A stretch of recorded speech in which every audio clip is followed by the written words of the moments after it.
Shrews, my name is Angie and I am so late today. I'm so sorry about that.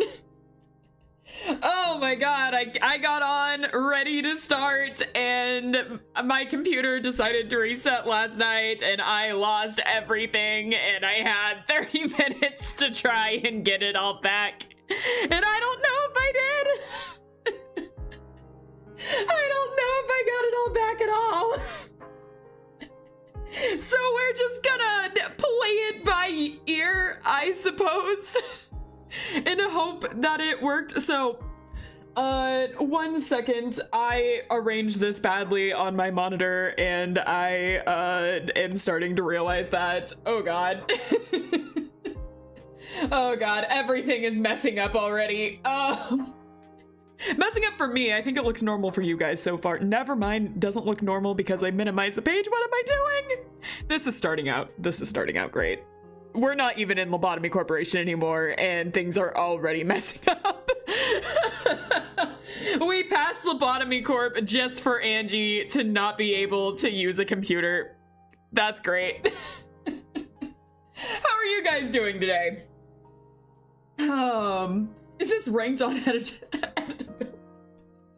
That'd be something. That would be something. Angie is the picture of a professionalism as a streamer. Truly I am. Doing good? Good. It's your birthday? Happy birthday! Happy birthday, Ruin. I hope today is a good one. Oh my gosh. Okay, so I'm gonna explain how this is gonna work briefly, but so I set all of this up last night. I made sure all of this looked good, you know, I made sure that this was going to be smooth as possible. All of that is gone. It got deleted last night because my computer reset, so I had to redo this. I don't remember what my original categories were. And when I was spending those 30 minutes putting everything back together, I realized I had to rewrite the categories and I couldn't remember what the clever jokes I used to put them to, like, make them.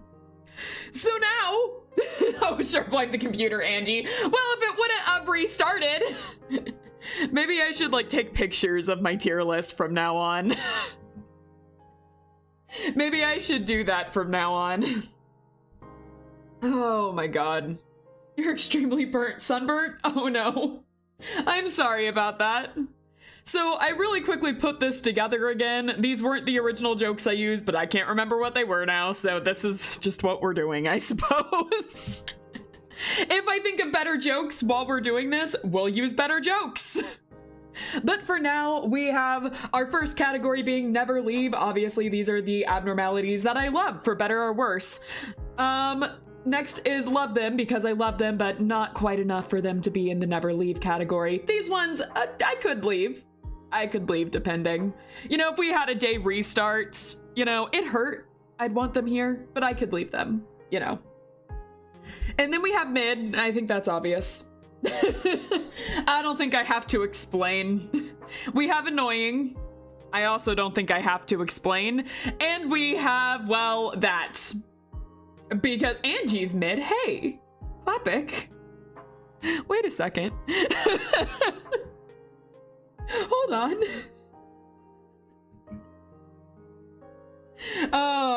Can you rename Mid to Angie? Annoying to Angie 2. Actually, it's Angie 1 and Angie 2. It's the two phases of Angie. Mid as hell and annoying as fuck. Alright. Unfortunately, Cuphead donated money to you, Angie, so they're allowed to say that it's true. It's very true. I don't think the basement we were stuck in is secure enough to contain the abnormalities, Angie. I mean, I wasn't trying to contain the abnormalities. To be fair, I'm trying to contain the humans. It's much easier. Alright. And then, of course, we have our last category being censored. Because I thought, you know, why didn't I write that? That would have been funnier. well, now I can't write it. Anyways, but the last category is censored for obvious reasons, because I want to rip my brains out every time I see them. So, type it now. All right. It makes sense, right? Rewrite it now quickly before anyone notices. Got it. All right. Everyone close your eyes. This is an order from management. Close your eyes. You don't see anything. Yeah, no one's allowed to leave. You guys are here forever. You're trapped in the basement. What do you think this is? You guys aren't leaving. Okay, all right. I tried with the brackets. You guys are being pretty demanding now. No, the stream is not R18. Get back here. No leaving. I closed my eyes, but I also took a screenshot. No! All caps with the brackets. I'm not trying to recreate the abno here. Okay, fine.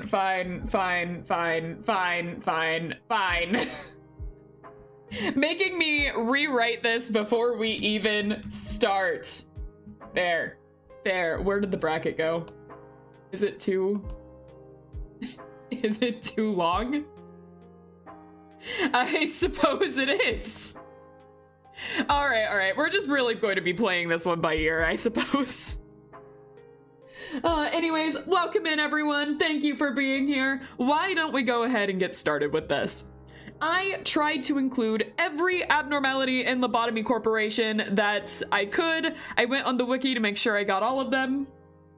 However, I really also wanted to include some of the abnos from the webcomic, because I've been reading it recently and they have some really, really cool abnormalities in it. However, I ended up deciding against putting them in because I thought it would be more fun to do a bigger tier list at the end of this when we get done with Library of Ruina as well. So that was my final decision.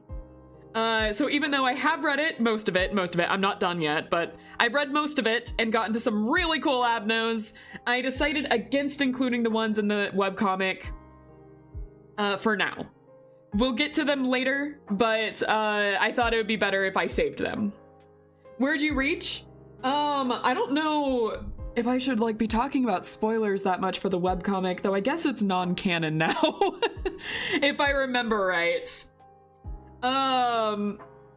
I am currently, I just got done with the, I'll speak in code a little bit. I got done with the magical girl section of the webcomic. I just finished up to that part. So I've been reading through it pretty fast. I've been really, really enjoying it. They have some really, really cool abnos in it, and I really, really wanted to include some of them, but decided against it because I know some of you guys haven't read that yet.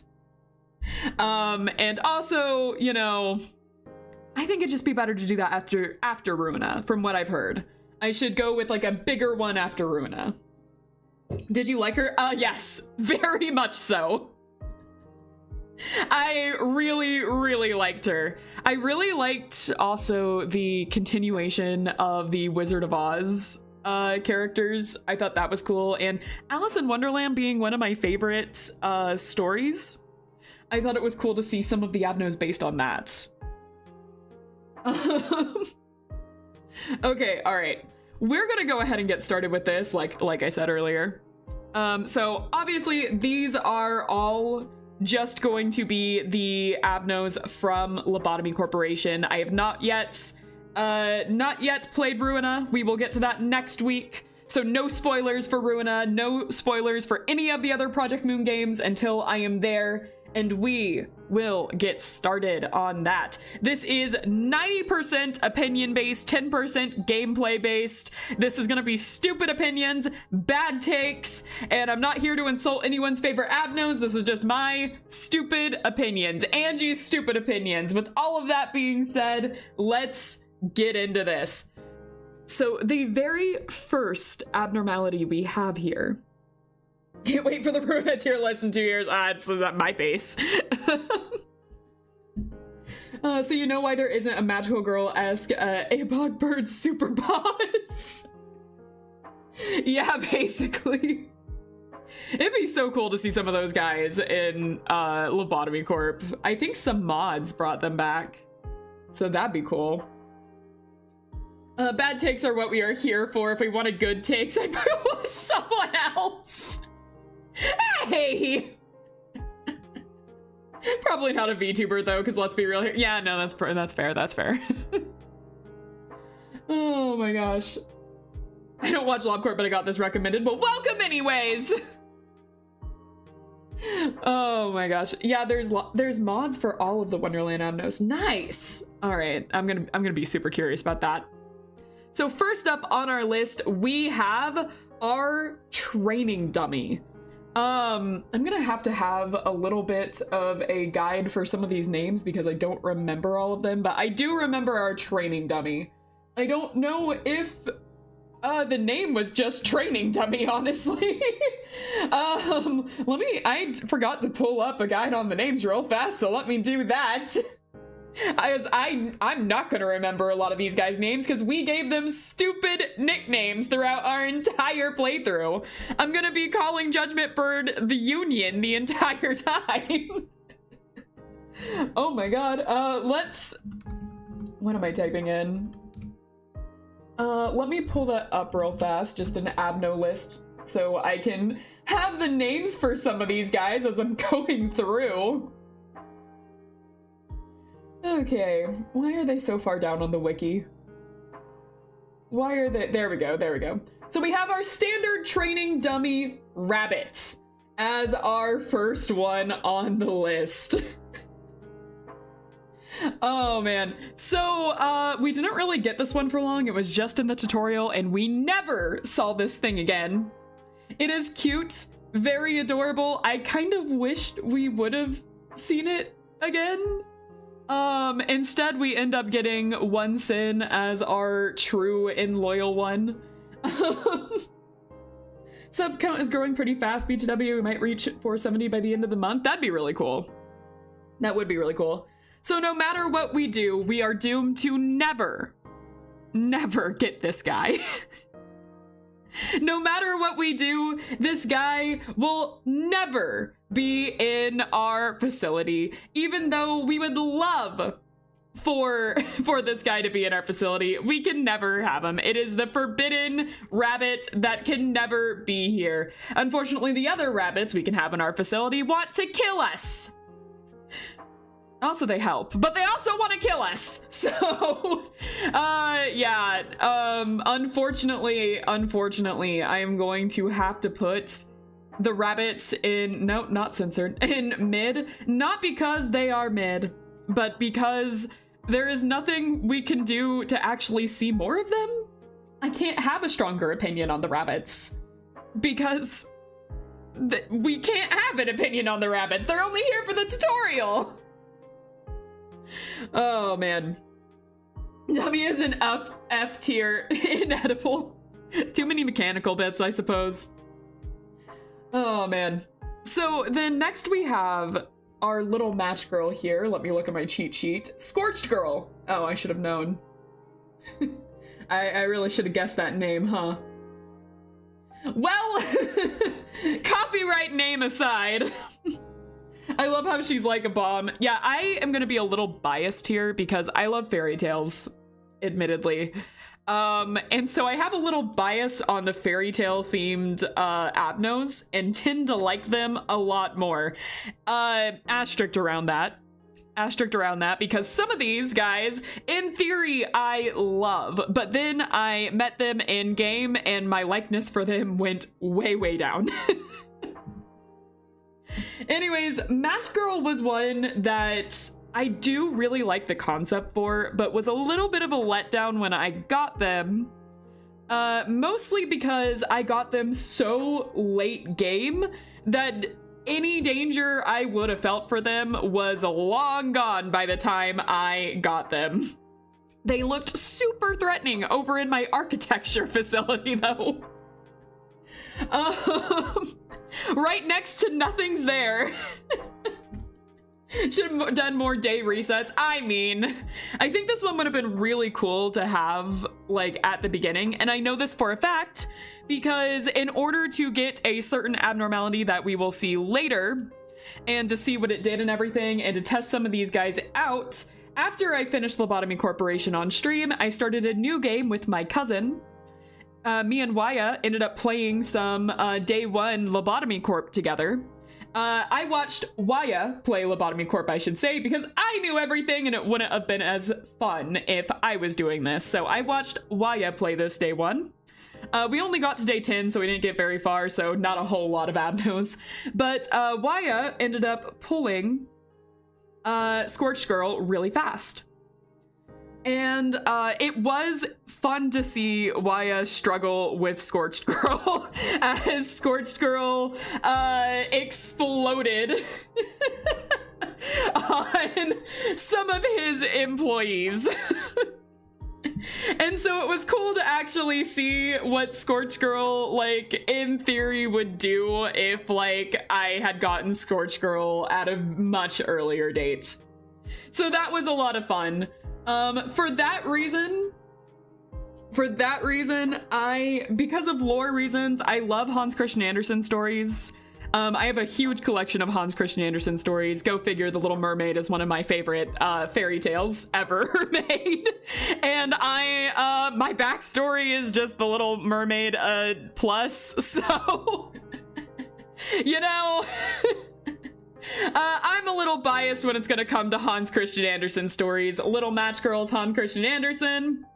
So I gotta say, I love The Little Matched Girl. I love Scorched Girl. I love how it works, even though minus a few points for me since I got Scorched Girl so late. I can't blame the abno for that, and I do love this abno.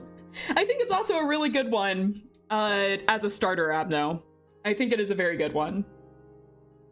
I hate that stupid clerk killer.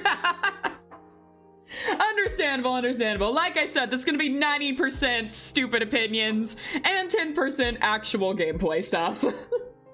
You're inflicting it on Waya. That's cruel, Angie.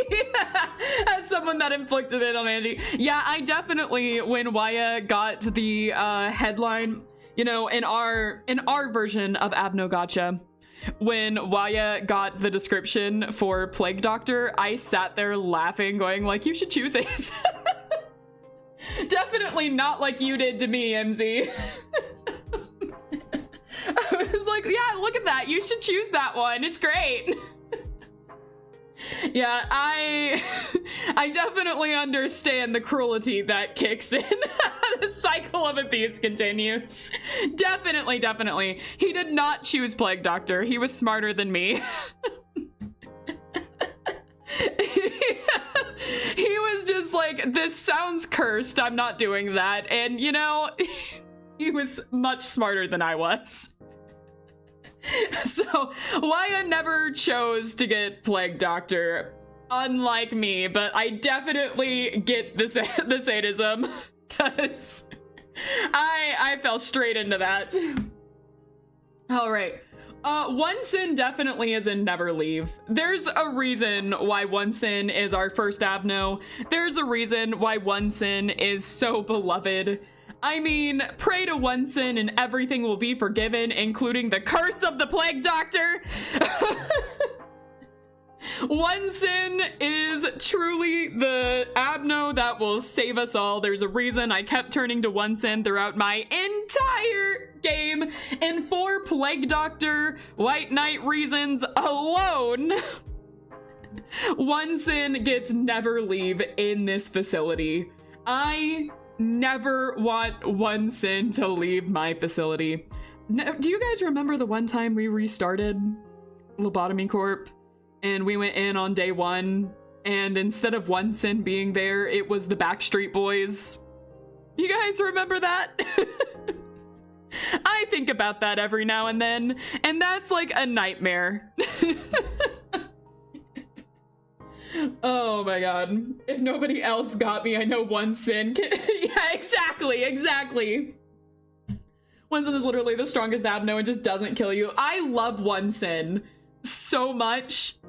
Like, I can't imagine a facility without One Sin. You got the boy band. I did, and I immediately restarted so I could get One Sin again. Oh my god. Anyway, next up, very early on this list, we're gonna start strong. We have the one, the only, the Queen of Hatred herself, also in chat with us. Hi, Queen of Hatred. You wanna say something to the crowd? Yeah, it's you. Also, hi, welcome in. I'm doing good. How are you?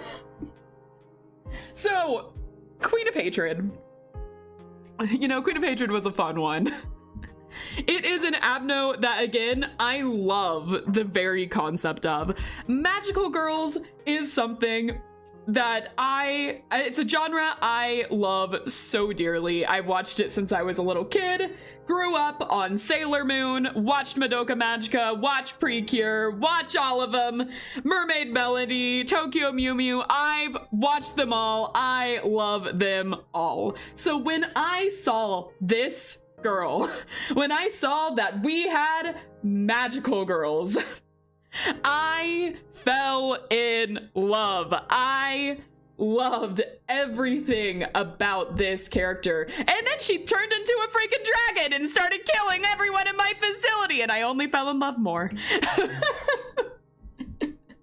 Queen of Hatred is one of my favorite abnormalities in this game. Design-wise, concept-wise, the way she kills, she is just altogether one of my favorite abnormalities. That being said, Queen, you are not off the hook. Compliments aside, we're gonna get into the downfall. Because like I said, this is going to be 90% my just stupid opinions. But I am not gonna excuse the gameplay.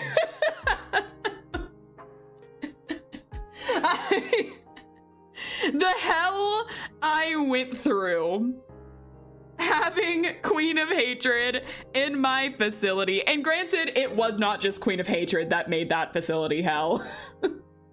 There was quite the combo in that facility that made the entire thing a living hell. But Queen of Hatred did not help that. The fact I have to sacrifice 3 poor clerks or employees to you every single time. Every single time before a meltdown is quite something. And I could do it for the longest time. It wasn't a problem until we got to, I think it was Netzach's core meltdown, and I realized partway through that we didn't have any more clerks to sacrifice. We didn't have anyone to sacrifice. And we had like 3 more meltdowns left. And then suddenly the fear set in. So, Queen of Hatred, you had some perfectly good agents. I did. I certainly did. Queen of Hatred is a very, very fun abno. I love this one. I can't imagine the game without Queen of Hatred. And I'm a little upset we didn't end with Queen of Hatred in our facility because I adore this abno. However, this abno can also be hell in your facility. And if you have other abnos in your facility that like clerk lovers, it gets worse, especially when you have like a whopping like 3 clerk lovers in your facility with Queen of Hatred. So, with that being said, with everything put together, I am going to put Queen of Hatred in Love Them. I love Queen of Hatred so much. I love the ego that you can get for Queen of Hatred and that it kind of heals your some employees. I love that.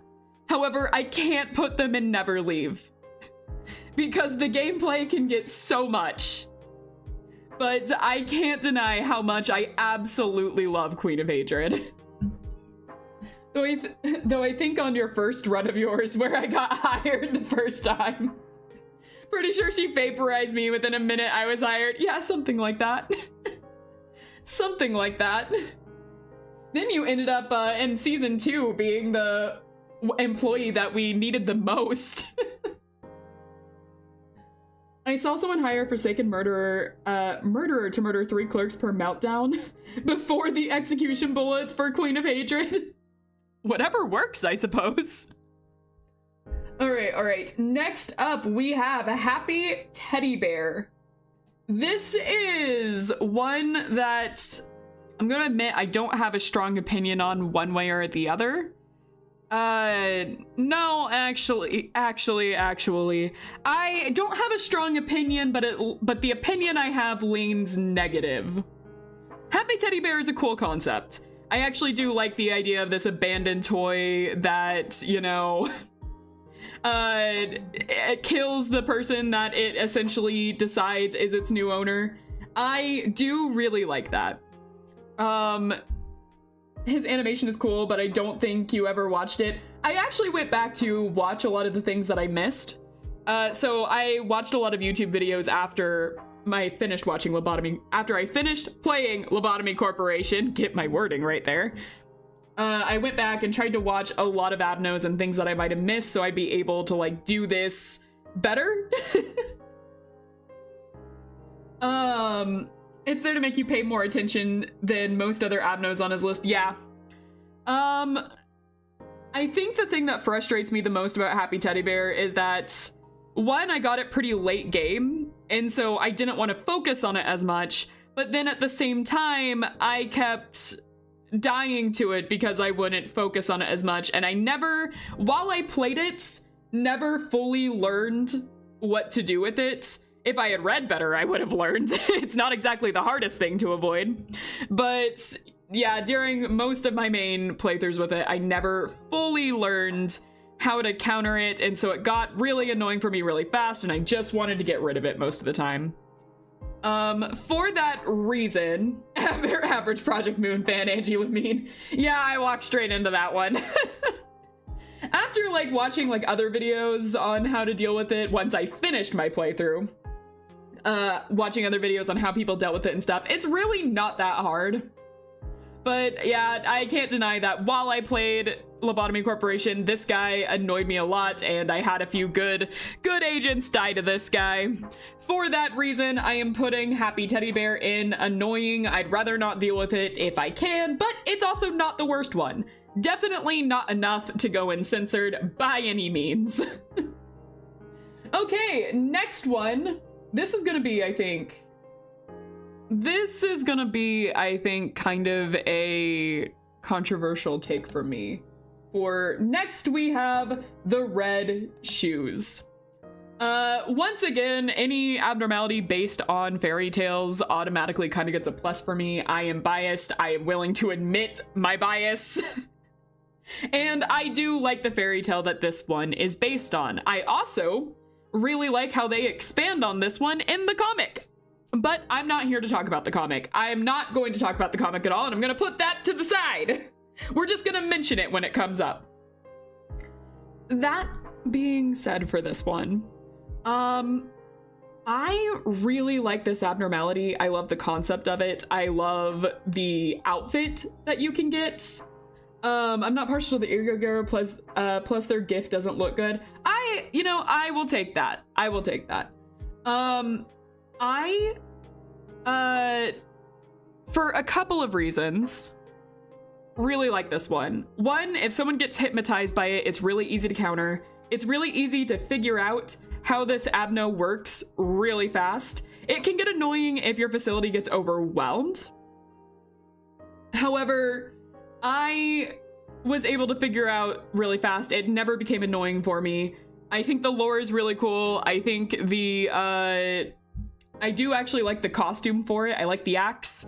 And I like how in the lore for it, it is like a yandere situation for whatever reason. That being said, it's not one of my absolute favorite abnormalities. There are a lot of things I don't really care too much about with this one.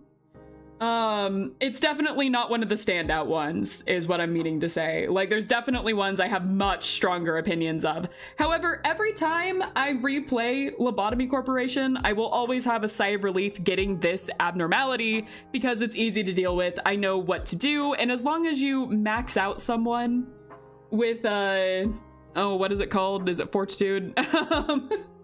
Already forgetting, but as long as you max them out, you're not really going to have that much downsides to it. So for that reason, and because I like the fairy tale it's based on, and I like fairy tale stuff, I am actually going to put Red Shoes in Never Leave. I will always be happy to have this one in my facility. It's easy to deal with.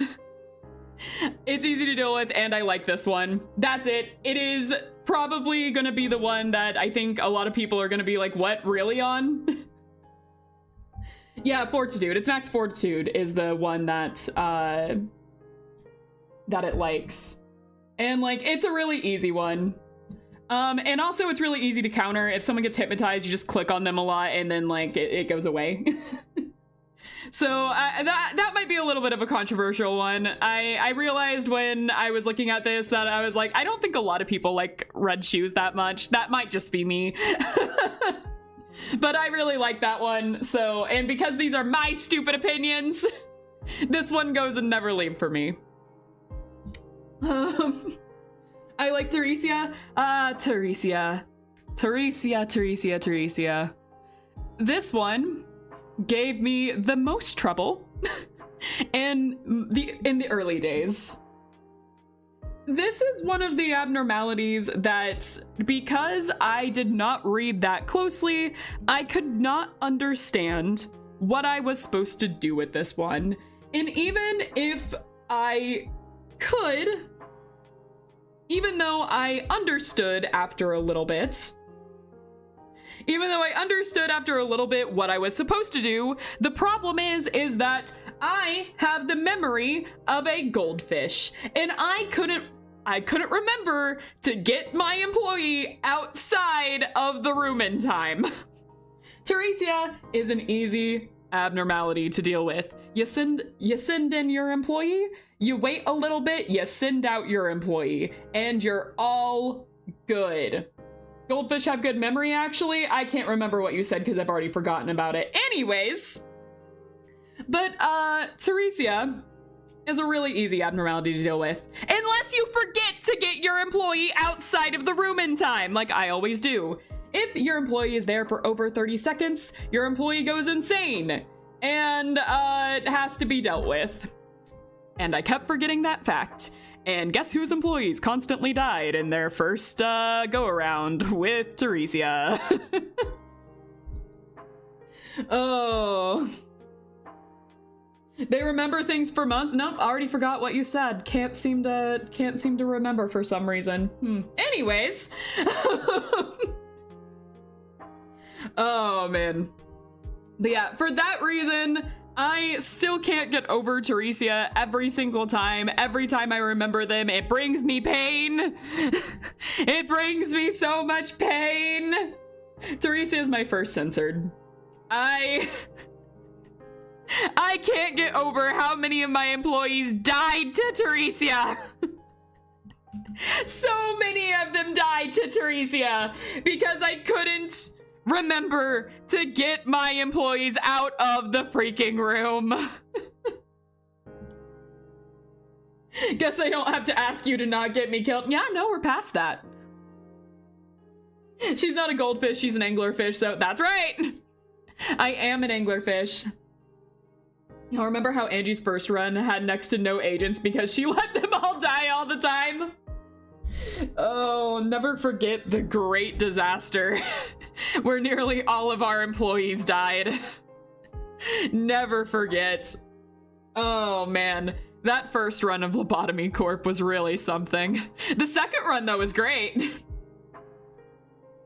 Okay, all right.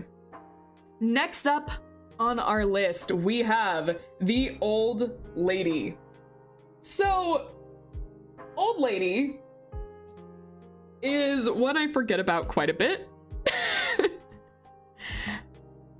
Nothing beats a Jet 2 holiday, and today you can say, yeah. Is this an advertisement? What? Angie doesn't have a goldfish memory. She has a gold ship memory. Doesn't play Umusume, knows.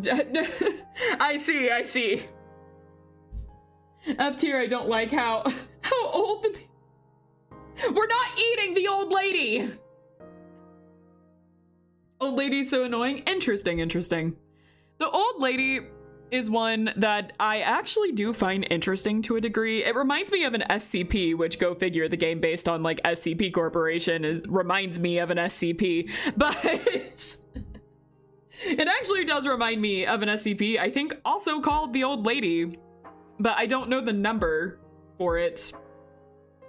But yeah, seeing this one, I thought it was gonna be similar to that Old Lady SCP, where like they like rip your face off and kill you and stuff if you don't listen to their stories.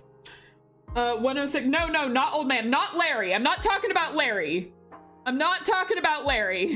Different SCP, not Larry. No, you're not female. I'm not talking about Larry.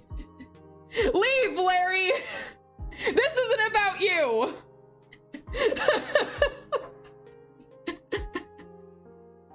Oh my god. No, there's like an SCP of this house where you go in and there's an old lady or something and you're supposed to talk to the old lady, but if you're rude to her, she kills you. It's a really old one. I don't remember what the SCP number was anymore. It's been forever, but like it's a whole thing that I remembered. But I originally thought this is what that was going to be. And it turns out, no, she just is an old lady that tells you stories and was classified as an abnormality for some reason. Oh yeah, and if she gets too lonely, then she'll freeze your agents. And I think if you have low enough white, low enough white resistance that she could kill you, but that never happened. It never happened. So she really wasn't annoying to deal with. She just, I would just send someone to her, they'd get frozen for a little bit, and then that was it. She gives you glasses too, which was kind of fun. I don't have anything against the old lady. It was just, whoever wants to spend story time with grandma, go right ahead. So, yeah, mid. I don't have strong opinions about this. She's an old lady. What do you want me to do? Call her annoying for telling me stories? Thinking about my constant request that you don't get me or my subordinates killed. What? Couldn't hear that. All I heard was kill everyone. But yeah, so old lady goes in mid. I don't have anything against grandma over here. No one wanted to listen to her stories anyway, so she kept getting so lonely her entire facility would freeze over, so made me think about how cool it is that Wonder Lab showed some of how the L Corp branch facilities were. Yeah, I really liked that. That was really cool. I can't wait to finish it. I think I'm getting close now. Anyways, next we have the bane of my existence. Next we have a Nameless Fetus. Yes, that is the name. It is in fact the name of this disaster. I hate this thing. And whoever thought of the idea for this thing. This was the only one. I love how everyone's automatically agreeing with me for this. This was the only one that, like, annoyed me so much. My entire thumbnail was just about how much this thing annoyed me. Every time this thing went off and started crying, I was like, I want to be done. I'm done. The fact I got this thing on a memory repo day, so I could not get rid of it, too. It had to come with me to endgame. I'll never forgive. I'll never forgive Type Moon for this. Wait, is it Type Moon? No, it's Project Moon. Sorry, wrong company. I'll never forget Project Moon for this. It was also deeply funny. I'm blaming the wrong companies all of a sudden. Hold on, I gotta rewrite stuff. Sorry, wrong gotcha game. Wrong gotcha game all of a sudden. I'll never forget this. Type Moon is a company that makes worse gotcha games. Yeah, I won't forgive them for different reasons. Type Moon also has my wrath, but different reasons. I can't blame them for this one. Project Moon! I'll never forgive Type Moon. Not sure what they have to do with this, but I will never forgive them. There's other reasons to never forgive Type Moon, for the record, but they have nothing to do with this thing, so forgiven for that. But I'll never forgive Type Moon for the other things that they did. Project Moon, I'll never forgive you. Censored and still not forgiven. Oh my god. I'm gonna take a drink on that one. Can't believe I got the company wrong. Okay. I'm gonna have to remember the name for this one because I just kept calling this person by a different name.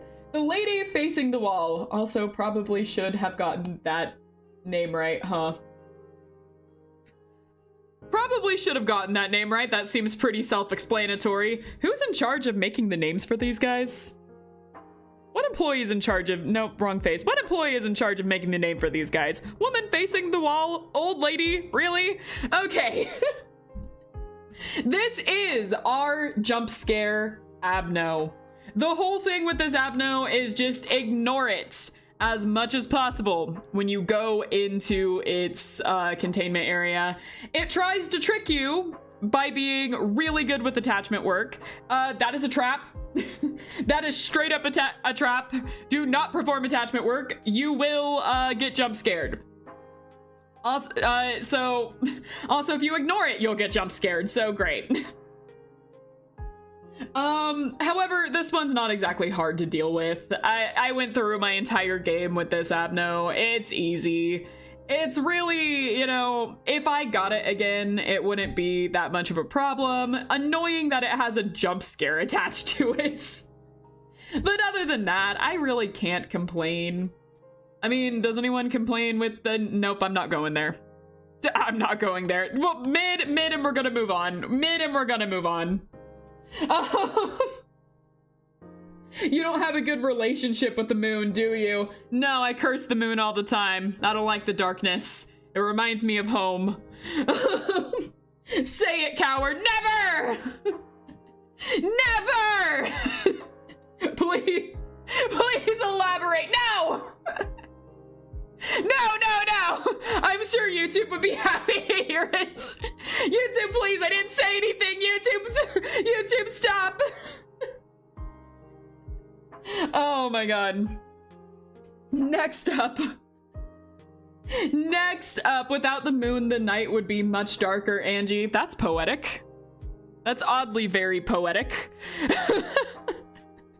I mean, you're right. Scientifically, you are correct. But, like, oddly poetic. Okay, alright. So next we have Nothing's There, which was a very fun one. I'll admit, this abno is a very, very fun abno. Not fun to fight.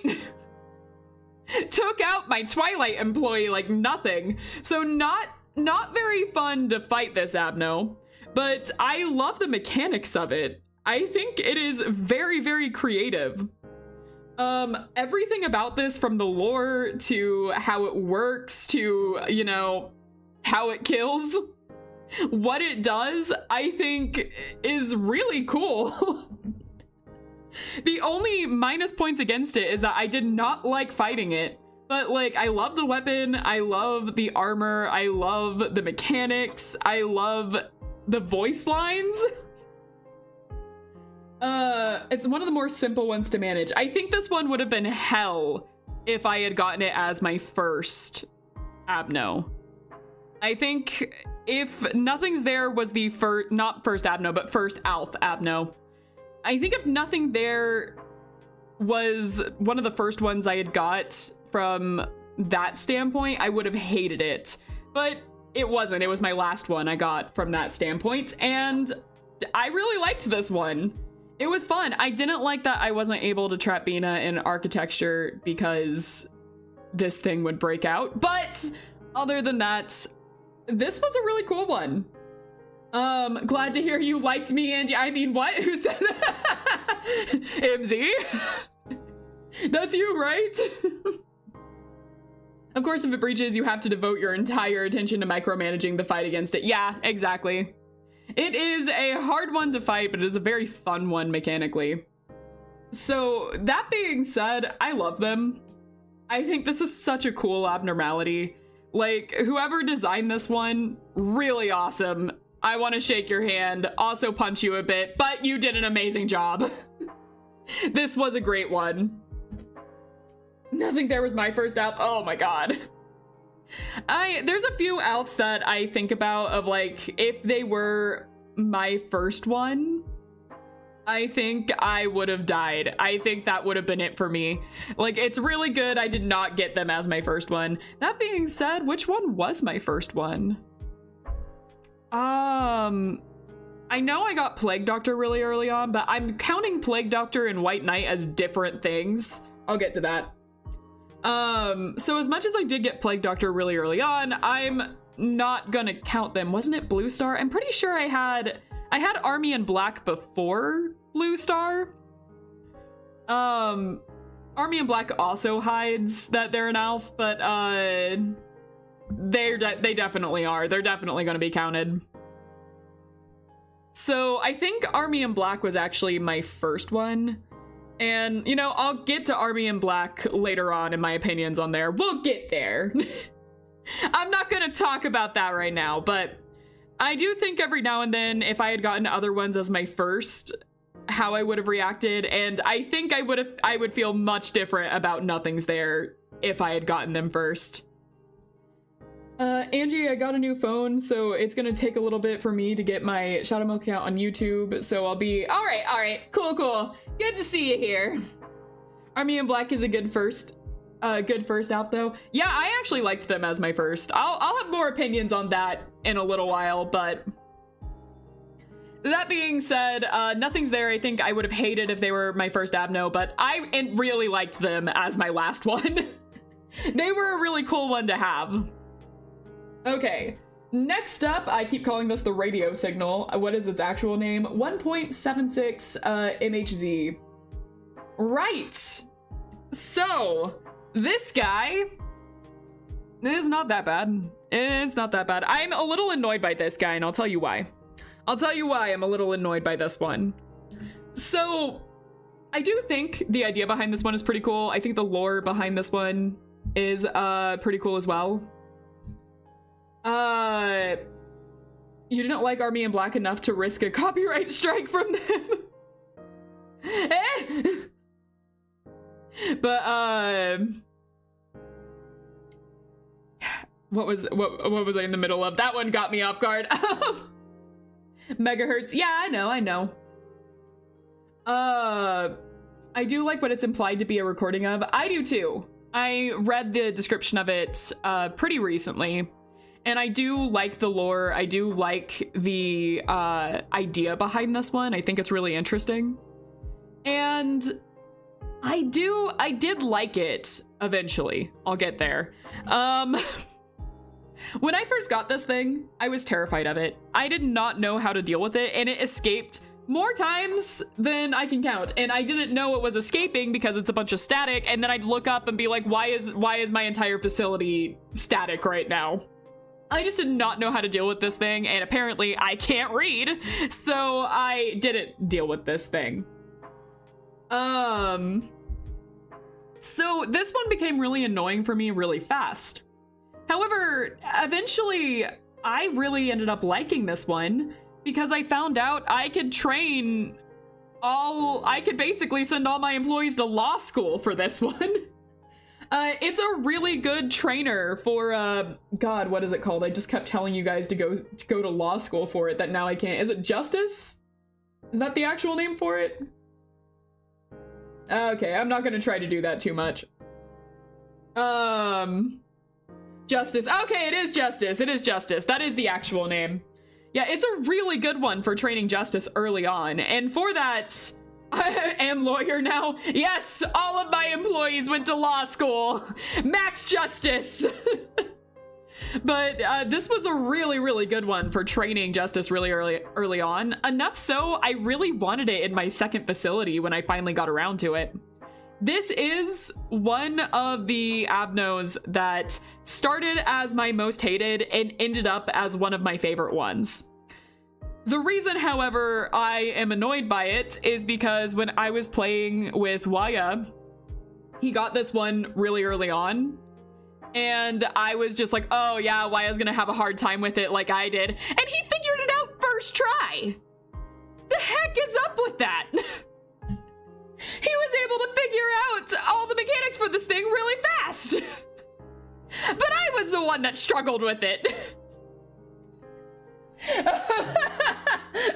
Waya's a better gamer. I was so upset. Angie mad when someone better than her. I'm not mad when people are better than me. I'm mad when my family is better than me. It applies to family and friends only. It's the family and friends Angie special. As soon as they're better at video games than me, I'm like, hold on. Angie bad, clip it. Oh, what's new? You already know I'm bad at games. That seems more of a you problem than a problem with the abno. It's true, it's true. Anyways, all of that together, despite my mild annoyance at Waya being able to be better with this abno than me, I think this abno is one of the best ones to have early on. It is one of my favorites and one that I would wish for every time replaying this game. This one is a never leave. I love this abno for what it does. Didn't get baited by Plague Doctor, figured out. Oh, I know, it's horrible. Figured it out on the first try. Oh man, we got to day 10. It wasn't in one day, it was over the course of 3 separate days we got to day 10. Because Waya was just like, oh wait, I can train employees. I'm going to make sure all of them are gonna be level 5. And so we sat there for hours on day 1. Because Waya kept sending an employee over and over again to one sin and not even training attachment work on one sin, but was like, one sin won't kill me. One sin won't kill me for anything. And so he's over there training every single stat on one sin. And I was just watching this. Like, hold on.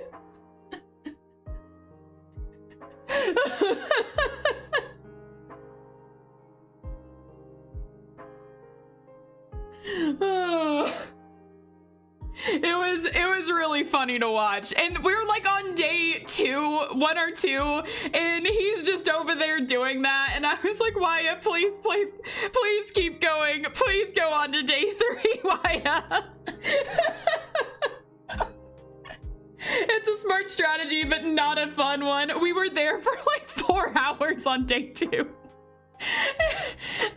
Waya's just like, yeah, just could you bring me like some soda real fast? I'm gonna get through this. Like, Waya, please. Poor one sin just had to deal with all of that. All right. Moving on. Next, we have Singing Machine. I do not have, or is it Music Machine? Actually, it's Singing Machine. I got it right first try. Yes. Okay. Next, we have Singing Machine. Singing Machine is annoying. Singing Machine is so annoying. Which is a shame. It's not really a shame. It's mechanically annoying for a reason, but it's a shame because Singing Machine is actually a concept I love so much. I think Singing Machine as a concept is so cool. I really like the armor it has. I like the weapon. Whatever the heck that weapon is, I love it. I love the concept of it. My mod sent me a Hatsune Miku based on Singing Machine after I got that abno.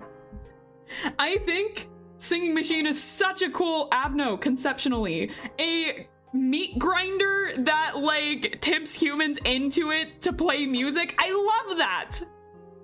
That's so cool. And then on top of that, you're like obsessed with the music you hear, so then you constantly try to feed it more. I love that. That being said, the fact that if your stats are too high, it just kills them is really annoying. The fact that it can just give your employees a gift and then decide that their stats are too high and kill them while they're inside when they would have been fine before is really annoying. After I finished, I watched another streamer play, I think it was Bina's. It was either Hawkma's or Bina's core suppression. And they had a downfall with Singing Machine because it did that very thing I'm talking about. And that sucks. That just altogether sucks. And like, unfortunately, abnos that have that whole thing with like, you know, stats where like they want your stats to be low just sucks altogether. I hate that. Even though the lore is really cool and I actually love this abno conceptually, it is one of the worst abnos to deal with, and I cannot ignore that this is censored. This is going to be one of the first times that the lore it does not mean anything to the gameplay. The gameplay actually overshadows every single thing I like about this abno. Which sucks! Because it's a really cool abno, but the gameplay sucks around this one. I was ready to get rid of this thing as fast as I could. Alright, every abno that penalizes high stats suck. It's true. That is so true. What abnos, if any, do you think will be in Ruina? I never thought about that. It makes sense, though, that they would be in Ruina, wouldn't it? I have hopes that we'll see most of these guys again. I have very high hopes we'll see most of them. I can't imagine the bald one being in, but I have hopes we will see, like, most if not all of them again. However, I have especially high hopes that some of the concept ones that... So after I finished Lobotomy Corporation, my mod, it opened the floodgates for my mod to send, like, a bunch of like concept art and stuff to me. And I have hopes that some of the concept arts would be in. Surprise, you're bald is the final boss of Ruina. Oh my god! But yeah, I have a lot of hopes that some of the ones that were just in concept that looks like there'll be more into final stage will be in it. And I also hope that we see some of the ones from Wonderlab again. Because I really love, like, you know, the Wizard of Oz themed one that we saw. Especially the lion. That lion was so cute. But I have really high hopes that they'll be in again. And, you know, the magical girl we saw. I would love for the Alice in Wonderland ones to be in, but I don't know how those would work, to be honest. In a game, like gameplay-wise, those ones seem really confusing. The Road Home and Scaredy Cat are very cool. Yeah, they are. They were so cool. Like, I loved them so much, and the fact that we got to see so much of them was really cool. So I have really high hopes that maybe we'll see them, but I'm trying not to look at anything Library of Ruina related. So I don't know what we'll see, but it does make sense that we would see some of these guys again. That does make a lot of sense, especially with how Ruina, especially with how Lobotomy Corp ended. With what the speech that Angela said at the end, it would make sense we'd see a lot of the abnormalities again. So I honestly hope we see most of the ones from Lobotomy Corp again, but I am hoping to see some of the other ones, as well as some new ones. Okay, next we have the Silent Orchestra. Okay. I have so many rants I want to use on this one that I'm not sure which one to start with. This is again going to be one that as a concept is one of my favorite abnormalities. I think style-wise, design-wise, concept-wise, everything about this one is really, really cool. I love this one completely. I love the outfit and big scythe it has as well when you get the ego gear. Very, very cool. And another positive is that once you know how to deal with it, it is really easy to deal with. The downside to it being really easy to deal with is that you have to prepare for it. So you have to know it's going to break out, and you have to prepare for that to happen. So that being said, we're gonna get into the negatives of this thing. Very cool abno. The curtains it summons are very Madoka Witch-esque, and that biases me. I love that. Like, the style of this thing alone it would be, if it was only style, it would be a never leave. I love the style of this thing. The downside to this thing is of how much prep work you kind of have to do with it. So you only get 2 chances. And if you get a good result, its counter lowers. And if you get a bad result, the counter lowers, which means you have to get a mid result. And that is really bad in a game where your main objective at the end of the day is to get as much energy as you want, because getting a lot of energy means that this thing is one step closer to wreaking havoc on your facility. And that sucks. That being said, I think for a lot of people that are trying to get Gabora's whole take down 3 elves, this is a really good one to do if you can figure out the mechanics. It's a little annoying how you have to switch out people for it to work, but I think if you're looking for elves to beat, this one would be a good one.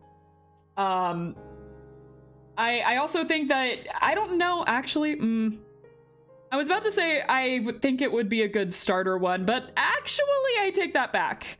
I think this one would suck if this was your starter. I think this one would actually suck if this was your starter, because if you can't figure out how it works, you're in for a really bad time. I don't know how long it took me to figure out how it worked, but I'm pretty sure we figured it out pretty fast. Because we already had, how do you say the other one's name? Alriune? I don't know. But, I looked up how to say one name before this stream that I had trouble with. And no others, so... But, we figured out Silent Orchestra Alriune? So maybe it is that. I cast 1 sin and 100 good deeds. I love 1 sin.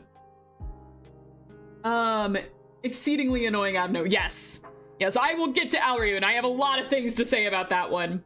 So the way that I think about this is that Silent Orchestra to me is a better version of Alriune. It is easier to deal with. It doesn't teleport around, it will just land in one spot, and as long as you're prepared for it, you can deal with it. However, if you don't know what you're doing, this one sucks. And I can see a lot of people being really confused on how to deal with this thing, or even why it's breaking out. Because if you're not getting the info on it, and it just keeps breaking out, I can imagine this getting really annoying really fast, and this breaking a lot of people. I haven't seen that happen yet. Maybe I'll try to watch some beginner streams and see if they get this one as their first. But, yeah, I can imagine this one being, like, horrible for a lot of newbies. That being said, newbies' opinions don't really matter because it's just my opinion. This is just my opinion on what I think of these guys. And so I do think this is a much better one mechanically, concept-wise, than Alriune. I think this one works more and is far less annoying. That being said, I think it also has a lot of negatives too. However, if I was like customizing my facility and was choosing the elves I would rather have, I think this one is one of the ones that I would want the most. It does have its downsides, and I wouldn't be able to work with it nearly as much, but I think because it's so much easier to deal with than a lot of the other ones, I'm gonna put them in love them. I love them. Even the downsides in gameplay, I think this one is great. Once you figure it out, it's really not that hard, and like just plus points for style, you know? Plus points for style. And style-wise, it's just so cool. I can't deny that. Okay. Let me look up the name for this guy, because I'm just going to call it the Tin Man. This is Warmhearted Woodsman. So we only had this one for a small moment, because this is one of the last abnos that we got. When we were in our season 3, we were just trying to get some of the last abnos we hadn't seen, so this was the second to last abno I ever got in my facility. And I think I would have hated it if I got it at any other point in time.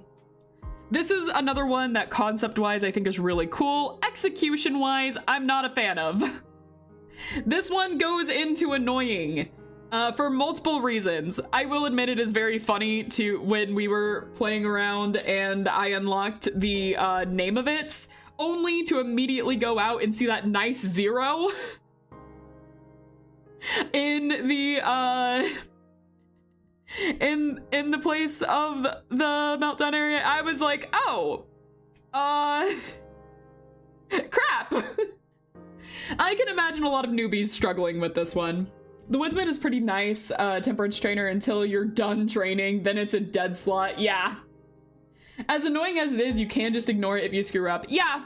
It is nice that you can ignore this one. You can just like leave it, wait for the next day, be fine. It's just annoying you have to do that anyway. Josh's last words. So it's one I love the concept for, and in theory, I like this one. I'm just not a fan of the gameplay for this one. I hate that you just kind of have to wait it out, or, you know, watch your employee get smashed. I was disappointed you learned about the 0 immediately and didn't just feed agents to it. I mean, I did just feed agents to it afterwards. I was like, well, we're gonna find out what it does. But yeah, this is one that I like the concept of much more than I actually like it mechanically. Still cool to see it in the comic. I did really like a lot of the stuff in theory for this thing, and I really love the lore in general behind the Wizard of Oz characters. I think it's so fun. But yeah, I just didn't really care for this one. Ironically, I really like our next Wizard of Oz character, but we will get there when we get there. So next we have, I'm just going to call her the Snow Queen. What is her name? The Snow Queen! All right! This is another one I'm going to be incredibly biased on. You guys know why? I've mentioned it before. You guys know why I'm going to be incredibly biased on the Snow Queen? Can you guys figure that part out? I'm gonna take a drink of water real fast.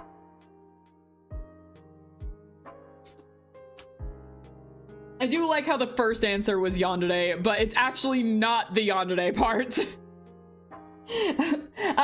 Points for the Yandere, but like the Yandere part was not actually what I'm getting at. All right, I will just open my mouth. So yeah, Yandere. Like I said, the Yandere is not actually the reason. Your love for cringe, Yandere. Okay. All right, enough with the Yandere.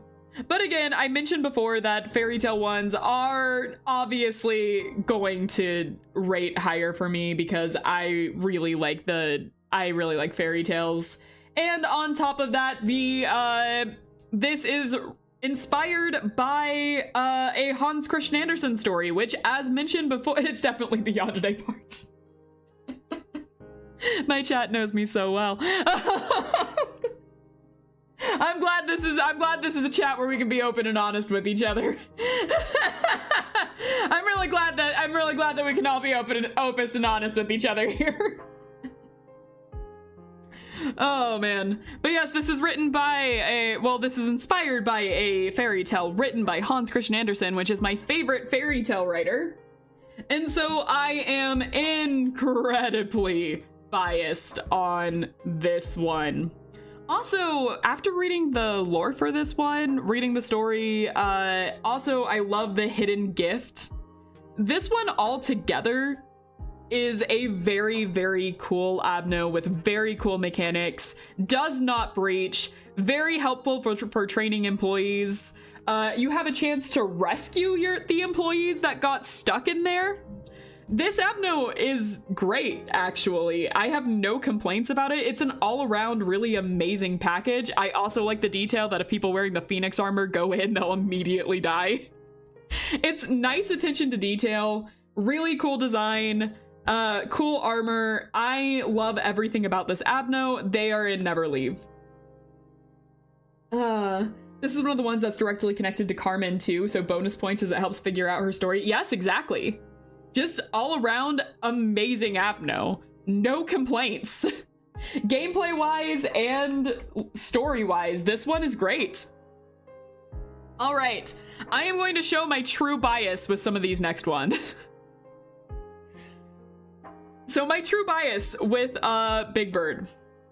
So 1 bird, 2 round. I gotta say, Big Bird is my favorite design-wise when it comes to the rest of the birds. It has the key components to a perfect character design. It is big and it is round. Therefore, I love its eyes. Yellow and black is a great combo. I love the 10,000 eyes blinking, not simultaneously and staring at me. I love Big Bird. The only thing about Big Bird that I could possibly dislike is the fact that Big Bird is a clerk lever and will breach if people die. That's the only complaint I have about Big Bird.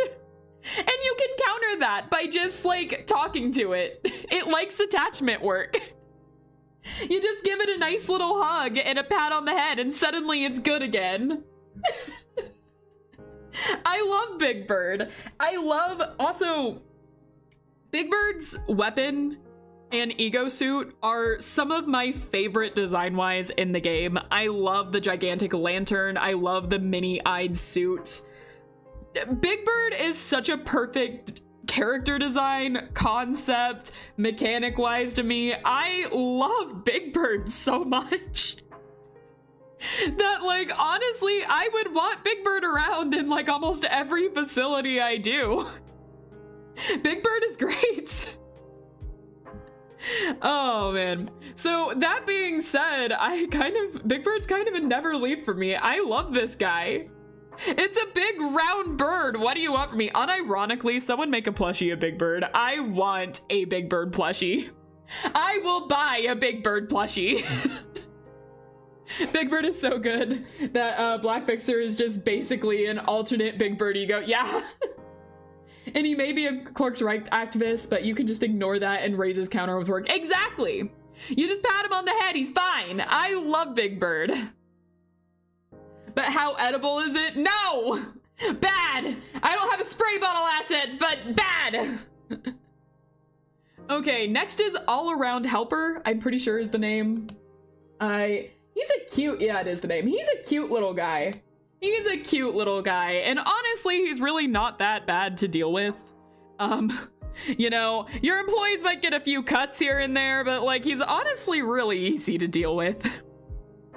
You can take some hits from him, and he's a good trainer for lower level, employees.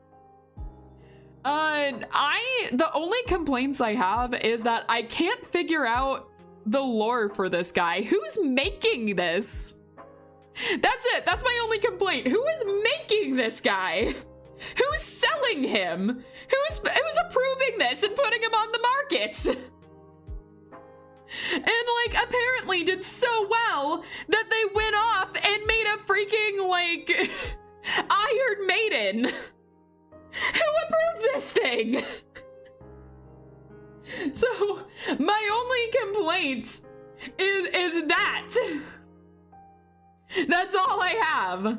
Other than that, I don't really have much to say on this guy. I can't really put him in Never Leave. He's okay all around, really good early on. Kind of falls off in later game. I can't see really using him that much for training. He's gonna go in mid.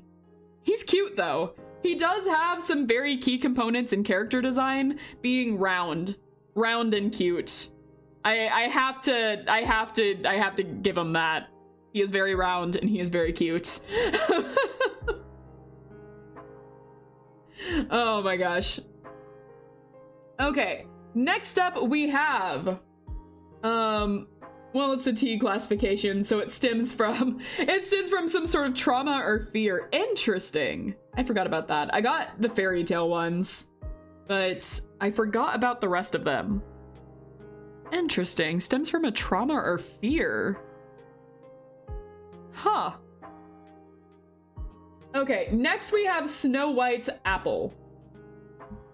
So, this is one that I kind of want to know more about. I don't really know what to think of it, admittedly. Part of that might stem from the fact I've never really been a huge fan of Snow White, despite my love of fairy tales, but even then, the lore on this thing kind of confuses me a little bit. I was reading up on it.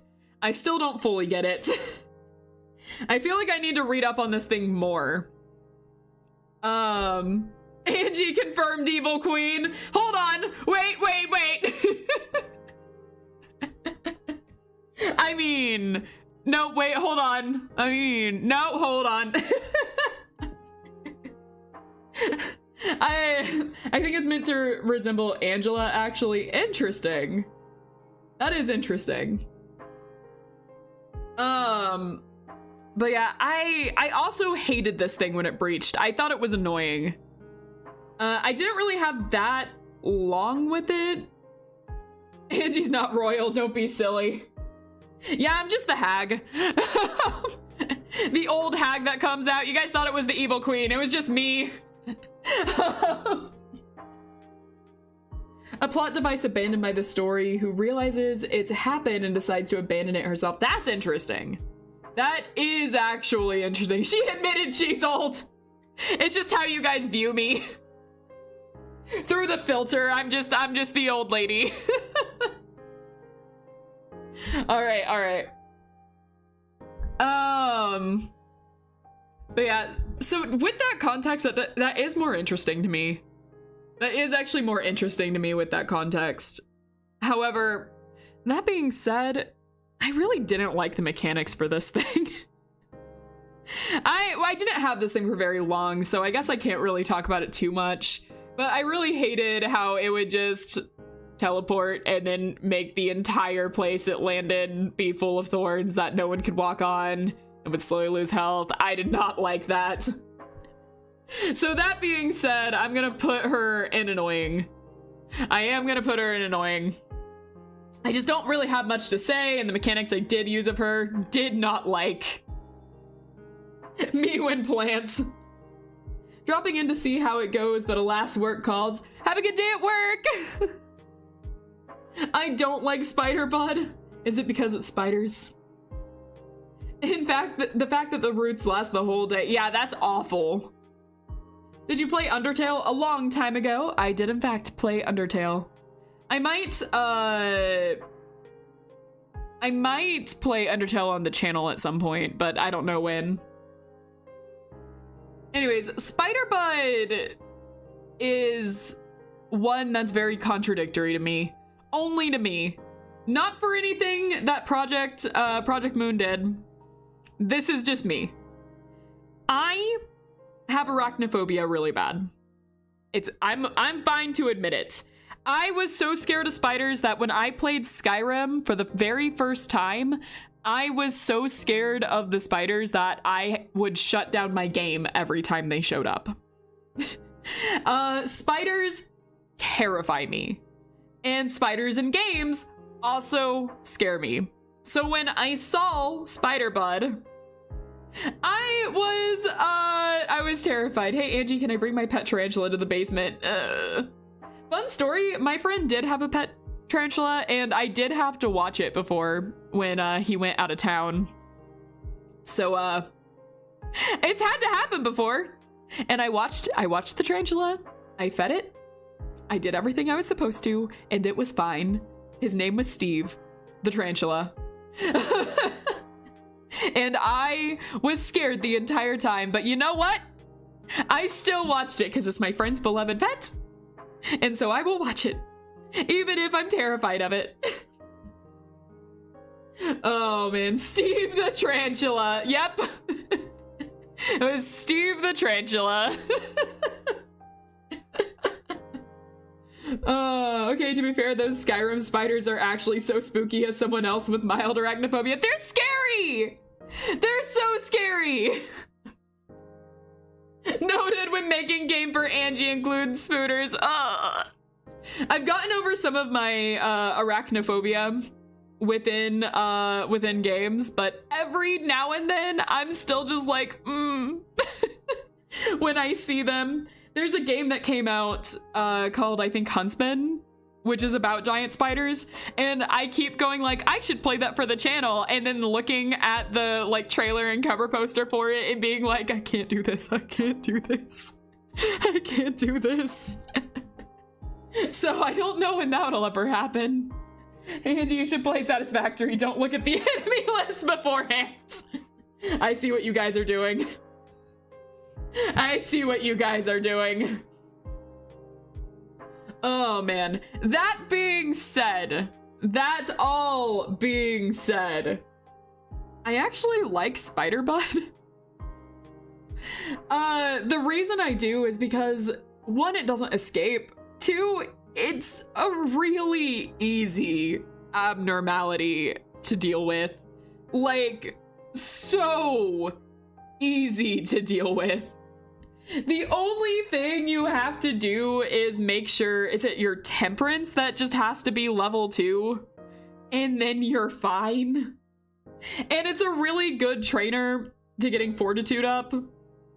So, honestly, this abno is kind of one of my favorites for this reason. This is a really good one to have early game. So that being said, I kind of want it and never leave.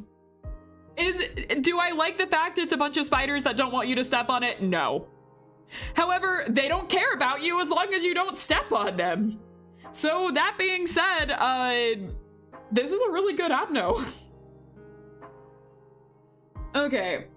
Beauty and the Beast. Is that what it's called? Or nope, it is Beauty and the Beast. Okay. So this is gonna be another abno I don't really have much to say on.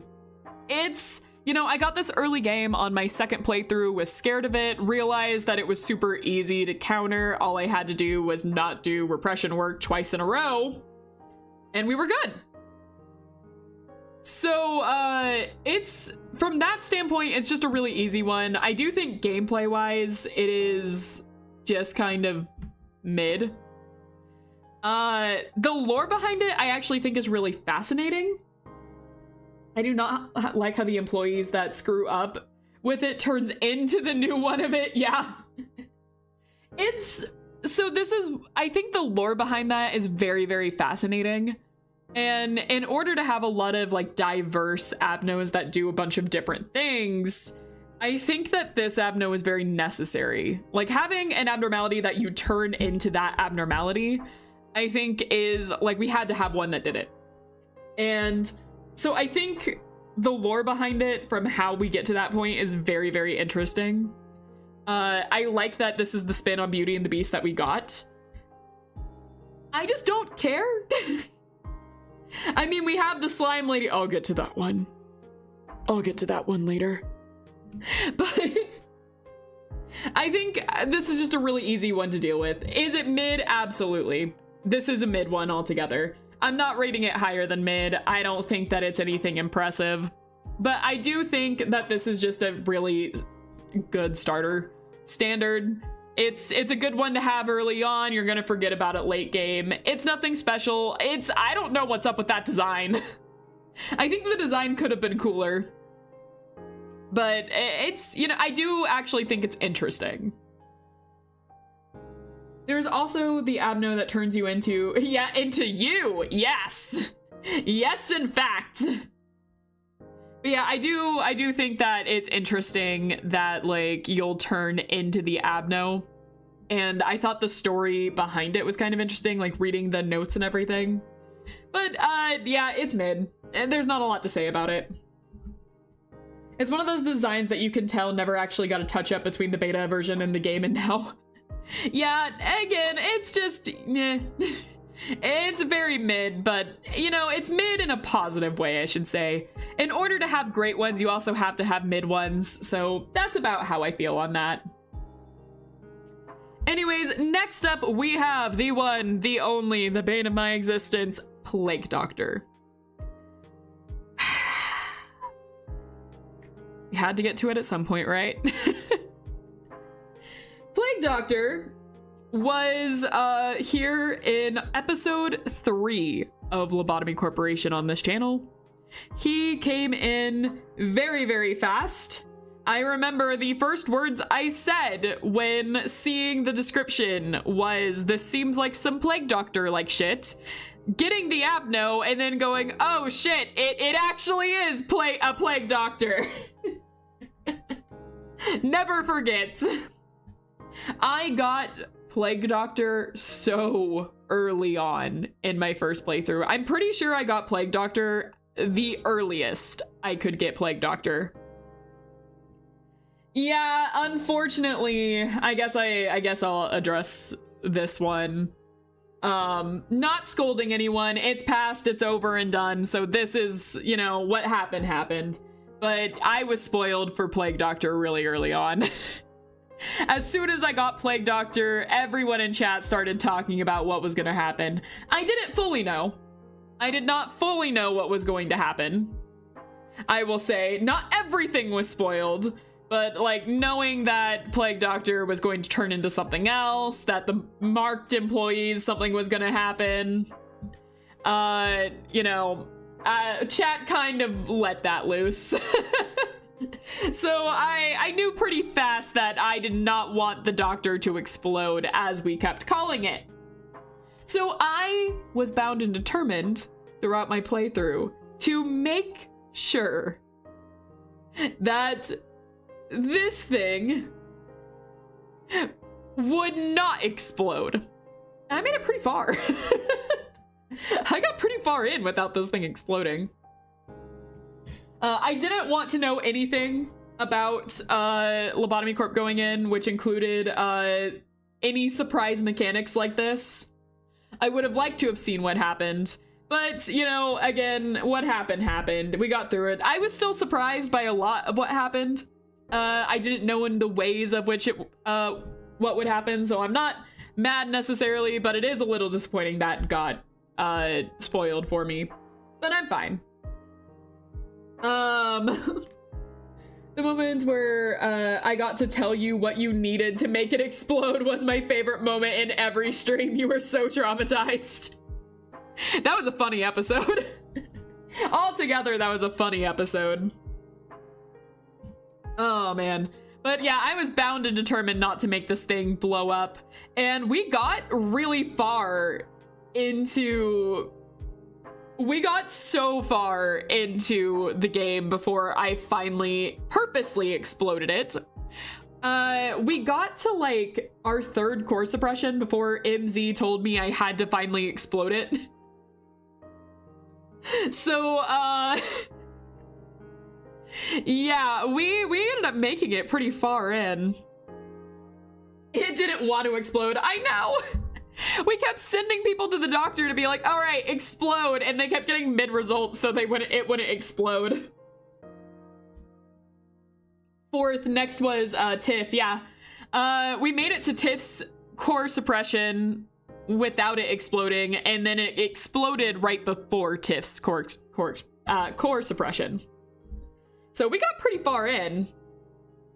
That being said, I am going to treat Plague Doctor and White Knight as two separate entities. So I'm going to have two separate biases for the two, because mechanically, game mechanic-wise, they are very different in how they work. So that's why they are separate on here, and I am going to rate them separately. Because that being said, mechanically, despite the large spinning clock in the background counting down to doomsday, mechanically, Plague Doctor is not bad. Plague Doctor is menacing, don't get me wrong, but he, you know, immediately heals your employees if they're down. You know, you have a very limited amount of time to use him. And those employees are just stuck with you now. They'll come back. They'll come back whenever White Knight decides to. But overall, Plague Doctor himself is not annoying to deal with. He is not fun to deal with, but there's actually ways that you can counter him and make sure that your employees don't get, you know, the mark of death on them. I figured out how to do it real fast and was able to make sure my employees got mid-results for a very, very long time, so we would not break the Plague Doctor. So if you did want to keep Plague Doctor in your facility and just keep him in that state, you absolutely could. It is absolutely possible to never get this guy to break into White Knight. However, he can. There is a risk with it, but with resets and mid-results, you can make sure Plague Doctor stays exactly the same. And with that being said, he is annoying, but easy to deal with. So I'm gonna put him in annoying. Now, the motivation. I read the more motivation, and that got mixed in with my speech here. Now the moment you've all been waiting for. We have White Knight. White Knight is the exact opposite of anything Plague Doctor was. Any patience, off the table. You now have 30 seconds before he melts down.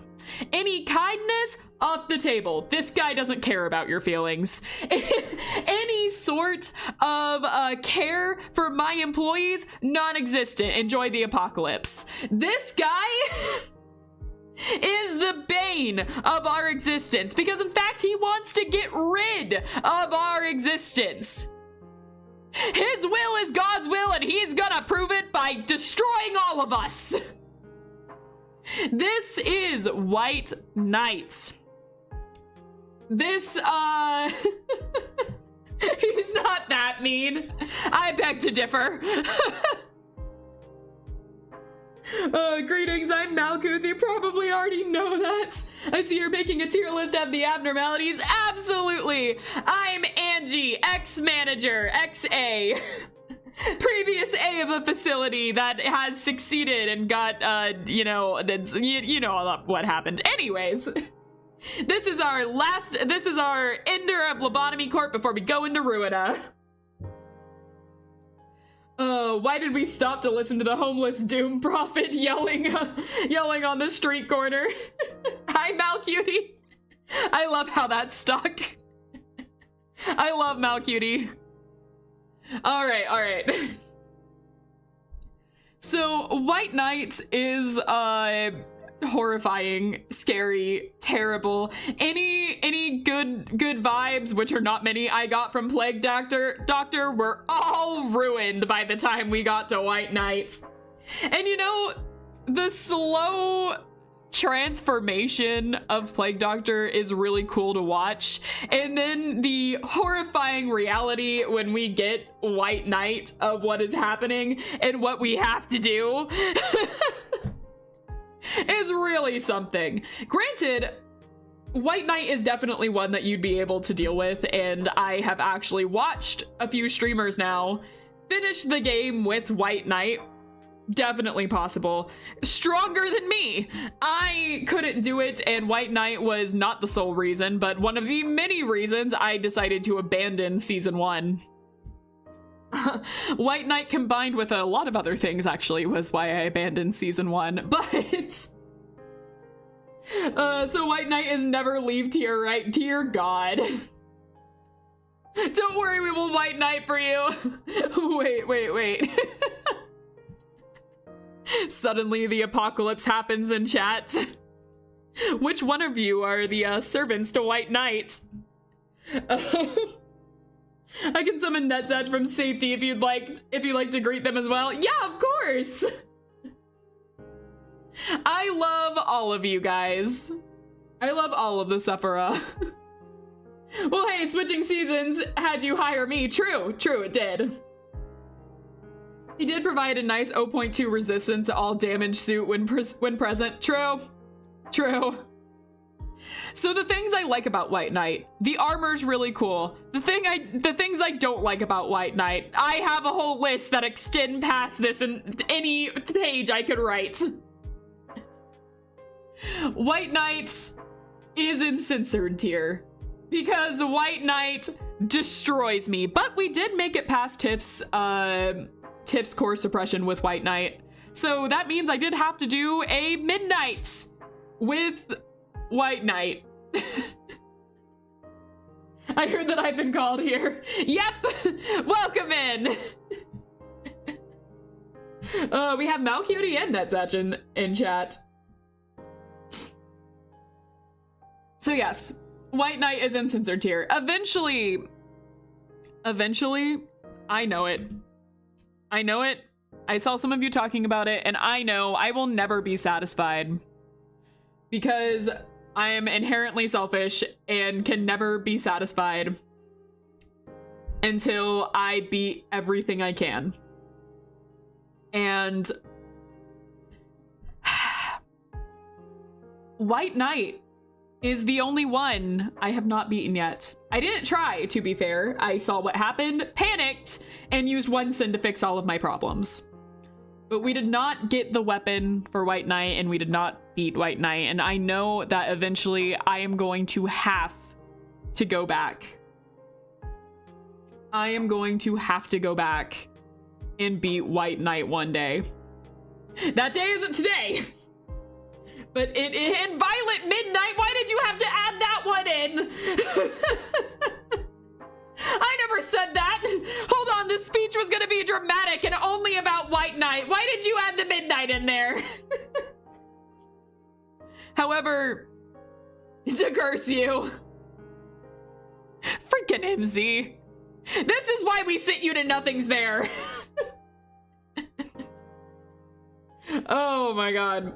But yes, eventually, we are going to have to go back and take on White Knight. I don't know when we're gonna do it, but eventually that is going to be something we will do.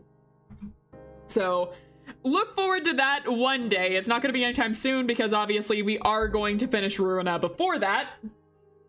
But I do want to do a lot of modded runs for Lobotomy Corp because I am very interested in some abnos being in. So we'll see. We'll see. If you killed me on purpose, I would be less salty about it. But you made me do insight work. I meant to make you pet the dog and instead made you learn about the dog, which killed you, so my bad. Next, we have... Okay, I have a confession when I was making this, tier list. I was getting all of the pictures for all of this, and when I went to click on the picture so I could put this on the list, I had a momentary bit of panic because I was like, oh crap, I clicked it, my computer's gonna break. I had a moment where I freaked out, and then I was like, wait a second, I'm not in game. So you can tell that this thing already traumatized me. I was one of the idiots that fell for this thing and accidentally clicked the button a few times because I saw a different abnormality in and was just like, oh, what's this? And clicked on it. And I could never forget Yasad's meltdown. That also made me click on the button. YouTube, you have the opportunity to do the funniest thing the second she touches it. No, YouTube, please. Don't do it. Oh, that would have been a really funny way to end the stream, though. Have it be the last one. I'm only thinking about that now, but that would have been so funny. Oh, man. Okay, but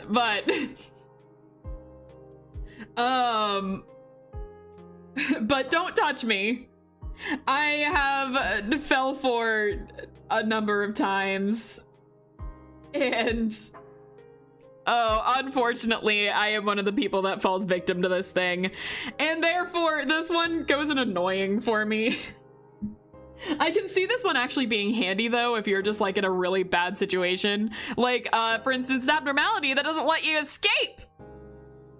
You know, when everything's going wrong and killing all your employees and you try to press the escape menu and it's over there like, it is not my will for you to leave. Hold on a second! So actually, I think this button has its use for getting out of that.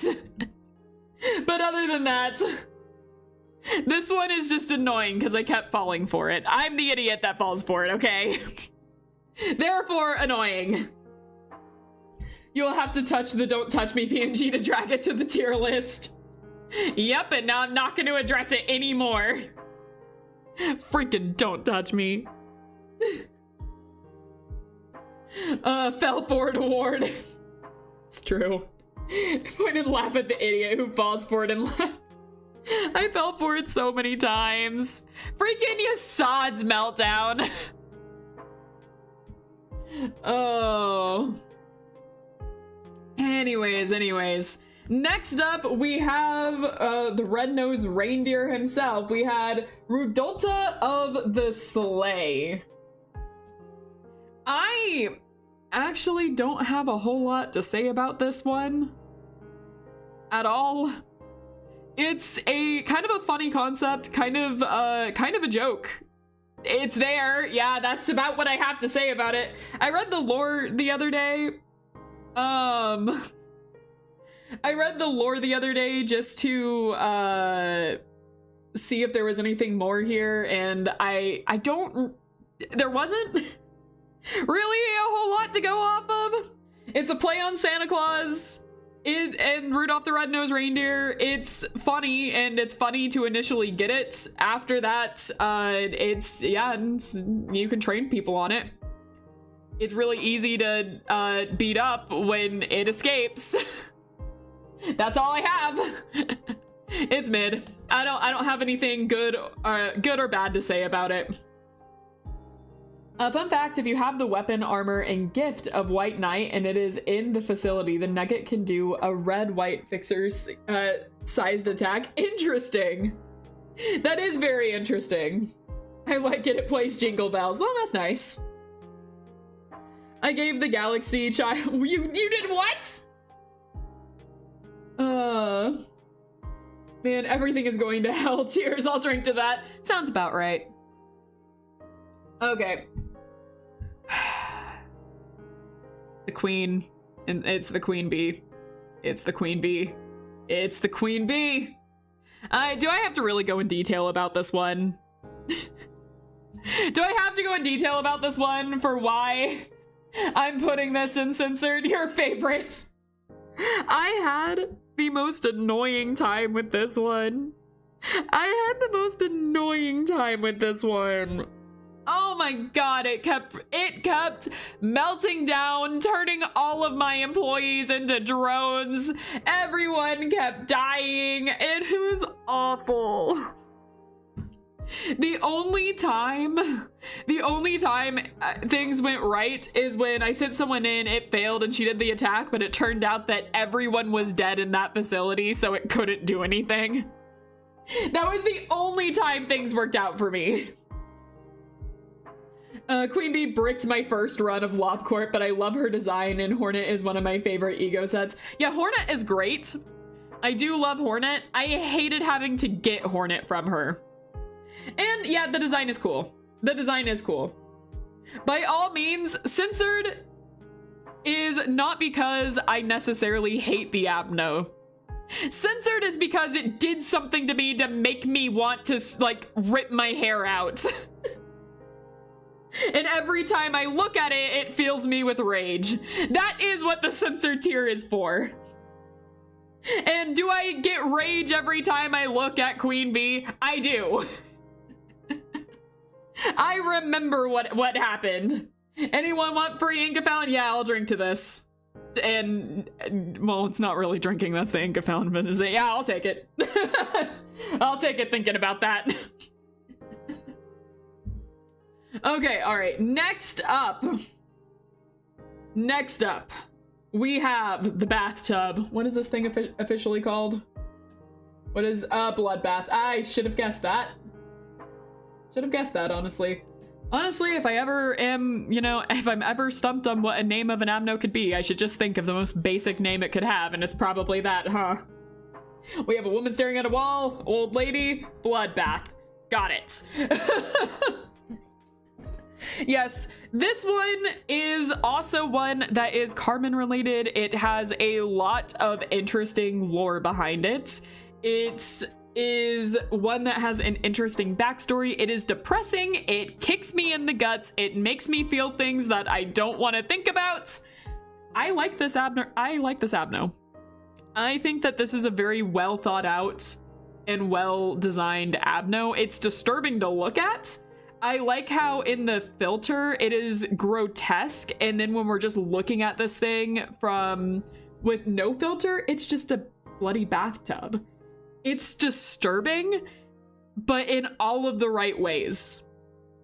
Also, its gift makes me want to cry. But I think that this is a very, very clever abno. I think that it is fascinating, and it is easy to deal with. I was watching some videos of what it actually does when it kills an employee and stuff. It's interesting. The way it talks about how it takes a lot of courage to do it, still kind of, yeah, same. It makes me feel really, really disturbed, and that was the point. And it does a really good job. What was its gift again? Blood red hand. It's called wrist cutter.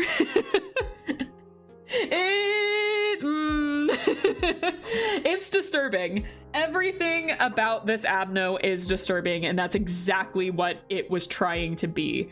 And for that, I think that this abno was perfect for what it was trying to do. It is completely unsettling. It makes me very uncomfortable and very, very upset.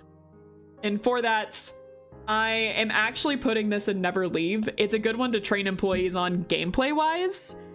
It has to do with the story. It has to do with Carmen. It connects dots together, and it is deeply unsettling. And I like it for those reasons. I don't like thinking about it too much, but I do think that it is a very, very necessary abno for this story. Next, on a much lighter note, we have an open can of well cheers. This is a total tone shift. This is one of my favorite starter abnos. Not gonna lie. This is... You know, we're done with that one. Who wants the shrimps? Let's go! Have one of the most disturbing abnos followed up by the shrimp abno. I like, this is one of my favorite starter abnos. Every time we start, like, through season 1, season 2, season 3, I mean, not in season 1, I didn't even know who they were. I was delighted in season 1 when I got them. In season 2 and season 3, I hoped we would get this abno. When Waya and I played this last week, I was upset that we did not get this abno. I love this abno so much. It's a perfect starter one. It can be dangerous if you're not careful, which never happened to me, but it can happen. It's a good way of introducing people into some of the mechanics of this game, and I love this. It's a vending machine, especially getting this right after Angela's like, don't give employees vending machines thing because they'll ask for too much conversation. I think that this is a great one. You know, open can of Welchers, never leave me. Never leave me. Beer break, yeah. Beer, what? Everyone keeps on stashing soda from the Abnormality while working with it. Drinking the beverage during breaks. I mean, if it makes him happy, come on. Oh man, I love this one. Okay, next we have one of the worst ones. One of the worst ones to ever see the light of day. Oh my god, I hate this one so much. Next up, we have Alriune. So, this is one that, design-wise, I actually really like. I think the design of this one is really good. Hold on. The beer joke was originally due to the bad initial translation of the game. They kept it around as a jab at the bad translation in the game after they polished everything later. I didn't know that. It's still wild that the elf with the same gimmick is infinitely easier to deal with. Right? Oh my god. Never leave. Oh god. Welchers is also good for detoxification. Check yourself. Hey! Okay, alright. I can't even make jokes about Alriune going in, never leave. I hate it too much. Yeah, I had Alriune for like 3 minutes and was like, nope. Never again. I thought I was gonna hate Silent Orchestra for that reason. And then I ended up liking Silent Orchestra. Silent Orchestra is infinitely better to deal with than Alriune. Alriune makes me want to tear my hair. You guys already know where this is going, right? I don't have to really explain where this is going, but I'm gonna talk about it more. The aberration that appears in Wonderland has a cooler ego set anyway. It's like one of those that I really love the concept of. I love the flower details, how it's like pretty but dangerous. Reading the description on how it's a doll that wants to be human, I really like all of that. God, the gameplay just sucks. I hate how this abno works mechanically. It is one of the worst ones to deal with.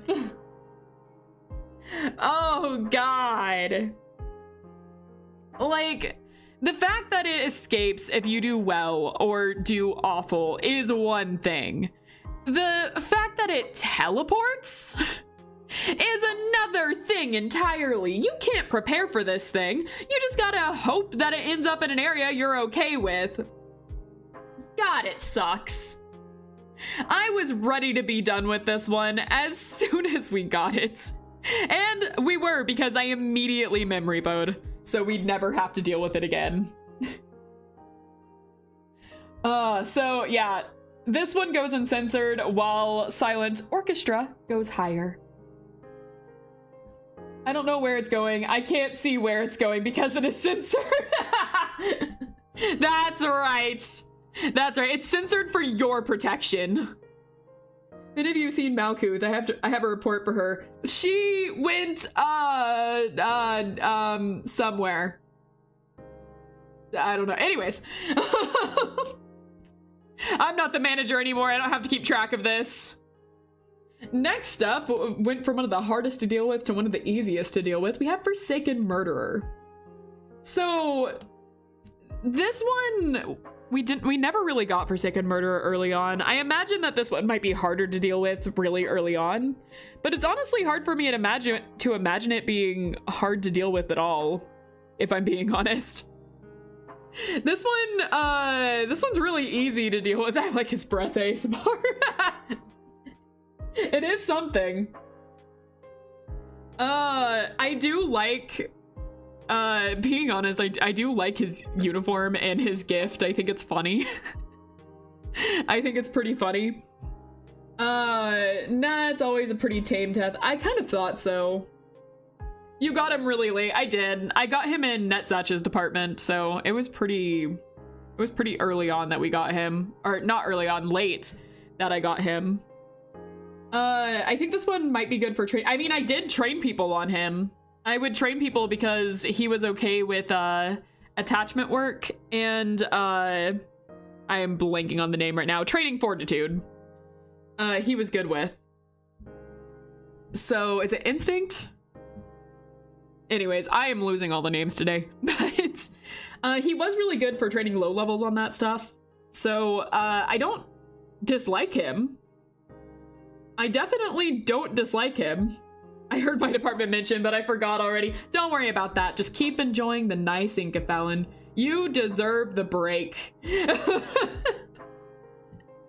All right. I'm gonna put him in mid.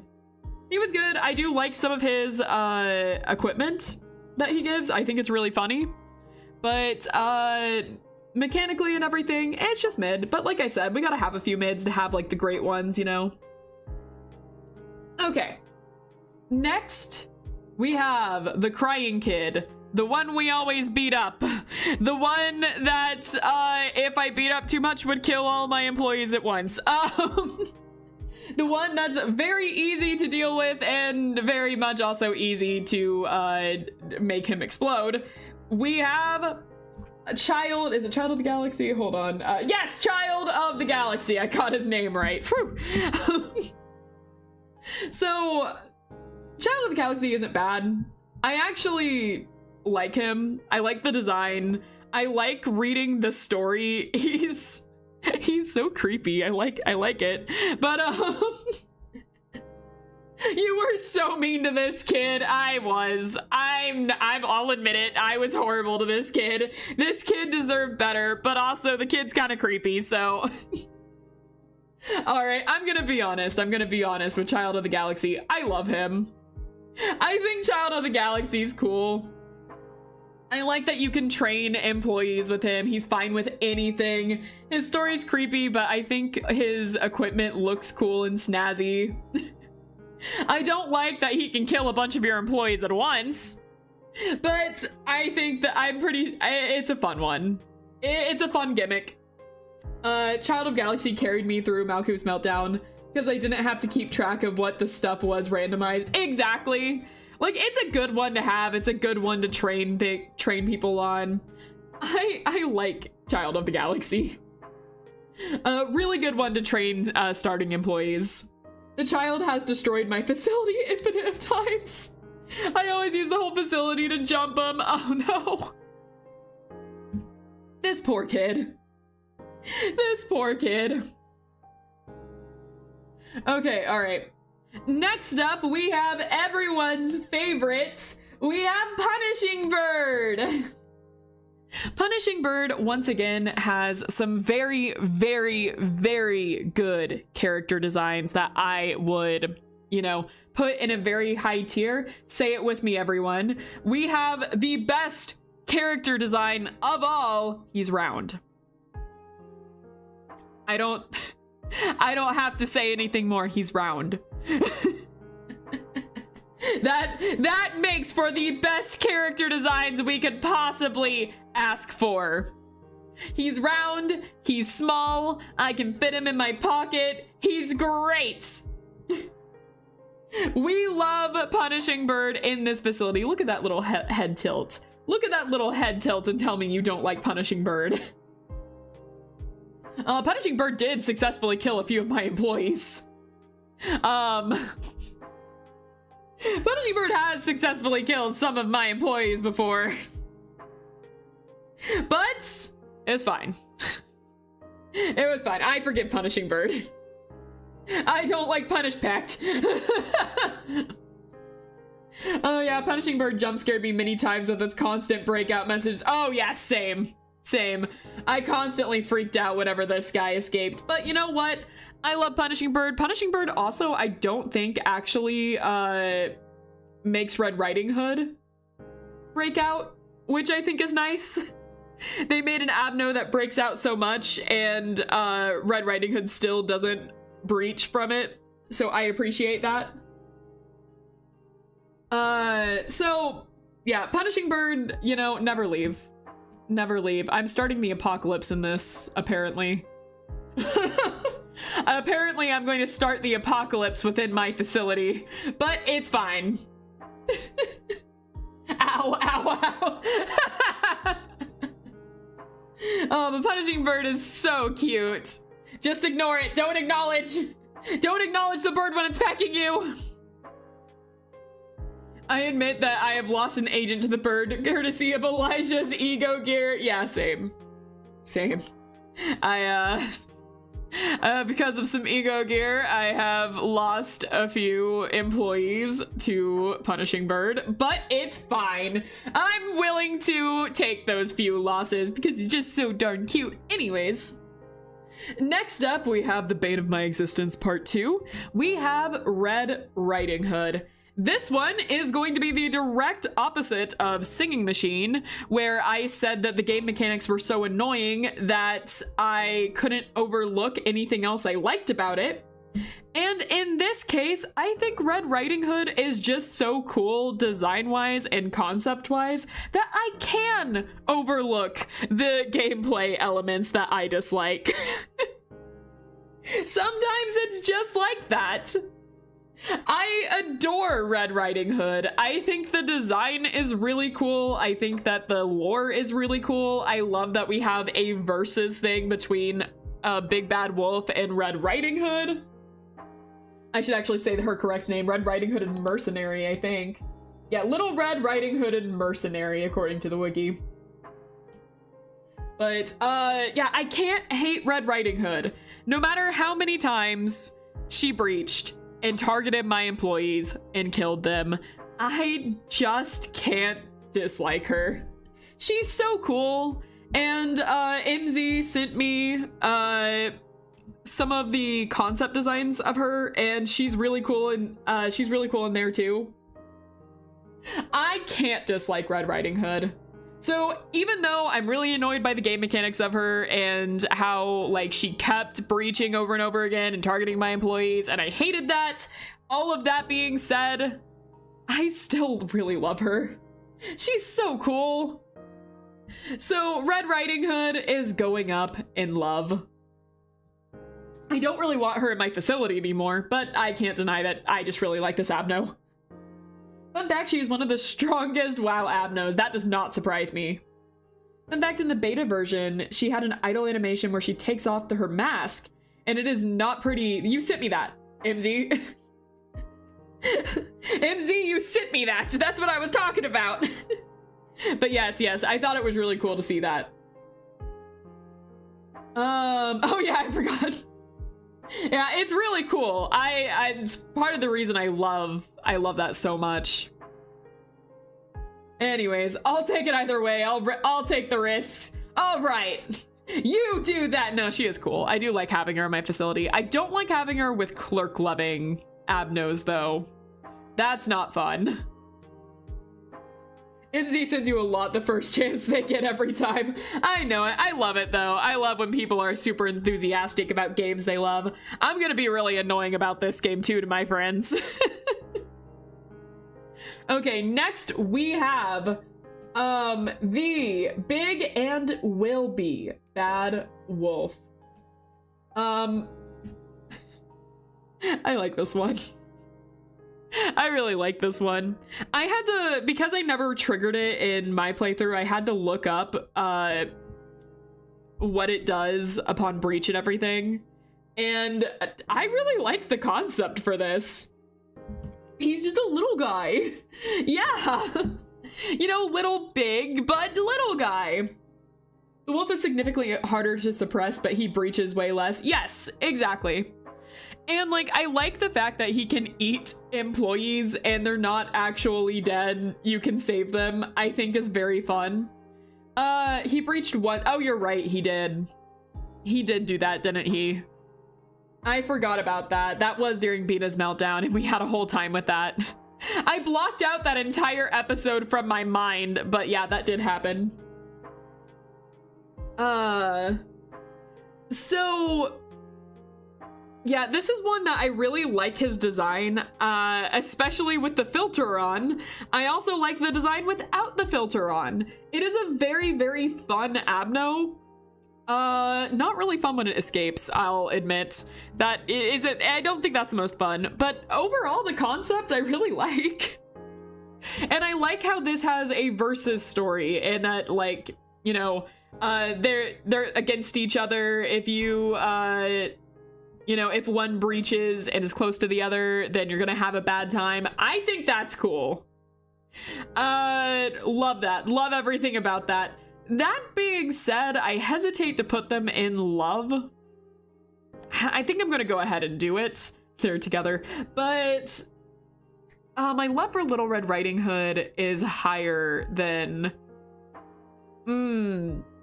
It's fine, it's fine. Actually, I think they are the same tier. I think they are the same tier. It's complicated, but yeah, I think them being in the same tier is correct. You should read more of Wonderlab so we can talk about things. I want to! I'm probably gonna end up finishing it tonight because I've been speed reading it. I wanted to finish reading it by the time I got to this episode because I was kind of hoping to add the abnos from that in here, but then I changed my mind. So I ended up not doing that, but I'm probably gonna end up finishing it tonight because I've really been enjoying what I've been reading so far. All right, next up. If you do finish it tonight, keep me updated in the mod Discord. I want to hear your reaction to the ending. I'll let you know. I've been enjoying it a lot so far. It's really cool. I especially love all the Wonderland themed abnos. Oh man. Okay, next up we have Fragment. Would it be weird to say that Fragment is one of my favorites for reasons that I can't explain? I don't know what it is about this silly little children's drawing, but I really love Fragment. He's a silly little children's drawing. I mean, it's a silly little children's doodle.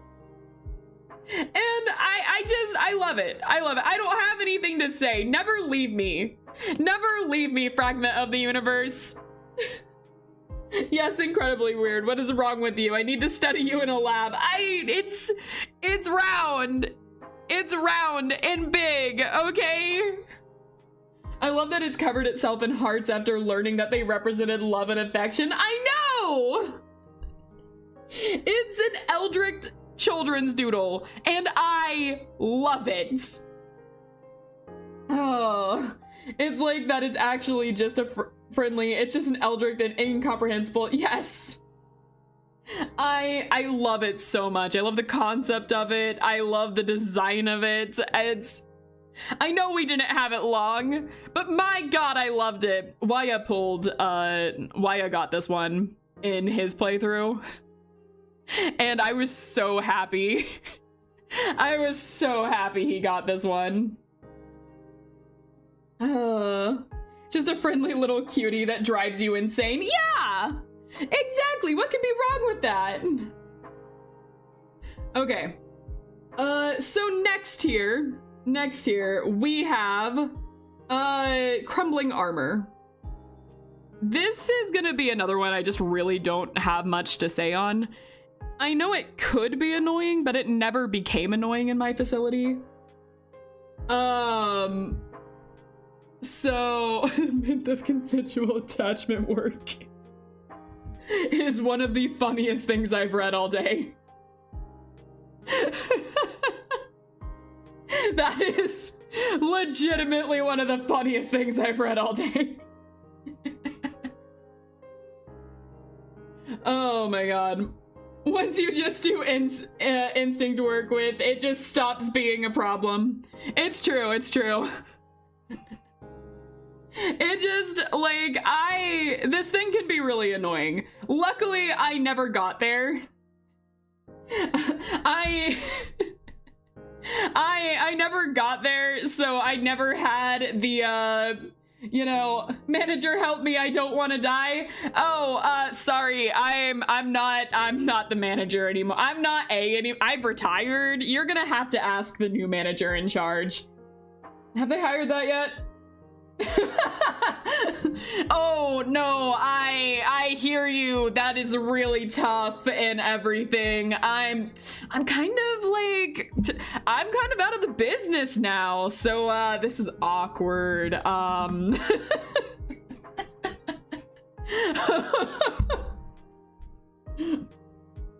Okay.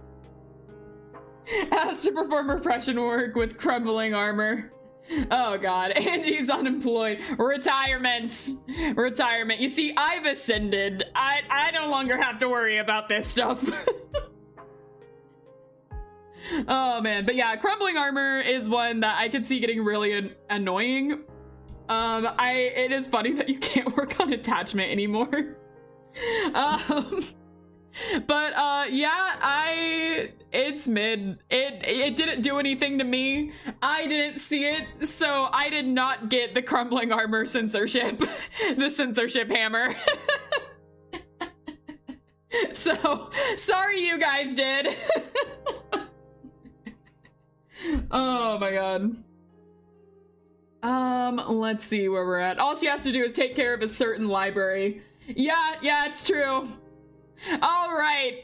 For everyone that is new to my streams, for everyone that is new here or has not watched the previous Lobotomy Corp episodes, specifically the early day ones, there is a lot of backstory between me and this bird.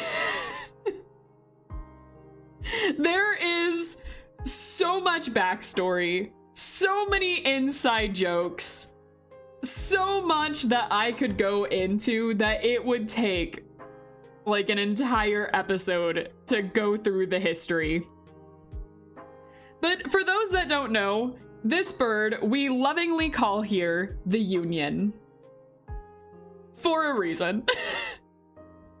So, we've called it the Union so much that I keep having to look up the name to make sure I get it right. Judgment Bird, Longbird. We got this guy. We got this guy, and I had some trouble, to say the least. And, many of you remember the tale of Yuri the First. Many of you remember Yuri coming here with stars in their eyes, and I couldn't figure out how this damn bird worked. And I was like, well, until we can figure it out, I'm going to send in low-level employees for fodder. And just to get some energy so we can figure out the information on this thing. And so we hired Yuri the First. Yuri, who was never forgotten and always remembered, and became my first major sin of this facility. And Yuri walked in there with stars in their eyes and immediately got killed by Longbird. And after that, chat said that they were unionizing, and I said, oh yeah, sure, our union manager is this guy. This bird here. So meet our facility's union. This is Judgment Bird, the union of Lobotomy, well, my Lobotomy Corporation. And we would constantly send in employees who wanted to unionize to deal with the union. Well, specifically, I had to keep dealing with the union and sending in employees to talk to the union because the union wanted to talk about judgment and rights and constantly judged me or whatever about how I was handling employees. So actually naming this guy the union turned out to be true. So this is, so for anyone that is curious about the union jokes we make, meet the union. Judgment Bird. Big Bird and Mountain became human resources. Yes, yes. We have our human resources. Mountain of smiling bodies. And Big Bird. At least it wasn't Magical Girl. The woman's so needy. It's true. It's true. I don't think a day goes by where I could legitimately play Lobotomy Corporation without the union. The union was so important to my playthrough of Lobotomy Corporation. Judgment Bird was so important to my experience in Lobotomy Corporation. This is where I went from liking the game to loving the game. I love all of my memories with this bird. And even though Big Bird may be my favorite design when it comes to the birds, Judgment Bird, the union, is my favorite one. And so since you put all three of the others in Never Leave, I don't think you can place the next one anywhere else by definition. I know. I started the apocalypse here. And I kind of intentionally started the apocalypse here. But does the game love you back? No, the game hates me, spit on my grave, and stomped on me. In fact, I'm pretty sure it put me in my grave. I think this game hates me in every way that it can. But man, I can't help but to look at it fondly. Anyways, next we have the actual apocalypse. Did I say next ellipse? Did I accidentally combine next and apocalypse? Did you guys hear that? Anyways. Next we have the literal apocalypse. We have Apocalypse Bird, which I gotta say, the presentation of this guy is one of the coolest things in this game. The whole presentation in which they introduce Apocalypse Bird has to be one of my favorite moments in this entire game. Just the birds breaking out, suddenly the screen changing into this storybook style like thing to get you ready for what's about to happen. And then you see the gate open up in one of the departments and the birds walk to it. You have, you know, Punishing Bird going pretty fast towards it. Judgment Bird walking at a brisk pace. Big Bird taking his sweet ass time because he keeps stopping for snacks and killing my employees along the way. And then you see them all enter, and what breaks out is one of the coolest designed abnos in this entire game for me. And I beat it first try with 0 deaths. Anyways, I'm gonna rub that in for as long as I can. It is one of the coolest things in this game. I love Apocalypse Bird. I love the gift you can get from it, the weapon, the armor, everything about this thing just screams cool. I can't hate a single thing about this. Also, you know, I like it mechanically. It might take a second to figure out, but I do really like mechanically how this thing works as well. Not fond of the meltdowns, I got to admit, but everything else I think is really cool about it. Never leave. Literally never leave. One shot's Apocalypse Bird, but cowers from White Knight. Yes. Yes, in fact. In fact. Didn't Yin Yang obliterate 2 of the eggs on your... Yes! Yeah, you're right. You're right. That did happen. And then, because we beat it, on my first attempt, Yin and Yang escaped and then killed 2 of the eggs at once, and then we did the last one and we were able to win. But we had some deaths, and I was like, I think I can do better, and I restarted it. I did forget about that. So technically my 0 death attempt was not until the 2nd try. Maybe it was 3rd, because I think we also failed the 2nd try, because I failed to understand how it worked mechanically with the meltdowns. So it actually might have been 3rd that the 0 death attempt was, now that I think about it. But I did restart because I'm like, wait, I think I can do Apocalypse Bird better. And then we got 0 deaths, so I'll rephrase that. It was more like the 3rd attempt that we got it. But yeah, no, Apocalypse Bird definitely, yeah, Yin and Yang definitely helped with that first one. But the great thing that I love the most about Apocalypse Bird is that all 3 eggs count in Gabora's mission. So if you're having trouble feeding Alfs or getting them in your facility for that mission, Apocalypse Bird counts for all 3 of them. So you just take on Apocalypse Bird and then you're done. That mission is clear. And that's what I used, in fact, in order to clear that mission. So for that alone, I'm already putting it in Never Leave. I love that. That put so much stress away from me really fast. And it wasn't that bad to deal with. It was actually a really fun boss fight. I thought it was very unique and very interesting. Yin Yang can do the same thing to White Knight and their apostle. Really? That's interesting. Okay, next up we have King of, is it King of Greed? Yeah, I'm pretty sure it is. Let me, yeah, it's King of Greed. Okay, next up, King of Greed.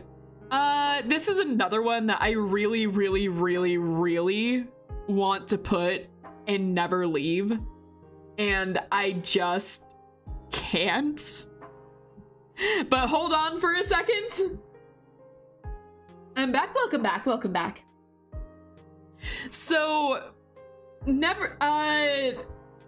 an anglerfish, how could you not?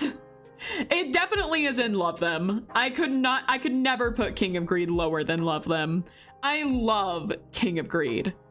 Everything from the design to the concept, game mechanics, everything about this one I love. I love the glove. I love the outfit. This one is amazing. However, it is annoying as hell to fight this thing.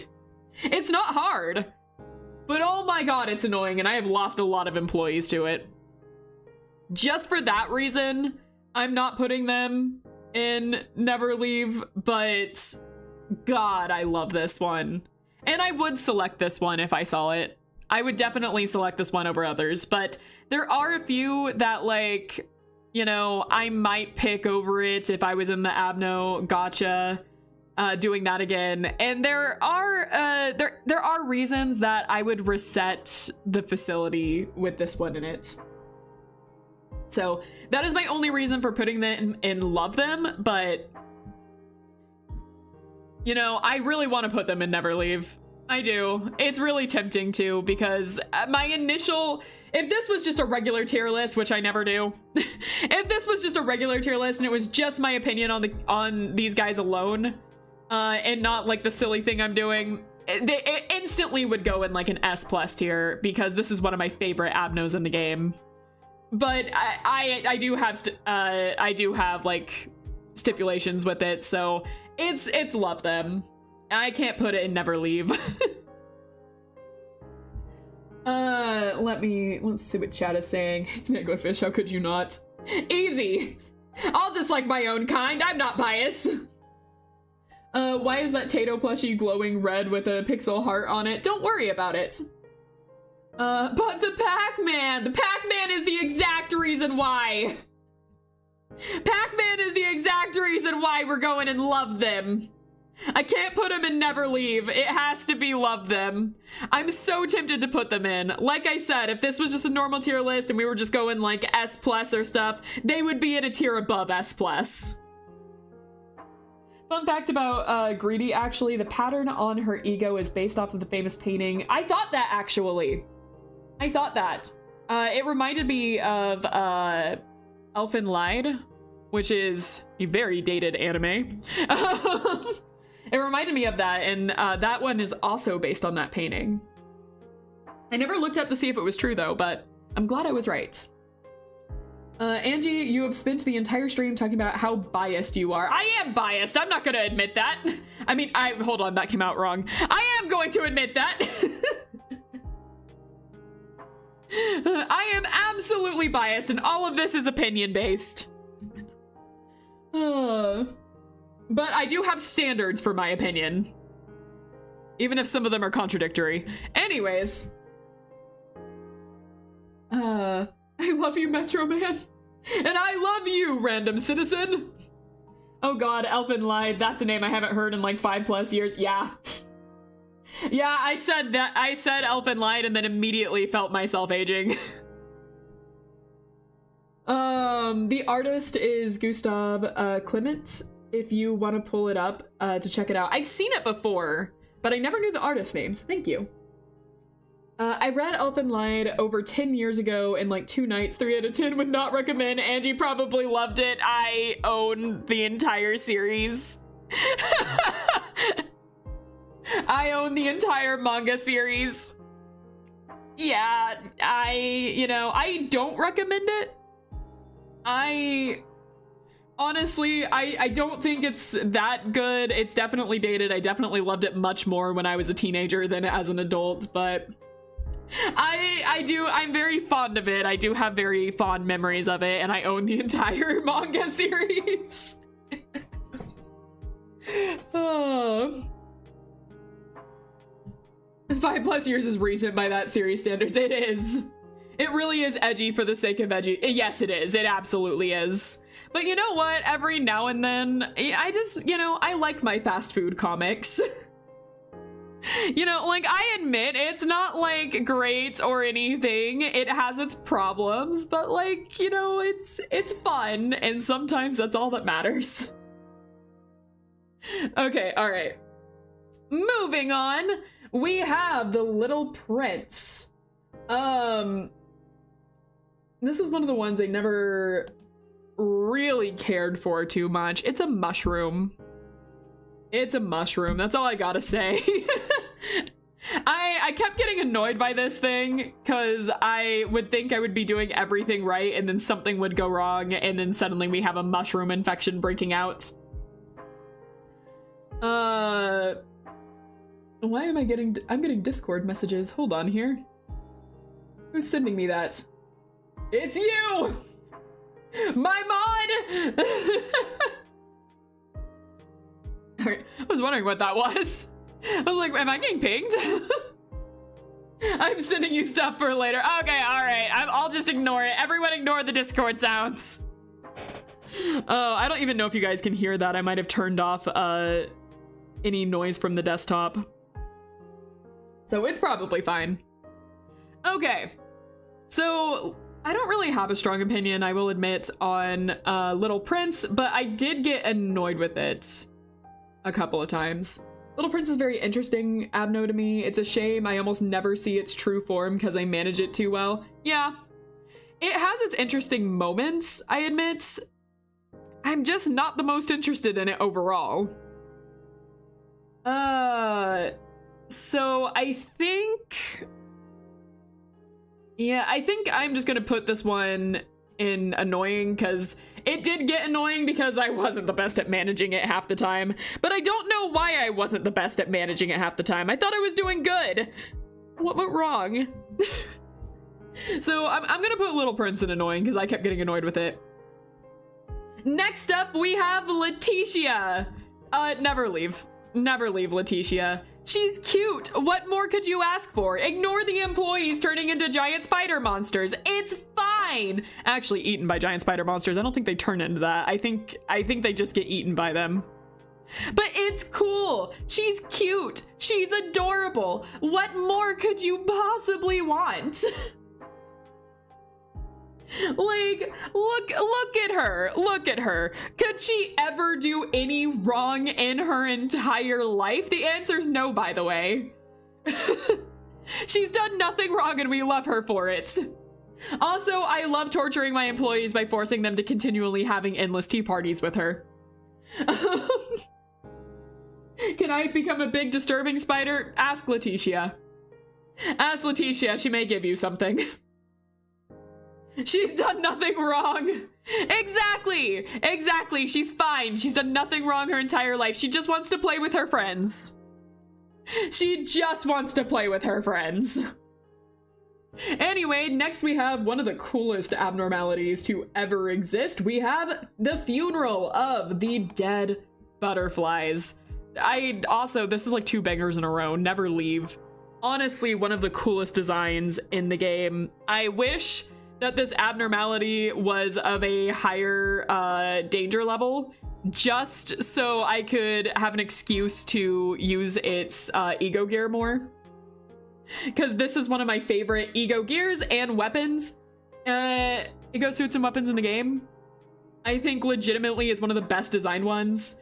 And I'm upset I couldn't use it more, honestly. Everyone's favorite, cool enough to ignore he sucks because of the high stat penalty. Yeah, basically. I love this one so much. What a mood. Why did the cool stuff have to be AG instead of WoW? Exactly! God, I love the double guns. It's so cool. Design cool, concept-wise cool. I love the butterfly motif with death. It's so clever. Just everything about this abno is so clever, so amazing. They did 10 out of 10 job. Snazzy suit, butterfly head, death symbolism, 10 out of 10. Next up, we have the German. Yeah, I don't think I can pronounce the name. Nope, I'm not gonna try. It's been too long since I took German. It's been far too long. All right, but I always just call him the German. And Fry shoots.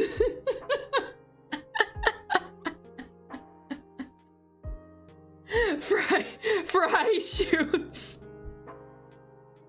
All right. But the German, what else can I say? We put the German immediately after funeral, and also that's basically how you say it. I know it's basically how you say it, and that's why it's so funny. Oh my god. Oh man. Anyways. What else do I have to say with this one besides this one's also would never leave. It is again just kind of a 10 out of 10 design. Really cool. It's intimidating at first when you see it. I will never forget the freak out I had when I first got this guy. Clicked on the stuff to work on him and immediately started just flipping out because they replaced the button with the bullets. That was one of the funniest moments in the series. It happened early on, and I will never forget my flip out when I first got this guy. It's such a cool design. I'm upset we actually lost the ego suit for him. We never lost Magic Bullet, but I'm really upset we lost the ego suit because God, it was so cool. I have had to pay him a lot of energy because of accidentally clicking the button. Yeah, and then you can't get rid of it. But yeah, no, it's such a cool design. I love that you can just like kill things off with his bullet. I love how Magic Bullet is one of the most annoying weapons in the game because of friendly fire. And I love it. It is so funny. It has easily caused some of the funniest moments in this game. Magic Bullet is one of my favorite weapons. Is it annoying as hell? Absolutely. Do I care? No, because it's absolutely funny and it's great. It's incredibly great. Angie lied as naturally as she breathed. Listen, I never gave Magic Bullet again to people when I was, you know, thinking straight and not wanting people to die. But in that first facility, season 1, some of the funniest moments happened because of that gun. Oh, the last funny moment was when she failed to even use it. Yeah, basically. Angie, we have to know, what ego gear and weapon would you use? Magical Girl. Instantly Magical Girl. Why do you think I put my self-insert stand-in the Magical Girl outfits? It has to be the Queen of Hatred. Absolutely, 10 out of 10. That is like wood cosplay, 10 out of 10. I love Queen of Hatred's suit and ego gear. Magic Bullet caused me to get stuck in a reset loop for so long because it took me an embarrassing long number of party wipes until I realized the Magic Bullet was the culprits. Yeah, it took me embarrassing long to figure out why so many people were dying. Man, I suddenly feel a lot of rage and frustration for some reason. I wonder, I guess I should get some water. Remember to water, everyone. Yep. Take a drink of water, everyone. Refresh yourselves. Harder question? Shoot. You're wearing a Magical Girl outfit. Aren't you a bit old for shut? Immediately shoots with Magical Girl beam. No. Oh. That was fast.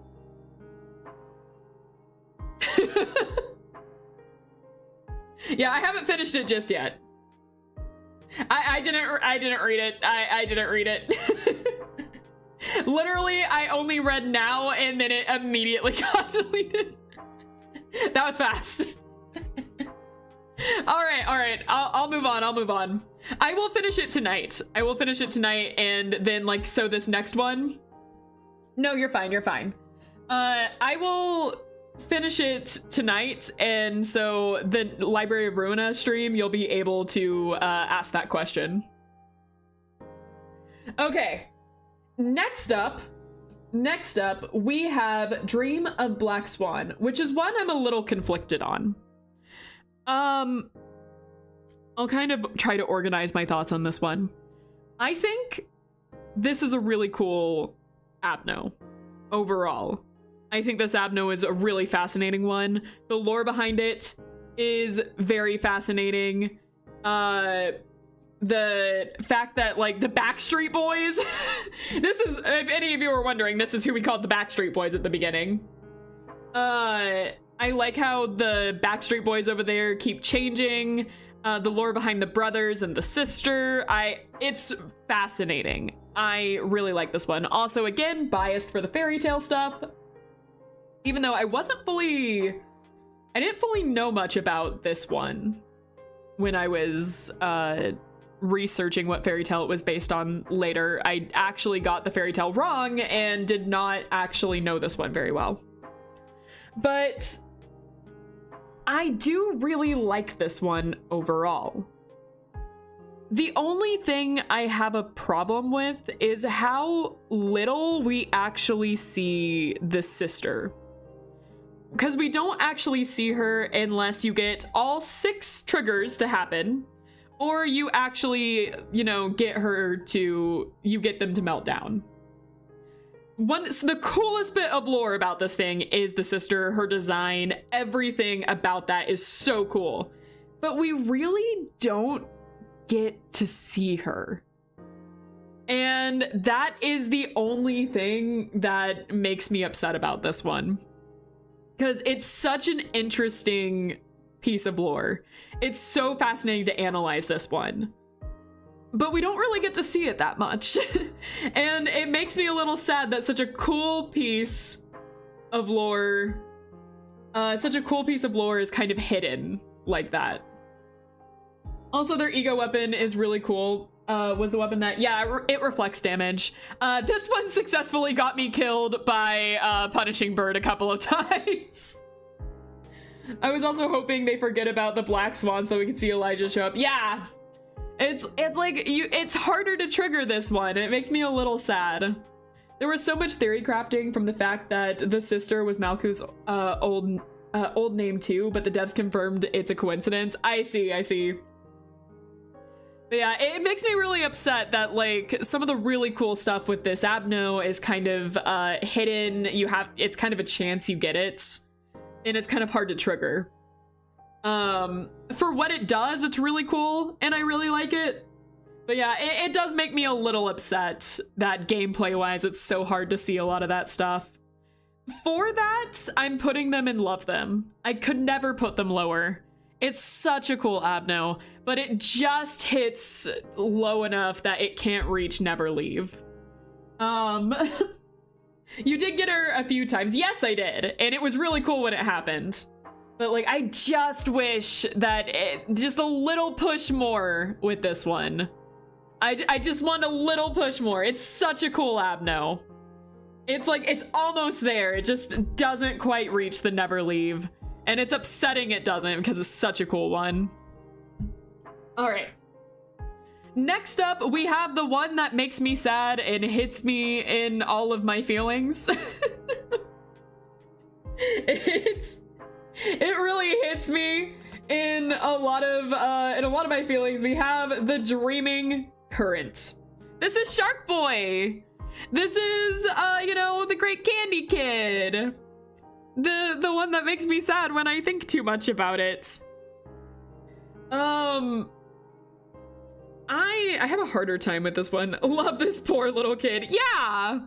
I have a hard time with this one, admittedly, because it is a cool abno. I have nothing against this abno. I just like other abnos so much more than him. And that's the only thing setting him down. But I do really like this one. So I could never put him in mid. He is annoying to deal with if he breaches. He can be really annoying to deal with if he breaches. But he didn't breach really that much. And once we figured out the mechanics, it really wasn't that bad. He killed all the clerks, don't get me wrong, but I mean, it's clerks, they're not people. I feel a little worse saying that after reading the Wonder Lab comic. I read the Wonder Lab comic and now I'm just like, oh man, I can't say that clerks aren't people anymore. I feel bad saying that now. You now have bonded with the clerks. I started caring about them. Freaking Flower. I do like Ty too. And Wonder Lab gave me empathy.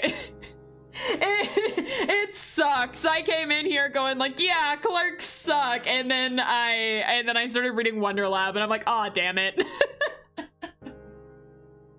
I like clerks, damn it. God is my fave, as you can probably tell, though. I love all the main trio. They're good. They're legitimately good. I really like it. I don't know if you guys can tell, but I really like it so far.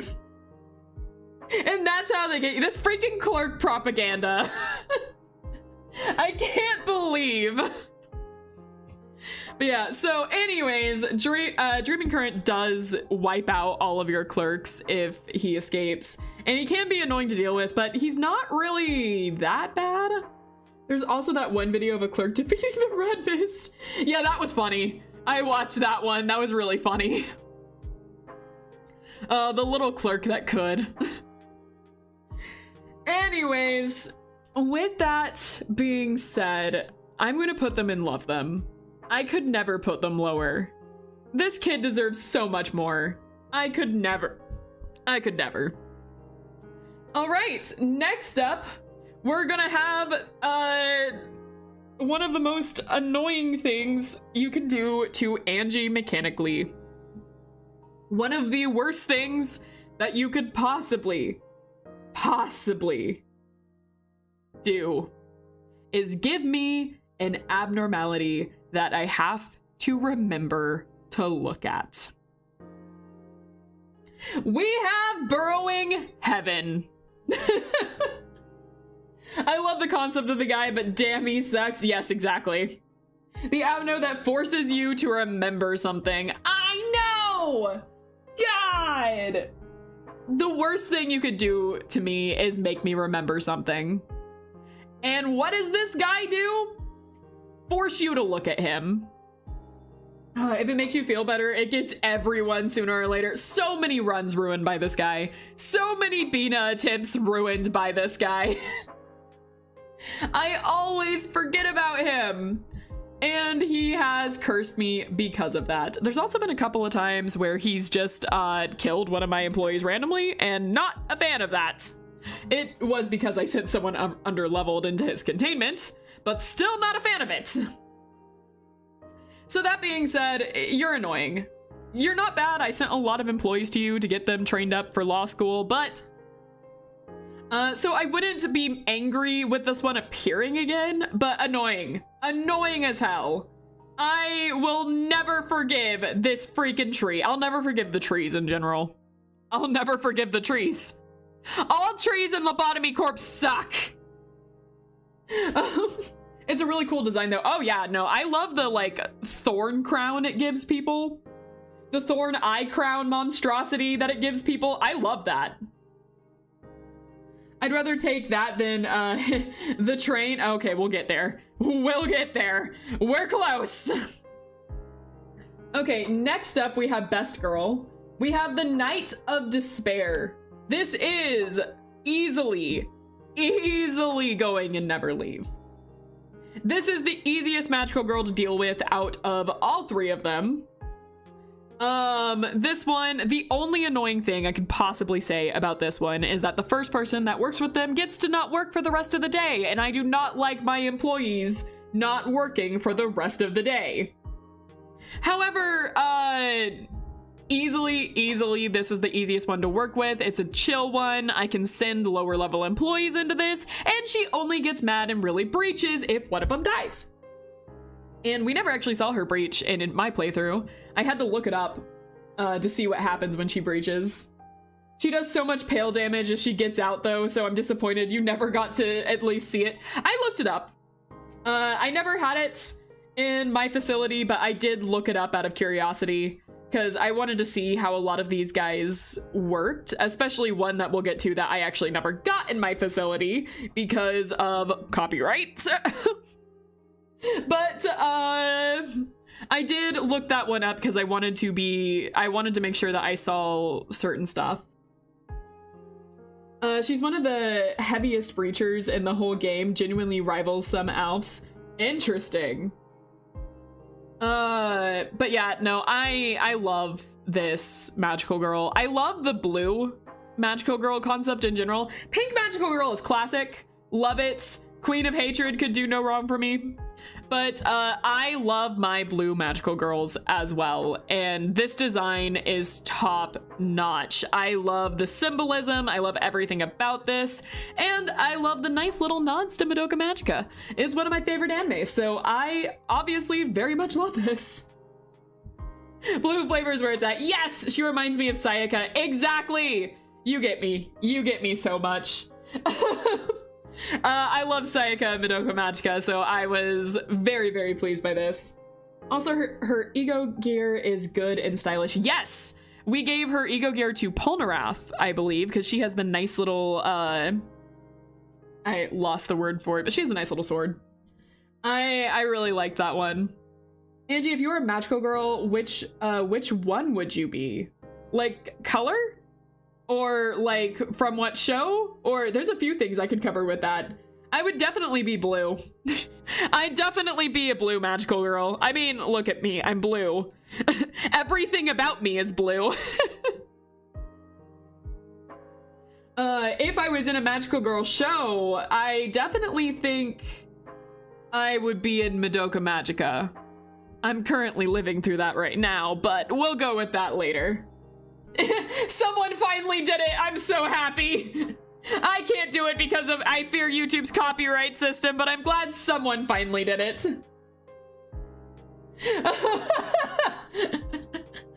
Oh, man. I feel like Weepy is perfect pick to ease somebody in the transition from HE Abnos to WoW Abnos. That's actually a good point. That is a very good point. But being Maguka is suffering. Yeah, we'll get to my lore at a later date. Anyways.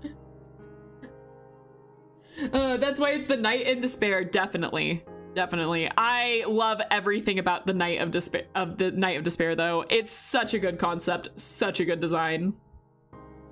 Of course you would. Of course you would. Every magical girl anime ever to choose from, and you choose Madoka Magica to be in. No, I didn't choose. No one chooses to be in Madoka Magica. I just say if I was in one, you know, currently with my current lore everything, it would definitely be that I'm in Madoka Magica. If I could choose the magical girl show to be in, Tokyo Mew Mew. I'd choose Tokyo Mew Mew. I get to work at a maid cafe and get a cute outfit, and I get to be based on some endangered species of animal, where I get powers based on that, and I get a cute name. I'd be living my best life.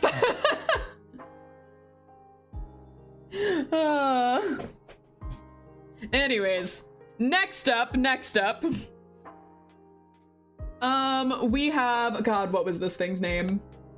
It is the Naked Nest. Of course it is. Okay. Of course it's Naked Nest. So,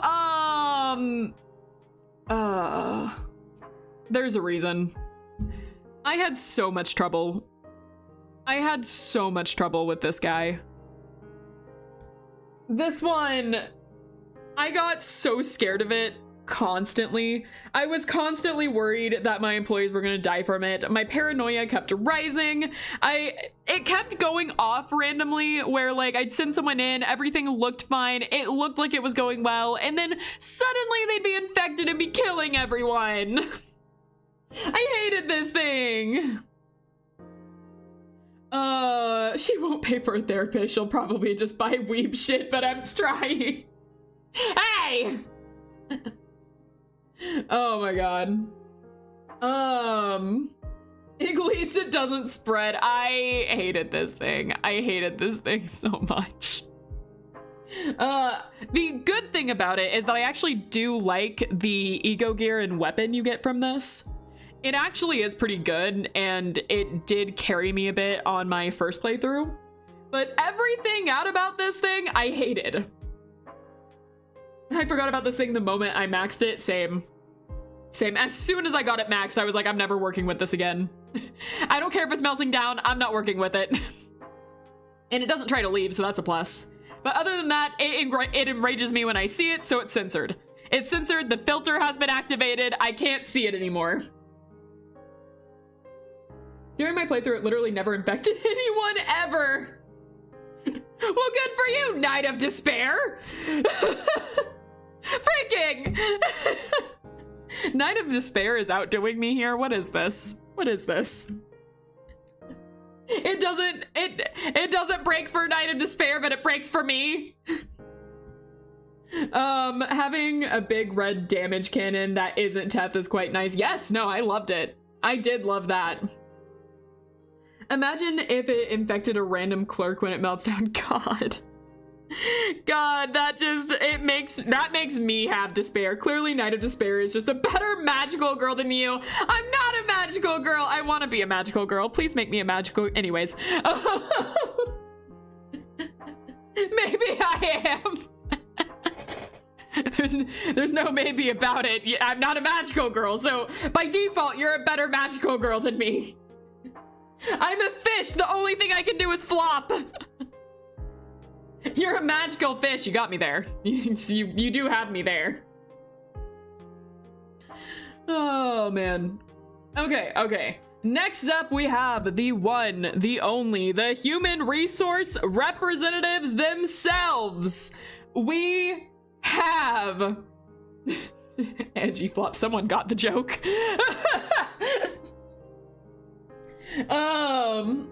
Well, if you want to be a magical girl, I have a white rat cat fox thing I can introduce you to. Yes. I'll take it. No, we have Mountain of Smiling Bodies. This one is also kind of the bane of my existence, you know? The only thing saving Mountain from going into Censored tier is that Mountain is... You can deal with it, and I dealt with it so much, I was able to finish all 50 days with Mountain in my facility. Was it annoying? Absolutely. However, it's more doable than some of the other ones in Censored tier, and it doesn't make me mad enough that I don't want to look at it. I mean, it's grotesque enough that maybe I don't want to look at it, but it doesn't make me mad enough that I don't want to look at it. Its concept is really cool. Mechanic-wise, I actually don't hate it. It's annoying, but I don't hate it. And honestly, it's not the worst to deal with as far as ALFs go, as long as you have someone ready to, like, beat it up as soon as you notice it's going to escape. It's really not that bad. Also, the gear it gives you can eat bodies. So that's something. You know? Mild cannibalism aside, it's pretty cool. And speaking of things you don't want to look at, yeah, while we're on the topic, is if it gets the third part going, it's kind of painful. Yeah, no, that part's kind of painful. But Mountain isn't the worst to deal with, and so because of that, it's annoying, but it's not the worst. It's not the worst. Mountain is really fun in a facility with 2 other abnos that escape with deaths in Little Red. I dealt with that one. Oh, we dealt with that one. Okay. All right. Now we have... Remember how I mentioned that the only thing you could do to me that was the worst possible thing you could do to me would be to put in an abnormality that I am forced to remember. Will meet the abnormality that I am forced to forget. And apparently there's a little bit of a thing working out here that if I'm being told I have to forget it, I'm not gonna forget it. Because every single time I have to deal with Schadenfreude, I look at it for some stupid reason. Freaking Schadenfreude was so annoying, it kept breaking out, and I kept having to deal with it. However, there's a catch.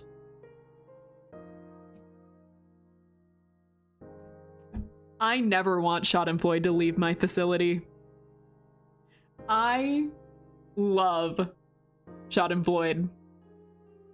Do you know why I love Schadenfreude so much?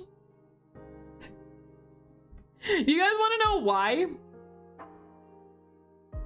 The reason is because Schadenfreude is my favorite punching bag in this entire game. Oh my god. I had Army in Black. I had Army in Black in my first facility, and Army in Black has a nice little feature where if clerks die, or anyone dies for that matter, Army in Black would like to have a word with you and break out and ruin your life.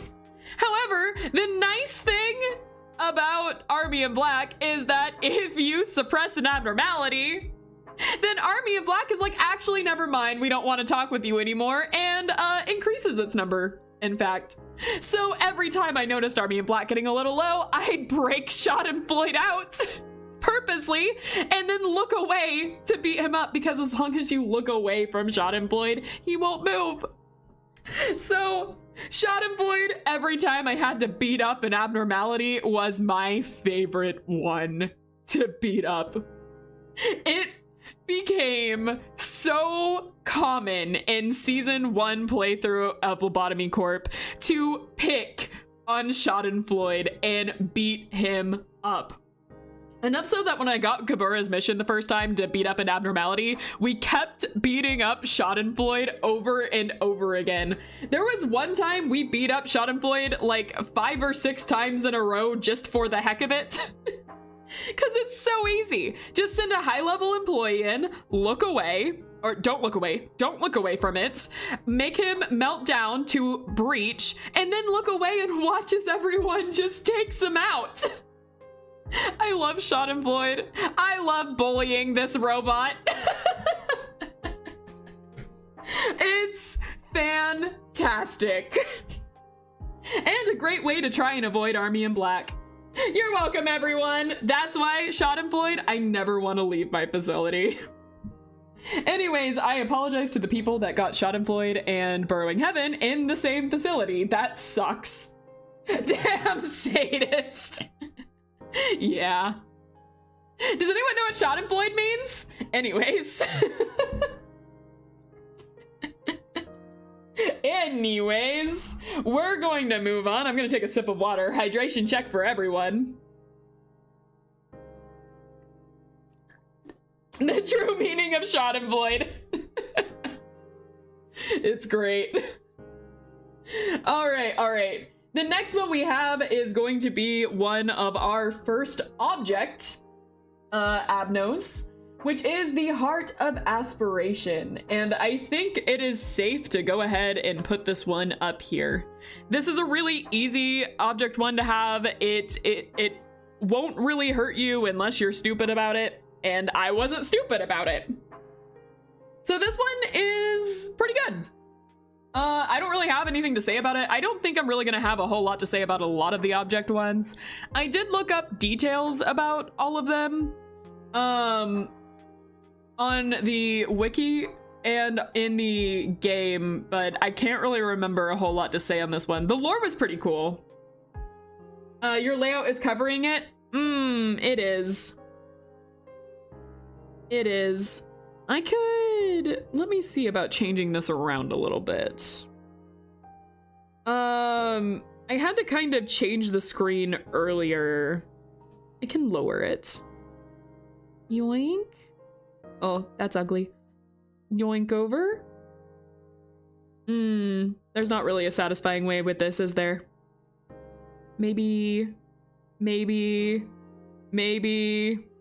we go. All right, that's better, right? Forsake the just delete the layout. Delete anything nice. Anyways, this should be better, right? But yeah, the heart is good. I never had any complaint about it. A bit more to the right. Let me see. Just kind of move just a little bit over. Does that work? Does this work for you? Schadenfreude the layout. Almost. Darn it. More to the right. Okay, all right. I'll just have a little beep, beep, beep, beep. How's this? Does that work? It's really small print for me, so I can't actually see it.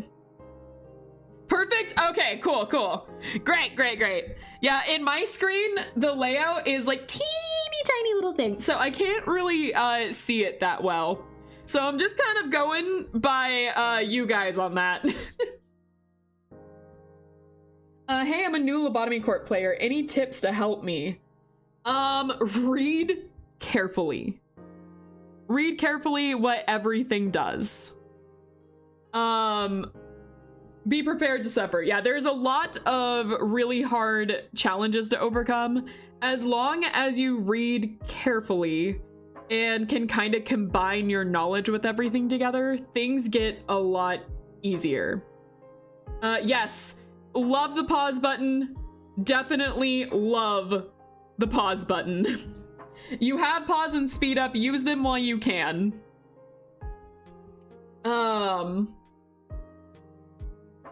Yeah, definitely this game, like, you need to read. You need to read, you need to make sure you understand as much as you can.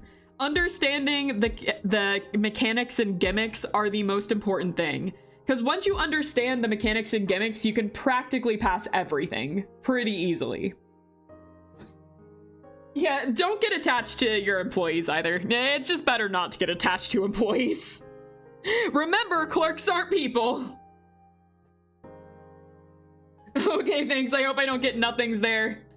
Nothings there is a good one, I'd say, for late game.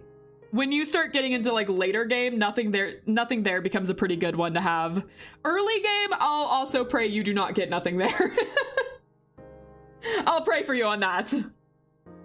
But yeah, late game, I would definitely say nothing's there would be a pretty good one to have because the weapon and armor you get from it are really, really good. Okay. Next up, we have, these are the Crazed Researcher notes, right? Notes from a Crazed Researcher? Is that the name? Notes from a yes, I got it! Haha! Alright. Yeah, I don't think I really have to explain the heart one. I think the heart is beloved to most people, so I think you guys understand.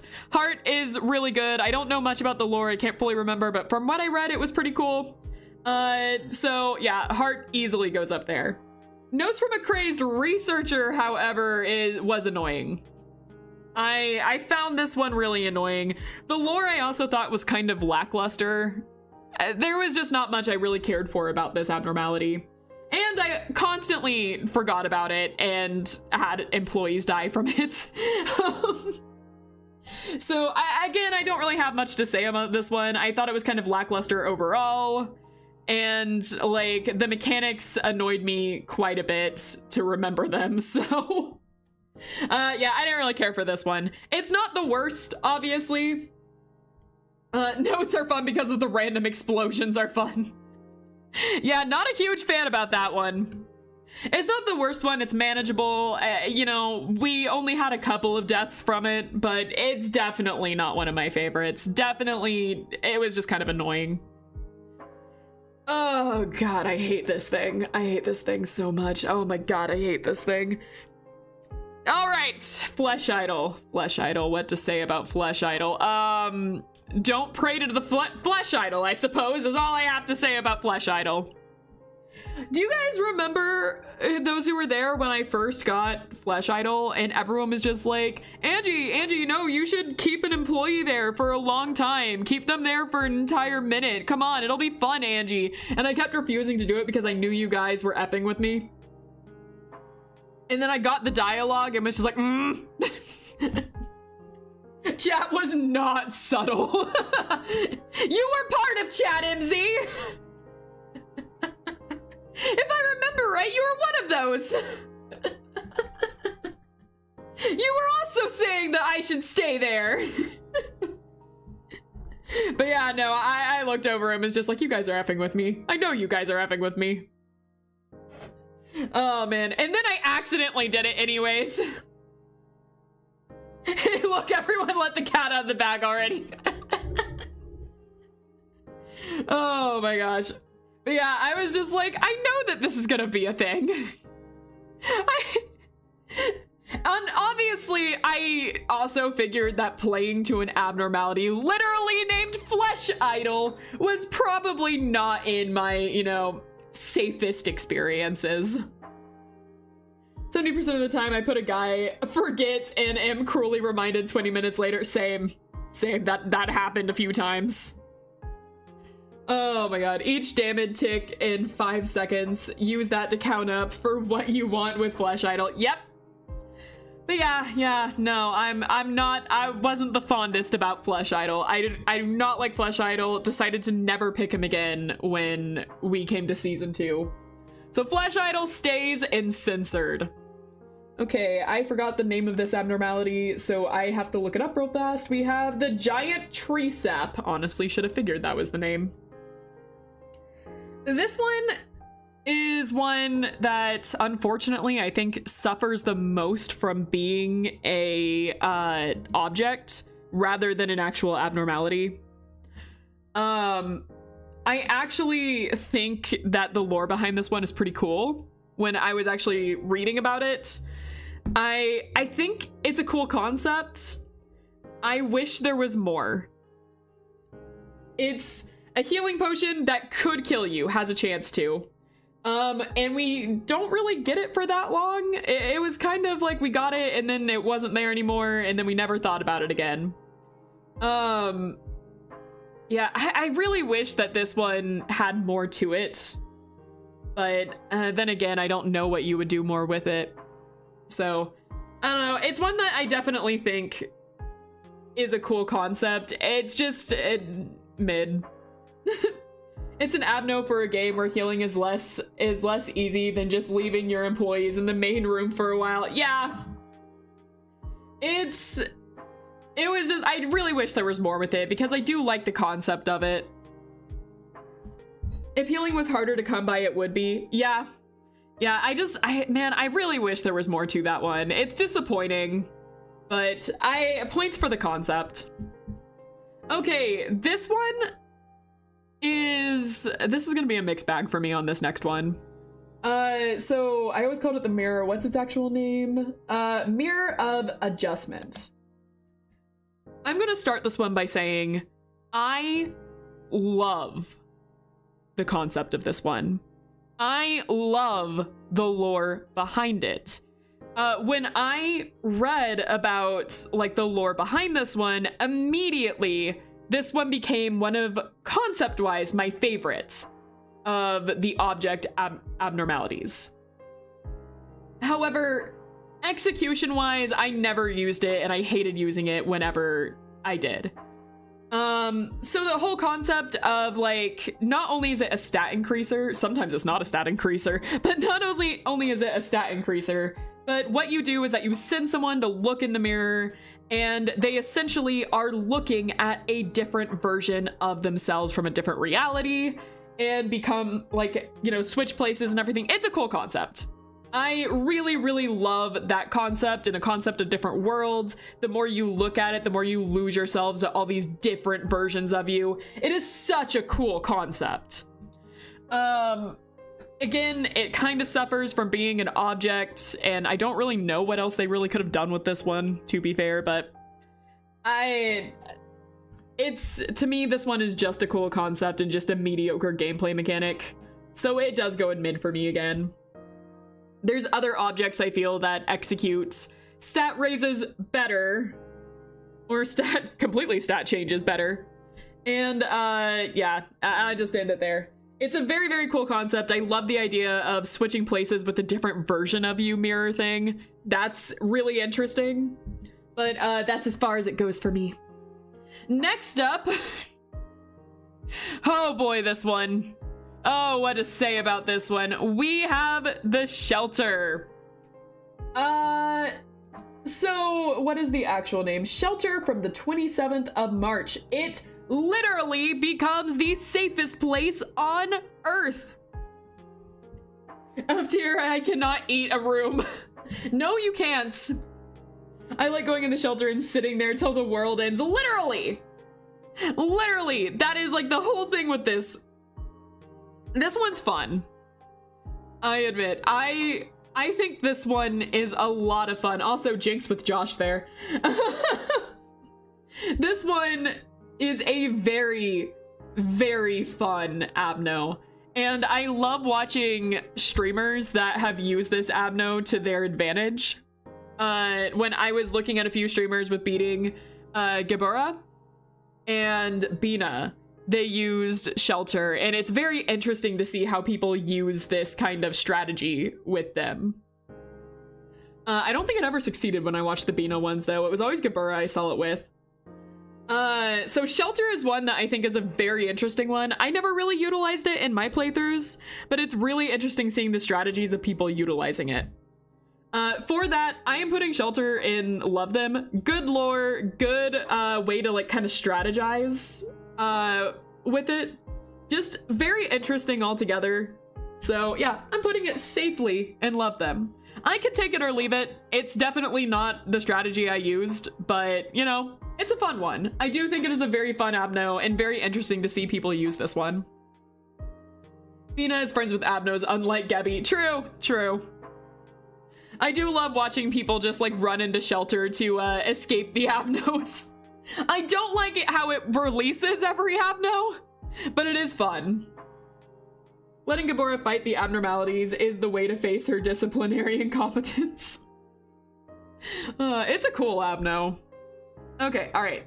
We have fairies! Yes! All right, this is Fairy Festival. And honestly, I love this one. I want them to never leave. I love the fairies. I only died to fairies once because I forgot about the fairies, and honestly, that was on me. The fairies are cute. Said you never— I did lose a nugget to them, Josh. I did. I never forgot about it. It was only one time, but I can't remember which time it was. But I lost it during like something big was happening and I had just sent someone to fairies and I'm like, oh, we have meltdowns, I'll just send people in, and then someone immediately died to the fairies.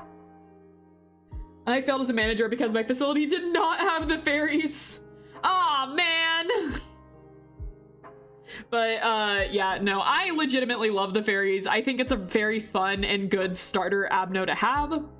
I'm upset we never got fairies back in my second facility, but you know, they were a good first one to have in my first facility. Next we have me.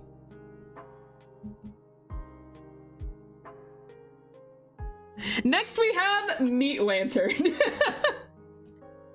That is correct, right? Yes, Meat Lantern. Meat Lantern is interesting, to say the least. There are a lot of things that I have to say that are negative. Positives, it's a cute design, very cute design. I actually very much love Meat Lantern's design. Funny name. I love the little flower angler. Like, that is such a good idea. You have a facility deep underground where there's no plant life and you have the flower be the lure. That is very clever, very cool. Love that. That's all I have to— that's all the good things I have to say. It's annoying as shit. It won't shut up. It keeps eating my employees. It keeps just randomly eating every clerk that comes by. It ate Clapic. You have to click directly on it or no one will see it and keep walking towards the lure. It breaks out every chance it gets. You have to work on it for like an extended amount of time, which is weird. Yeah, no, this is annoying, which is fitting for myself. The good designs, good concepts can only go so far when the game mechanics are annoying as hell.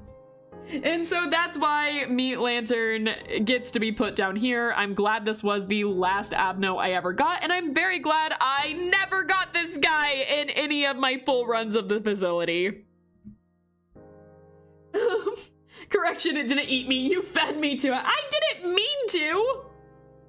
How could it eat Clapic like that? Truly, only it is to blame for their passing. I thought I clicked on it. You need the mod that tells you how long an employee will take to work on it to handle it properly, which is dumb as hell. Yeah, there's just a lot of things mechanically that I found really annoying about that one. You can click on it and then send an agent, agent's menu pops up. Yeah, I messed that one up really bad. I messed that one up really bad.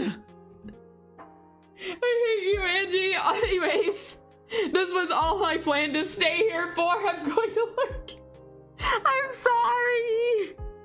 I'm sorry. Okay, okay. Next we have, who keeps making these things? Who is making these things? We can change anything is our next one.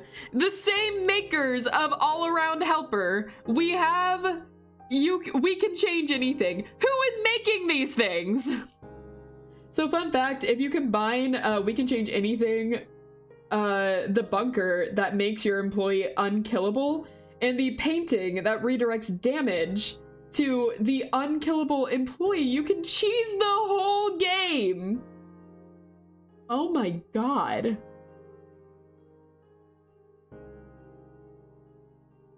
That's genius. What the heck? I think they patched that. I would understand why they'd patch that, but honestly, that is genius. Oh man, I just want to know the company that's making these robotic hellscapes. I am so curious about this company.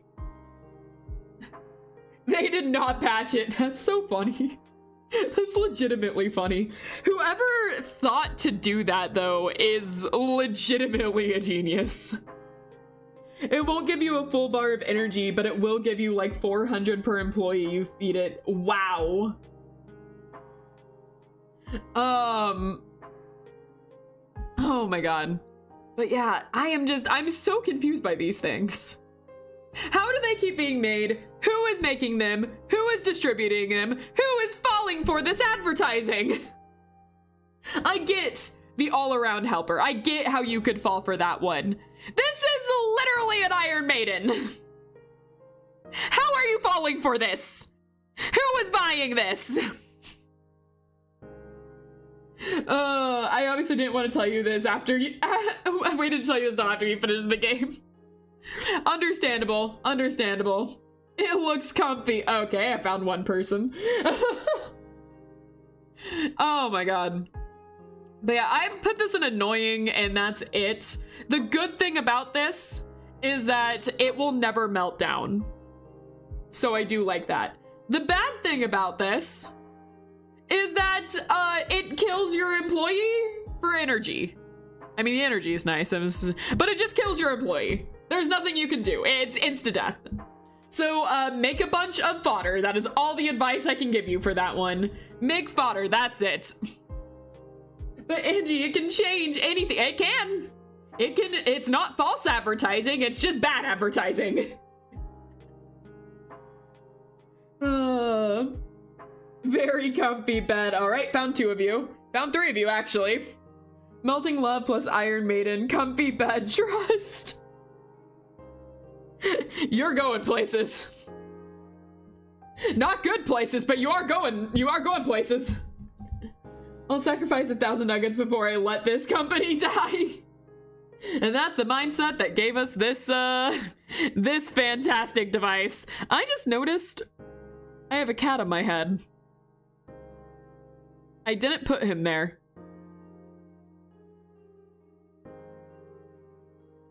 Has he been there this whole time? Huh.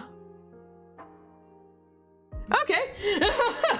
You only just noticed. I thought it was on purpose. Nope, never noticed it. I did not notice it, actually. Anyway, say hi to Oliver. I didn't know he was there. Angie put Oliver in S tier. Oliver's always an S tier. Come on, we all know that. I don't even have to think about that. He's above S tier. Let's be honest here. Oh, man. So next one we have is the Scarecrow. Another Wizard of Oz reference. Oliver is the voices we made. The voices we made along the way. Sounds about right. That sounds about right.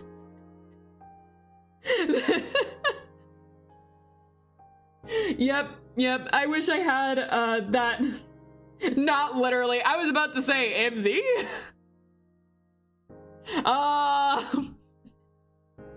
Me IRL. The Scarecrow! I wish I had that one to help me manage the White Knight. Anyway, moving on. I'll talk about it. I did it for the joke. I'll talk about it. Express train to hell. It's hell. That's all I gotta say. This is the worst one. This is the worst tool abnormality, and there's a lot of bad tool abnormalities. This is the worst you can get. 30 seconds. It's basically everything bad I hate about you know, White Knight being put in timeout over there. That didn't make sense. Let me rephrase that. You know how White Knight you have to go in every 30 seconds? This thing you have to go in every 30 seconds, and I hate it. That's it. That's the sentence. I don't like it. It's annoying. Moving on. Threat of death every 30 seconds or so for relatively little benefit. Exactly. At least there's benefits for the White Knight fight.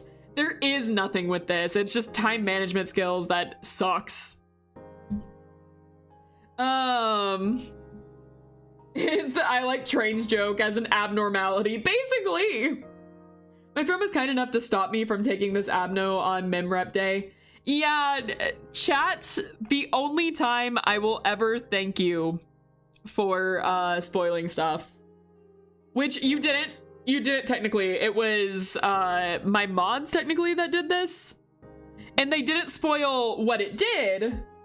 They just said, they told me, Angie, the only thing we will ever say, if you give us permission, which I did, is never select the train abnormality. If you see anything about a train, do not select it. And that is one of the things I will thank them for. We did eventually get it, but we did not give it on a memrep day. And we immediately memrepped as soon as we got it. So that's it. That is the one thing that I will absolutely thank. That was kind of a spoiler. Yeah, but it's funny to watch a streamer randomly get jump scared by the train and hearing them say goddamn and restart. I bet. That is pretty funny. But what about public transportation? True. We can't neglect public transportation. That facility was already a hell of a facility, though. The train just permanently ruined your facility by its existence. Yeah, basically. This game made me hate trees, trains, music, and magic. It made you hate magical girls. I can understand the trees, trains, and music, but magical girls? Okay, alright. So I'm going to go in this next one. We have the Scarecrow Searching for Wisdom, I think is his name. Yes, Scarecrow Searching for Wisdom. This is the next in our line of Wizard of Oz abnormalities, which I'm really glad they continued in the comics. So we have the Scarecrow that is searching for your brain and sucks out your brain through your head. This one is annoying. He gets to go in with his counterpart. They're both annoying. One is more annoying than the other. I will say, I think the Scarecrow is a little more annoying than the Tin Man. At least the Tin Man you can kind of like avoid. You can kind of avoid and not go in and get pummeled to death.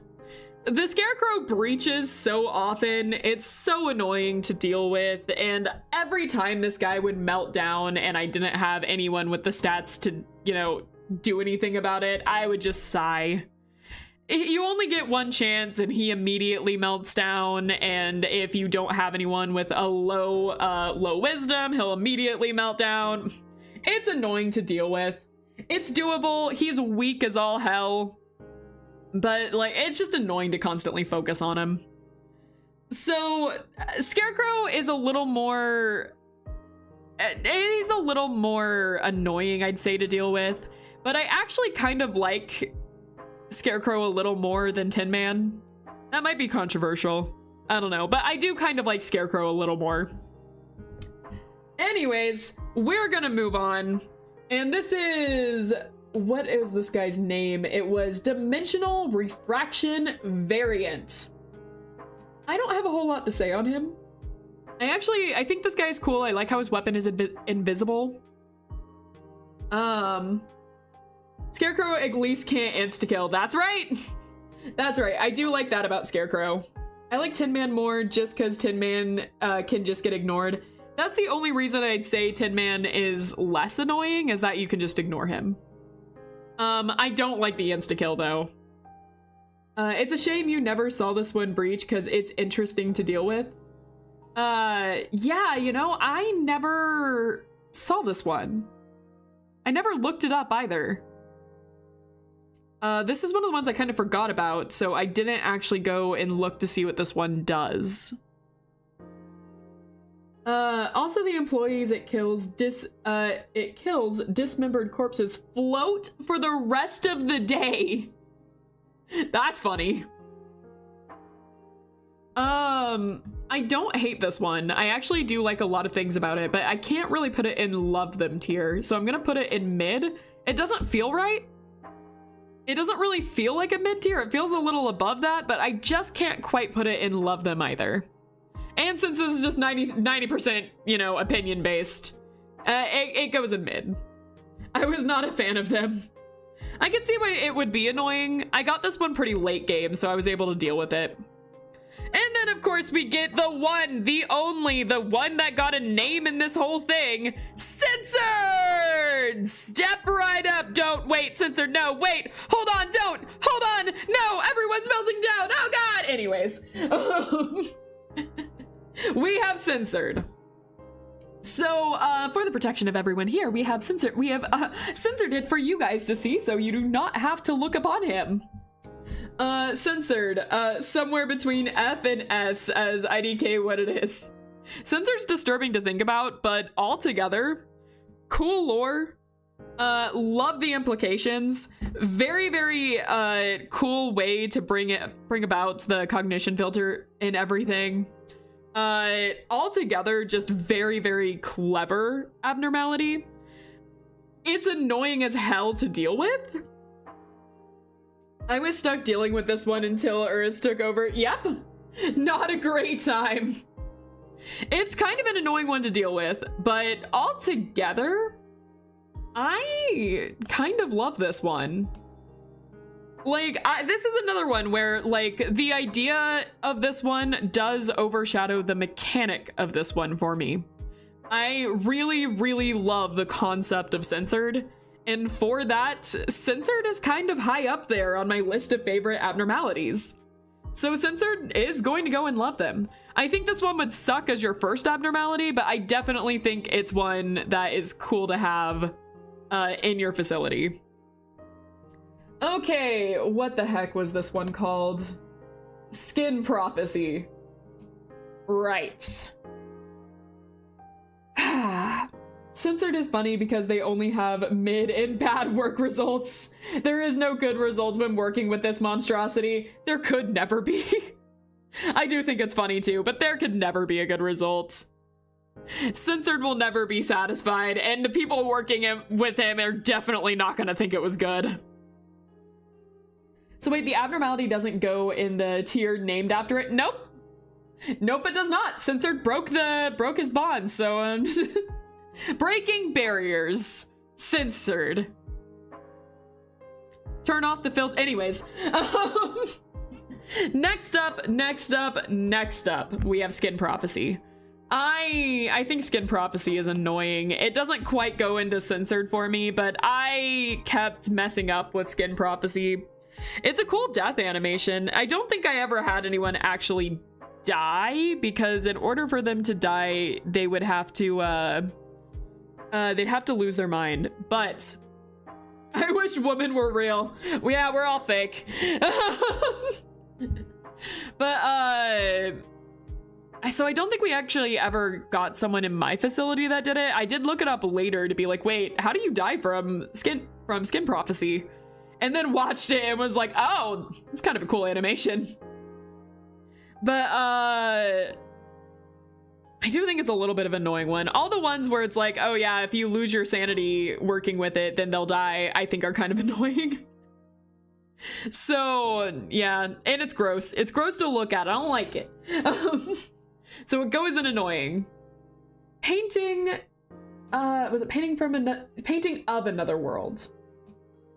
I think this one is cool. I actually really like this one. It's gonna be one of the first, it's not the first object. It's gonna be one of the objects I put in love. It's not really one I want to work with too much. However, it is one overall I think is a very cool concept and actually executed really well into the game. I don't have a lot to say about the objects, not gonna lie. I'm not gonna have a whole lot to say about them either. There's only a couple of them that I'm gonna have more to say. I just think that this concept is cool.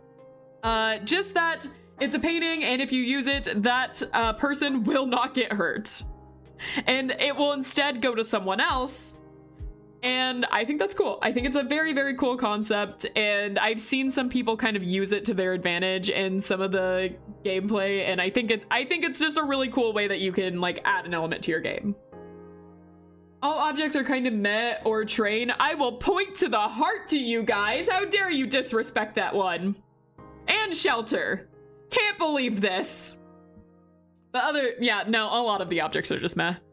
And backwards clock. Hold on. Are you guys saying backwards clock is meh? Wait a second. I looked over there and was like, wait.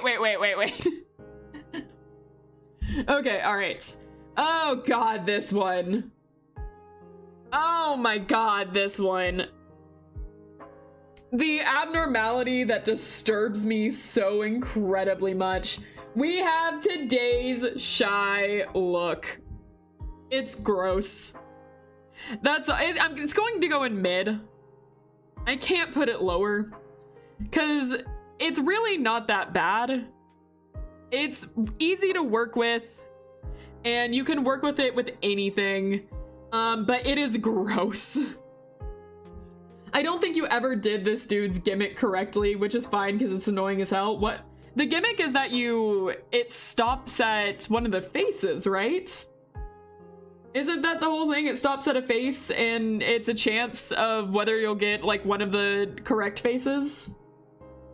I didn't think there was a way to control it. I just thought it was kind of like you just take your chances with what you get kind of thing. The happier face is the better result. That's what I thought. You need to time it correctly. I didn't know you could time it. But yeah, it is an interesting gimmick.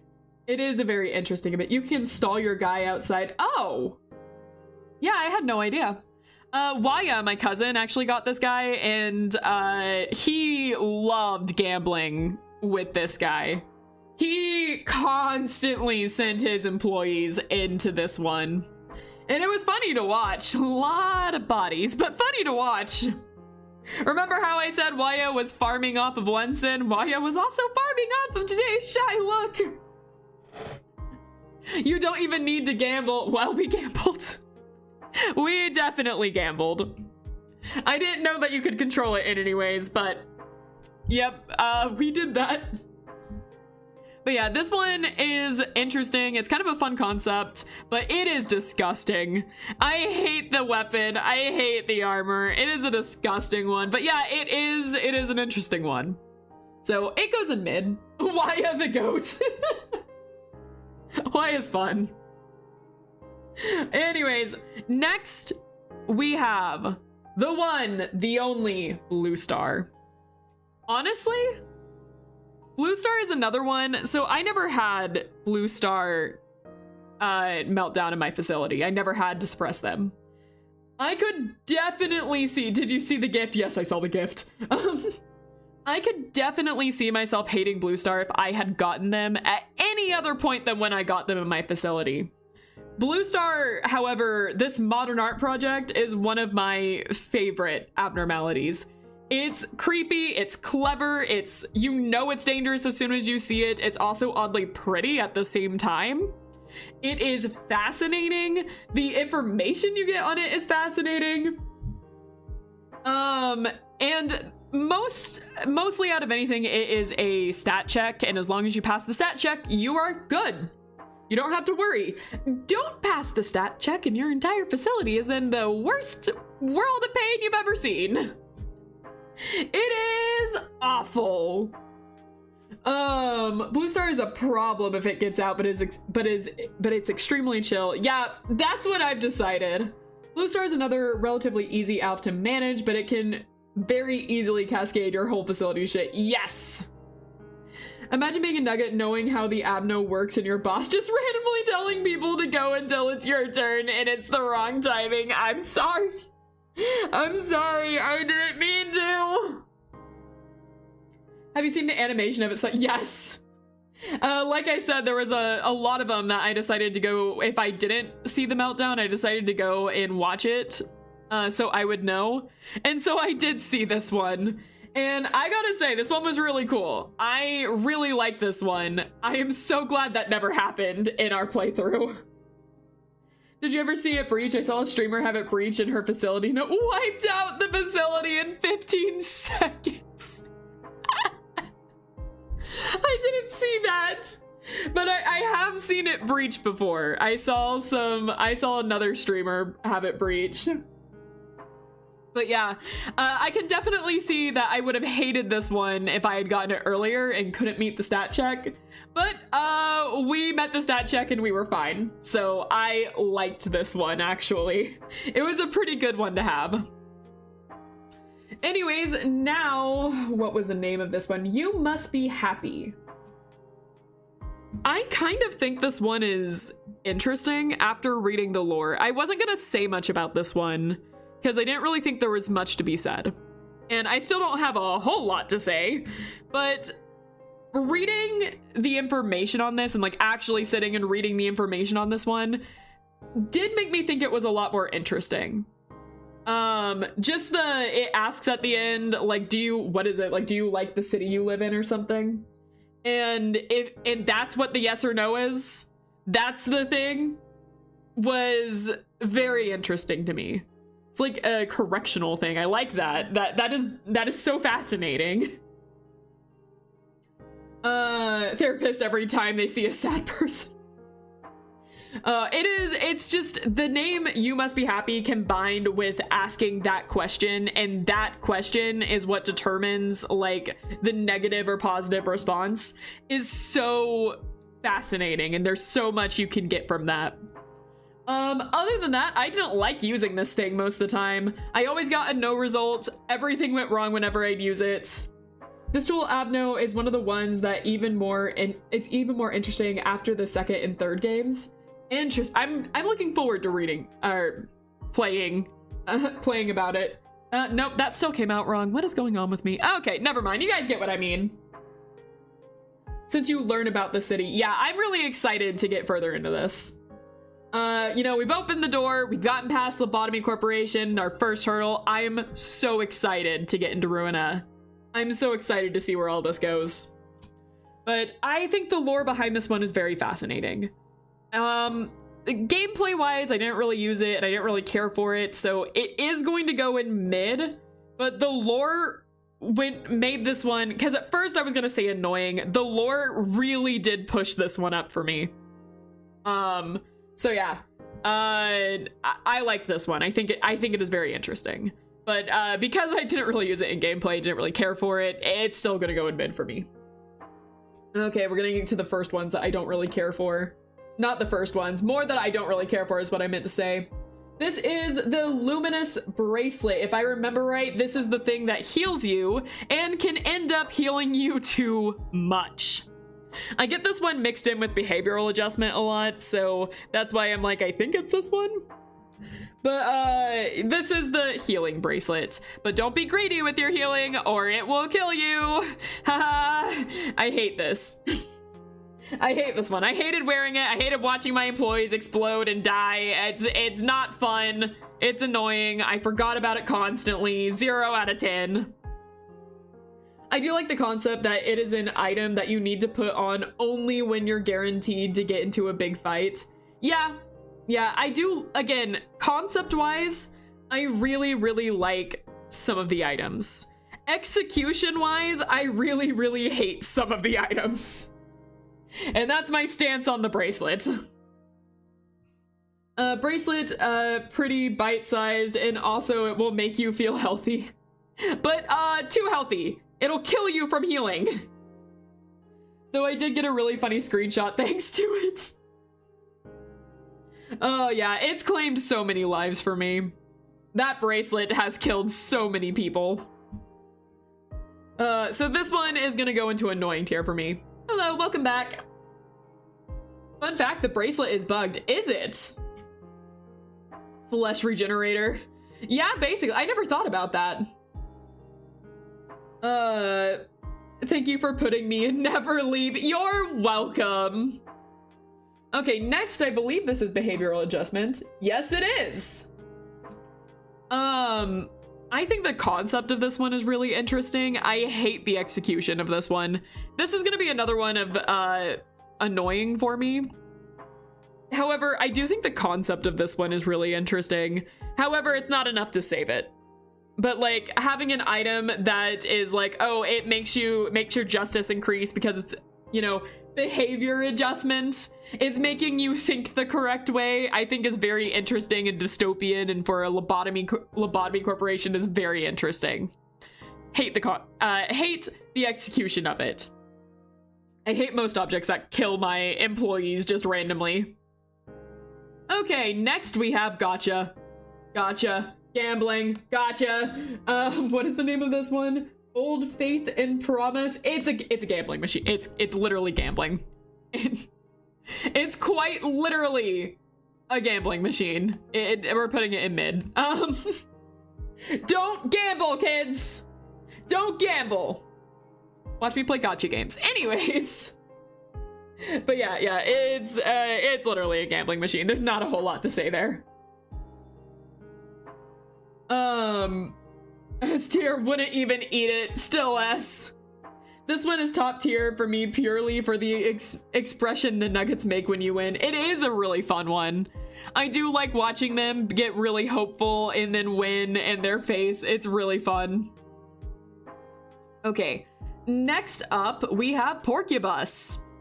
I feel uncomfortable with this one. Quite a bit. I didn't feel uncomfortable with this one until you guys made me read about it, and then I started feeling a little uncomfortable. It's interesting, actually. It is a very fascinating one. But, you don't like the drug pusher abno? No, I don't think I do. I don't think I do. I don't hate it enough to put it in annoying or censored, but it is going to go into mid for me. Terrible gift, terrible weapon. Yeah, all around. It's just not a great one, but like I did send a lot of people to just like deal with it sometimes as like one, as kind of a, oh, we need to work on stuff, so let's deal with it. It's an easy one to deal with. Gift isn't good, and I don't like the ego. It's not the best. But I don't hate it necessarily, so it's just mid. It's fine. It makes me uncomfortable. I don't like the way it looks at me, but it's fine. It's fine. I actually would have thought it was kind of cute if you guys hadn't made me read the description of it. But, I don't find it cute anymore. I find it oddly disturbing and uncomfortable. Anyways, mid. Okay, here's gonna be the next one. Void Dream. Would it be weird if I said I kind of super love Void Dream? It's another one I don't have a strong reason for liking or disliking it. I just, it's a sheep. It's a sheep. It's a sleepy sheep. It's a sleepy sheep and I love it. I don't want it to leave. I love the sleepy sheep. It's cute. I adore the little cloud sheep. I love the cloud sheep. It's so adorable. It gives you horns. Oh my god. Also, growing horns was an interesting experience. I bet that was. Everything you say is weird. You're being so mean to me today. And I'm glad I kept those the whole run. They were nice. I love that. We don't talk about what it does. The mass facility-wide put everyone to sleep thing? Yeah, that's not great. But I love Void Dream. I do. And it's easy enough to deal with. So that's why Void Dream goes into Never Leave. It's cute. I love the sleepy sheep. Okay, well, we have the next one in our tree abnormalities. We have Grave of Cherry Blossoms. Now, I never had Grave of Cherry Blossoms actually go off in my facility, so I never got to see anyone actually die to Grave of Cherry Blossoms. So I looked it up. And, yeah, people die. It sucks them in. I like the concept of this one. I actually think it's a really cool concept. This sakura tree growing with death and everything. Very interesting. I do like it. Execution, I just thought it was mid. People die when they are killed. Exactly. Yeah, people died. What do you know? Abnormalities there. Abnormality causes death. What a shocker. A tier, you can make ice cream out of wood. Sakura ice cream sounds pretty good too. Anyways. Angie, there's a bug where if you click too fast on the sleeping employees, they never wake up. Well, crap. I'm being subconsciously mean. I'm not actively thinking of saying mean things. It happens. Bullying the streamers. It's just, you know, it's natural. You see a streamer, you just want to bully them. I get it. That abnormality single-handedly is responsible for more than half of the resets on Beta. I understand that. The cherry tree has a nice ego set, so there's that. Yeah, I liked it. I'm fully conscious of it. Well, at least we're honest. All right, next we have the Phoenix. What's its actual name? The Firebird. I should have seen that coming. Honestly, disappointed I did not see that coming. All right, next we have the Firebird. It's a phoenix that won't attack your employees unless you attack it, and you get a weapon if you actually can beat it, which we never did. Huh. We didn't do that, did we? Maybe later. You never got its weapon because you're a huge coward. I started focusing on other stuff. I had full intentions of doing it, and then I just kind of forgot about it. Anyways, I like the Firebird and all, but like, honestly, I kind of forget about it a lot. I think as far as the birds go, Firebird is just in Love Them, but not in Never Leave. I can't really put them higher, and the other birds are definitely far better for me. Firebird's pretty though, and I love the armor. I loved the armor and weapons, or not the weapon. I never got the weapon to have that, so, but I do love the armor set for it. So yeah, I'll put them in Love Them. I do like the concept of it. Angie failed to fry the chicken. It's true. I did. I failed pretty hardcore on that. Okay, next up, wait, which one is Yin and Yang? Which one?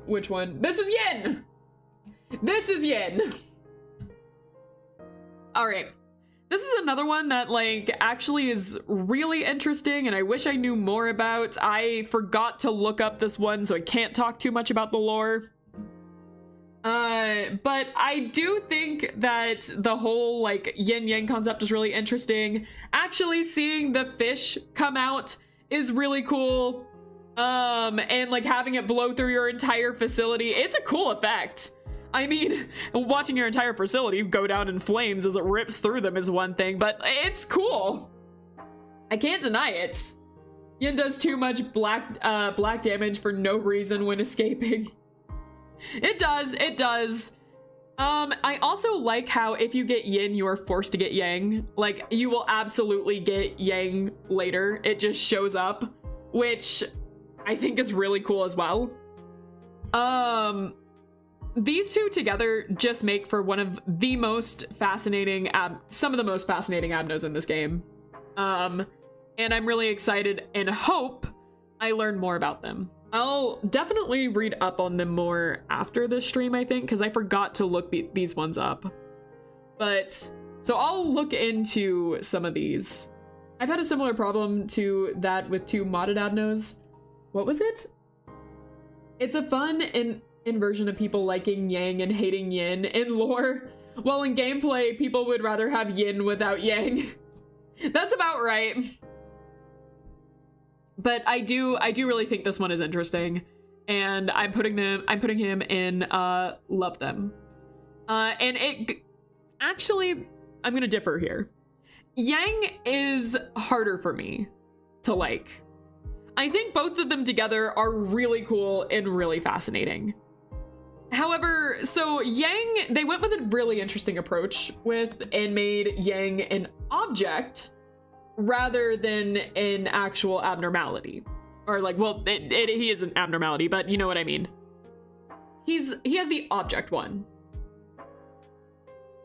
I saw the streamer skip getting both with reroll. Nice. But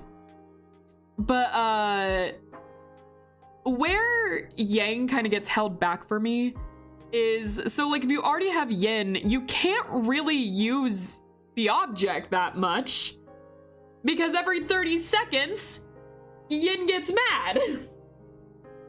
And obviously if one escapes, the other is going to. And that's really annoying. So I don't really have a whole lot to say on this one. I'm gonna put this one in annoying. I love the concept of it, and I do actually like where they go with it, but yeah, it kind of annoyed me for the most part. All right, I just heard something, and I think, hold on, I don't want to scare anyone. I'm gonna pause for just a second. Nothing bad. I think my garage door just opened. I think that means my parents decided to come over and not tell me. I was about to say, oh, my garage door just opened. Hold on. I'm pretty sure it was my parents. They sometimes just come in unannounced. I'm gonna go and check on that real fast just to make sure. So I'll be right back. We're almost done, but I'll go ahead and be right back just to make sure that it's not just my garage door opening and something. But just so you guys know, my parents did say they might stop by today, so it is probably just that. So I'll be right back.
All right, we're back. Yeah, it was my parents. I thought it was. They had kind of said something about like coming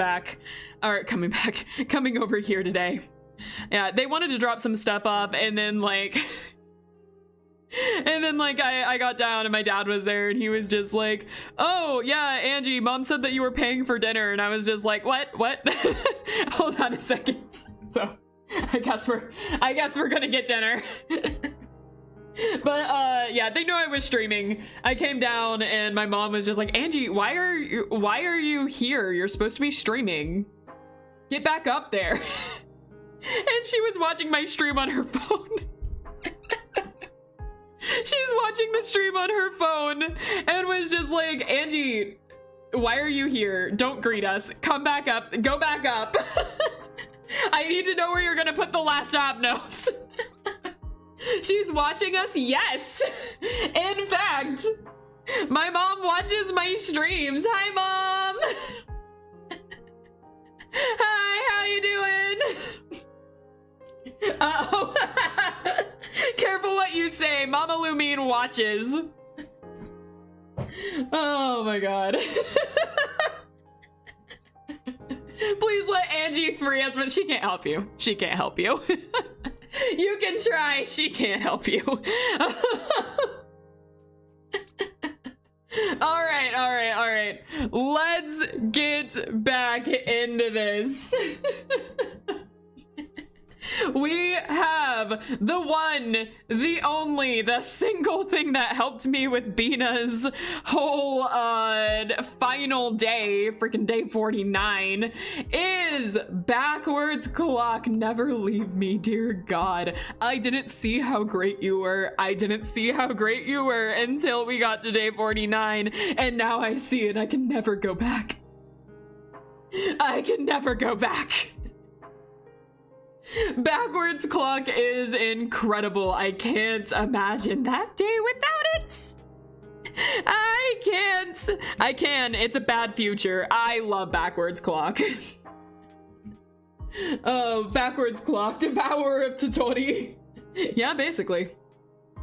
Backwards Clock is the best. Yes. Whatever backer decided that Backwards Clock needed to be made, thank you. Thank you so much. On behalf of everyone here, I'd like to extend my thanks to you. Because that's a backer one. All right. Next, I forget this one's name because I never actually got this in my playthrough. It is Il Pinto della Luna. This is the copyright abno, which is why we never got it in game.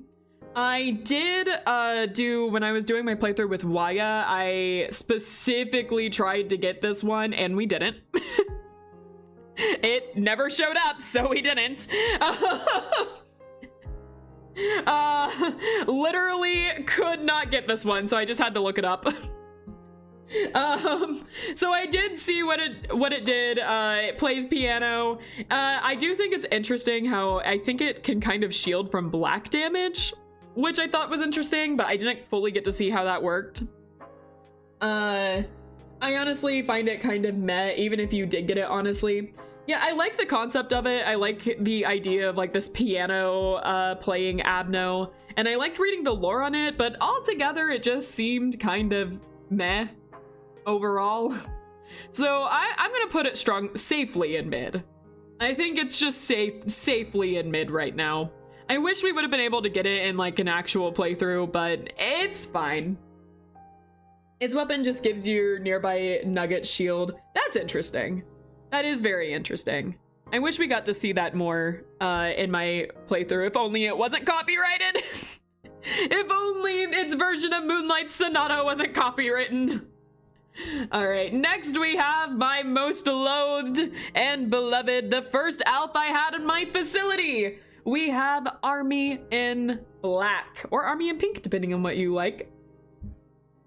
It's listed as a non-escaping entity, even though it most certainly does. It lies. It lies. But Army in Black is a very interesting one. I think the concept is very interesting. I love the design of this. Every time I've ever chosen Army in Pink, I had to day one reset. I was gonna say something, but we also had to day one reset with Army in Pink, so I guess same.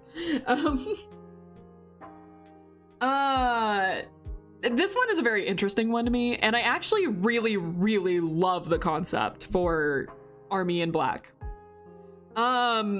Just like the idea of these things that are like, yeah, we'll help you, we're great, we're the good guys, we'll absolutely help you, and then they slowly morph into like the opposite is really fascinating. And I think I love the armor.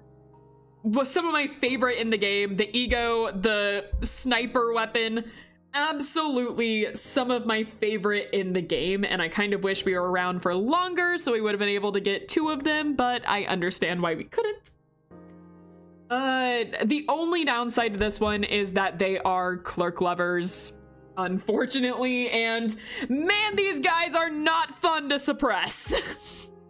This is, out of all of the suppressions I've had to do, this is one of my least favorite ones, and that is certainly saying something.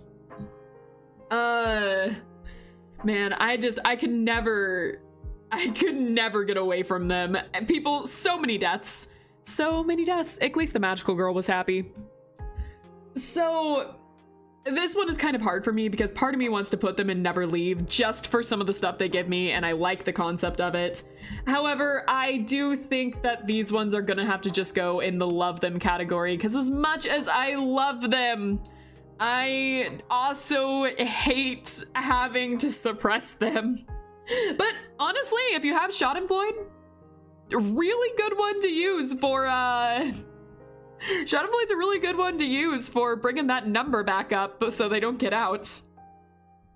Army in Pink just shows up everywhere once one gets out.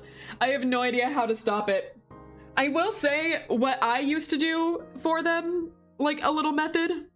Oh no, stream is lagging? Is it lagging for everyone? Mine shows that it's okay currently. Maybe.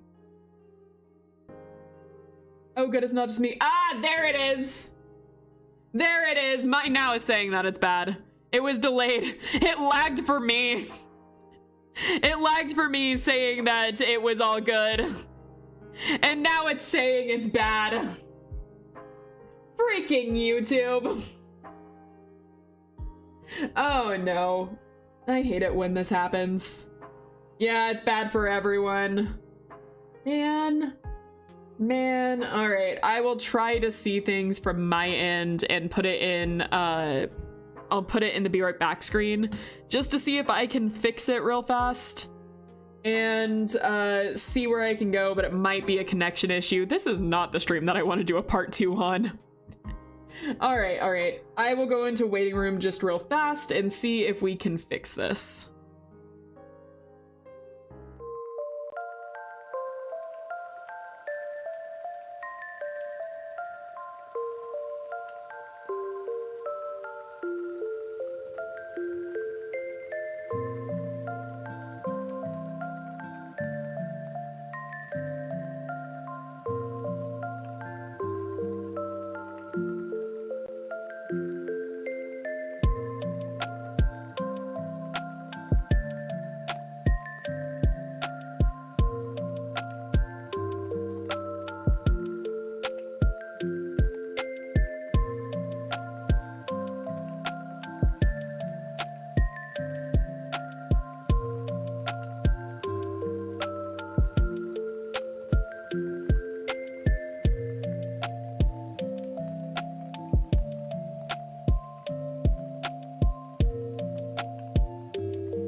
Okay, I'm tentatively putting it back on because YouTube stopped giving me the error even though I hadn't fully done anything yet.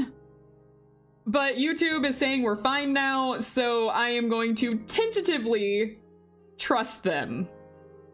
Not fully, but we're gonna try to get through these last 5. Alright, so, I think I talked in length about Army in Black so we can move on. Had to go back to the last moments. Last 5 and then the reaction video. That is correct. Say egg? If you think you're alive, what? Seems to be working now, but better do a sequel stream next week just to be sure. Oh god, I hope we don't have to. All right, next we have, okay, I can never say this guy's name, but I want to. Is it, Popode? Popode? Is that how you say his name? I don't actually know. I don't actually care for Popode, honestly. Its ego isn't super interesting. I found the hater! Everyone after them! I never want this cutie to leave me. Look at him! Look at him, he's so cute! The Joshua! Couldn't fall asleep, so I'm here again. Seems like there isn't a lot left. Yeah, we're close to being done. Execution bullets. Oh my god, I found 2 of them! Witch hunts!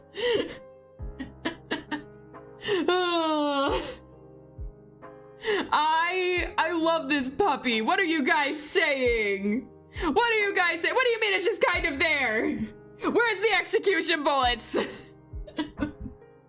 God, can't believe I have people questioning this. Okay, next we have Parasite Tree. Quick, can't you do the BRB banning? BRB banning my mod and Bookworm. Okay, alright. Parasite, I like that one actually. And not Puppety! Alright. Parasite Tree is a mixed bag, honestly. I might be a little controversial for my opinions on Parasite Tree. I don't think Parasite Tree is that bad. It's not great. Like, it's not the greatest, but I honestly didn't think it was that bad. It can be annoying, especially if you forget about it. It can be very annoying in that way. And like, I don't like it when it gets all 5, but it rarely got there for me. Oh yeah, sure, ban me for my opinions on a tree, but not yourself for your opinions on a dog. I see how it is. But, when I got Parasite Tree, I was really worried because a lot of people kept going about how they hated it.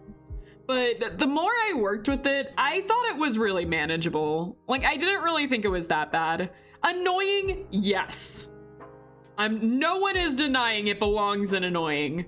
But I thought it was super manageable. I really didn't think it was that bad or comparable to things like Express Train from Hell or The Bee.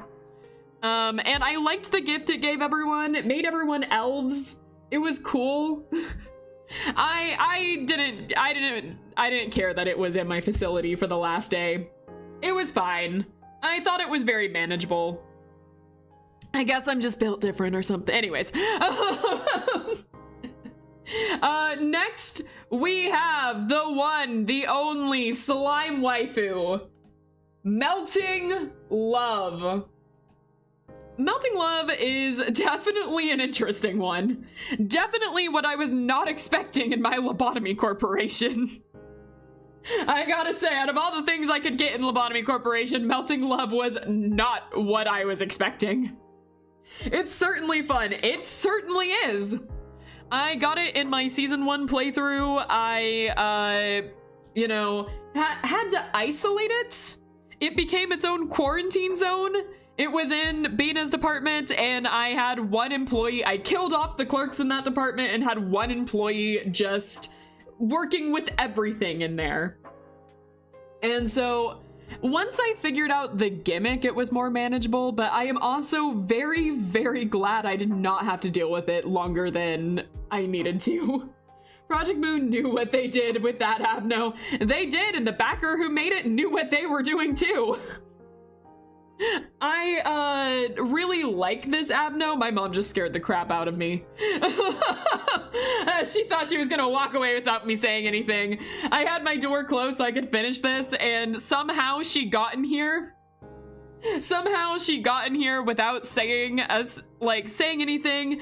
I'd never heard the door open, and she got right behind me to put something up, and suddenly I just heard her, and I jumped straight out of my skin. And she just tried to walk away without saying anything and pretend that everything was fine. Well, she did walk away, but like, thought I wasn't gonna say anything. I heard her laugh after I said that. Oh man, I don't know how she did that. She didn't make a single noise opening that door. Oh, she did as I asked. Thank you, Mama Lumine, for jump scaring her. She did. I don't even know what she did in here. I don't even know why she was in here. Oh my god. That scared me. Anyways, I love the concept of the slime waifu. No one is gonna argue with loving the concept of the slime waifu. However, it was annoying. I can't deny it. I love Melting Love. I really love Melting Love. I am definitely saying I love Melting Love. But, yeah, it was annoying to deal with. I did not like having an entire quarantine zone dedicated to Melting Love. Out of your skin, you say. Temporarily. Temporary jumped out. Slime was my first exposure to Project Moon when I was watching Manly Badass Hero. Manly Badass Hero played this? That's not surprising. He plays everything. But I didn't know he played this. Nice, nice. I was watching one of his videos just yesterday. All right. Now, next we have Clouded Monk, which, gonna be real, I only took Twilight by necessity for the final days. Interesting. There is not a game under the sun that he hasn't played. It's true. It is so true. I'm very happy that Space picked Adoration to draw me in. Yeah, Twilight was just kind of one of the ones that you ended up in, because that was originally Josh that had it on, but Josh died, so we had to give it to someone else. But yeah, the outfit that was kind of like yours for forever was Adoration. It was Melting Loves. Monk is a clerk lover. Monk is a clerk lover. Monk is in fact a clerk lover. Mine was Little Red's thing by Girl. I see. So Clouded Monk I never really got to see much of. I know Clouded Monk is a clerk lover, but I never got to see Clouded Monk Breach. We got Clouded Monk at the end of my first season playthrough before we did a day one reset and went into season 2. So we never really saw much of Clouded Monk. It was just enough for me to get the ego gear, and then we yoinked out of existence. So we never got to see Clouded Monk Breach. Did you ever look up what Clouded... No, I didn't. That was one of the ones I kind of forgot about. Which is a shame, because I really love Clouded Monk's design and concept. And so I'm kind of upset that I didn't ever see Clouded Monk Breach. I'm gonna have to look at that. You gained 3 subs since searching. Nice! Thank you guys!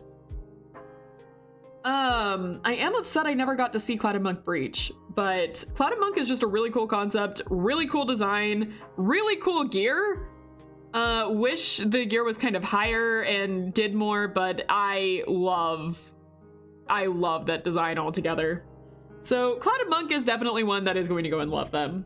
He turns into something called Prada, which is kind of a ghost with a massive mouth but a narrow throat that tries to eat things but can't. Interesting.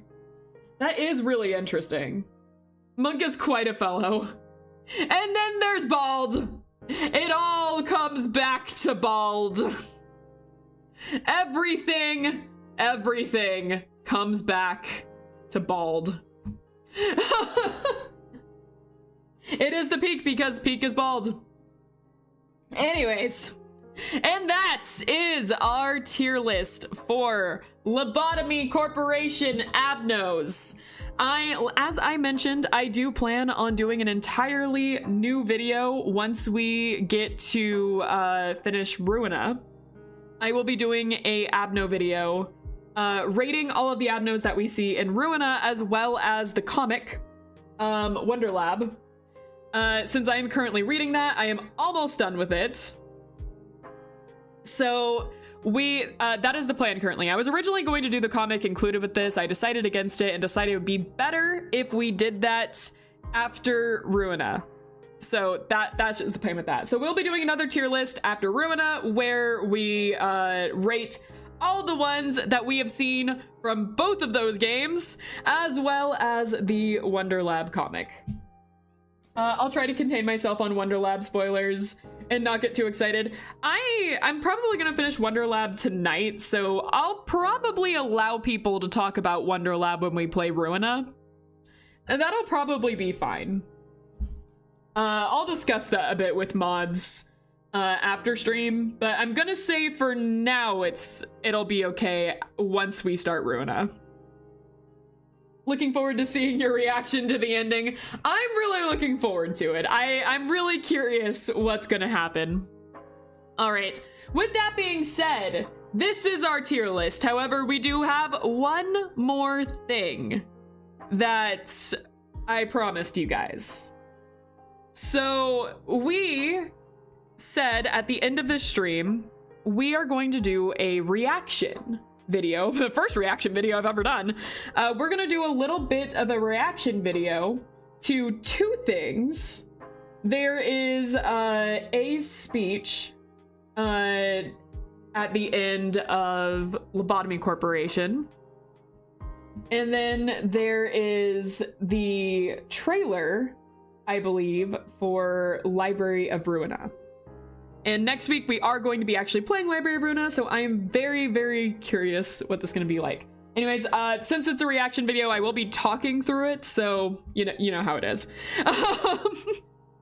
Watch the original video yourself, as always, before we start. But to get things ready, I'm going to go into the Be Right Back screen, just to make sure that everything is up and ready and I have the videos all ready for you guys. And then we will start. So 1 second and I will see you guys in just a bit.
We're back.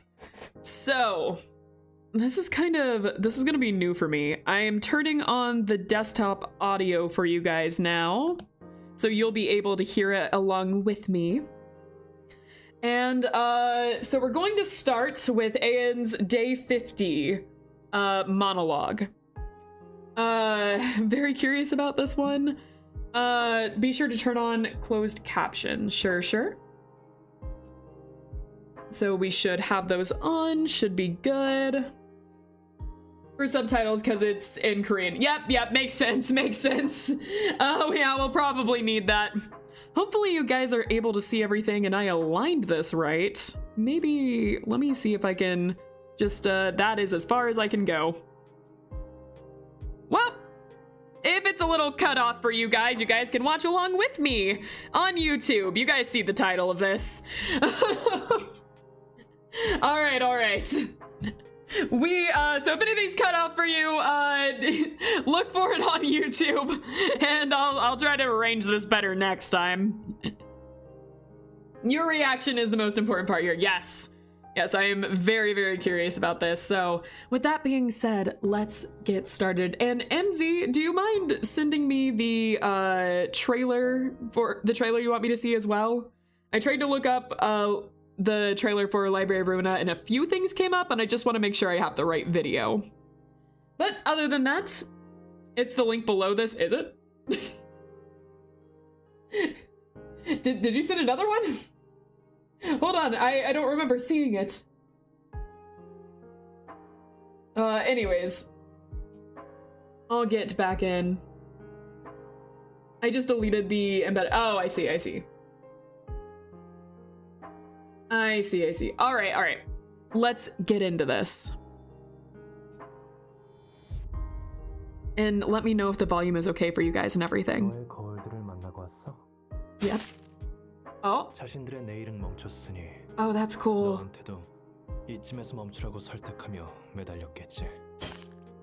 Yeah, oh, I like how they betrayed him. Oh, and definitely freaking Adam.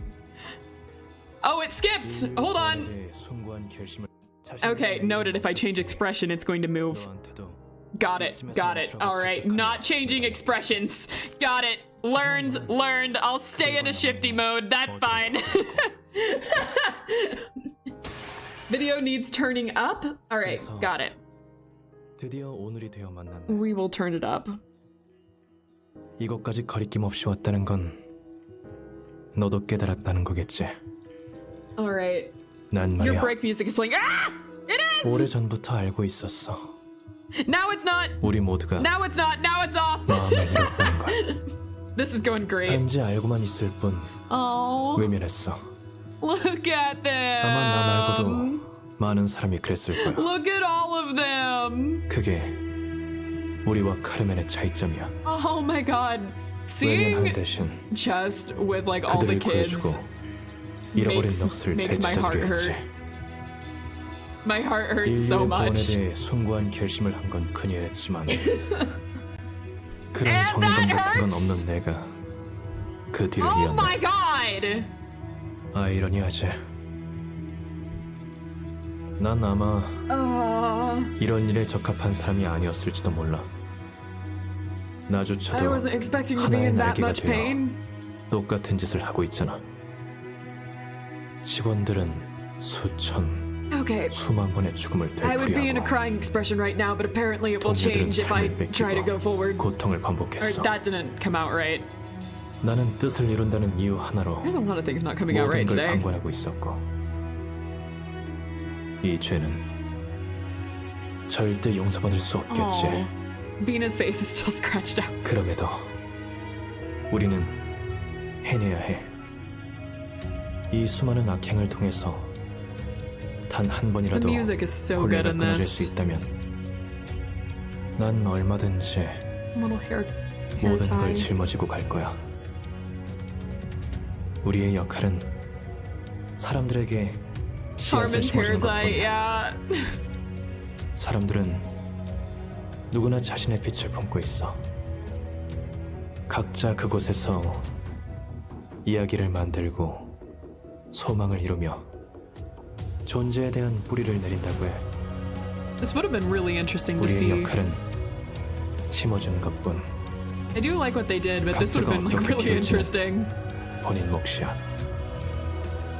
우리는 어떻게 되느냐고? 안타깝게도 We don't matter anymore. 어떤 숲이 생길지 직접 볼 수는 없을 거야. Yeah. 그리고 아직 할 일이 하나 남아 있잖아. 지금까지 우리가 수도 없이 했던 거야.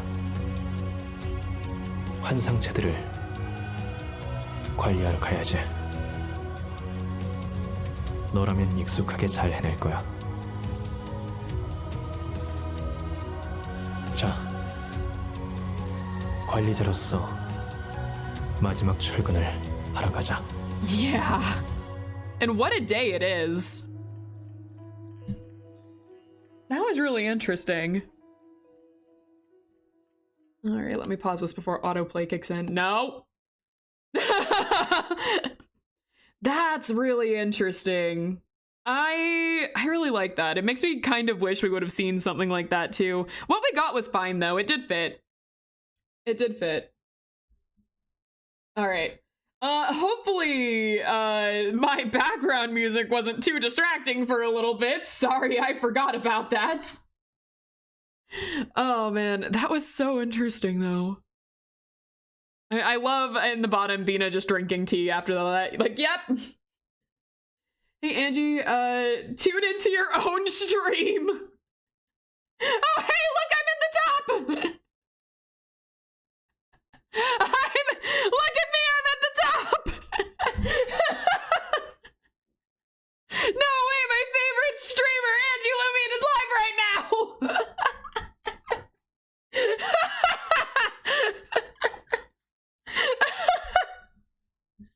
I feel like that's a no on YouTube. I feel like I shouldn't do that. Look, I've been recommended. Oh my god. Link the trailer again. Okay, alright. Oh man. Oh, Imzy, I don't think I'm getting the link. Are you sending it through YouTube or Discord?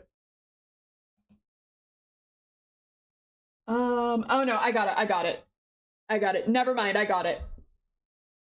Discord was just being funny for a second.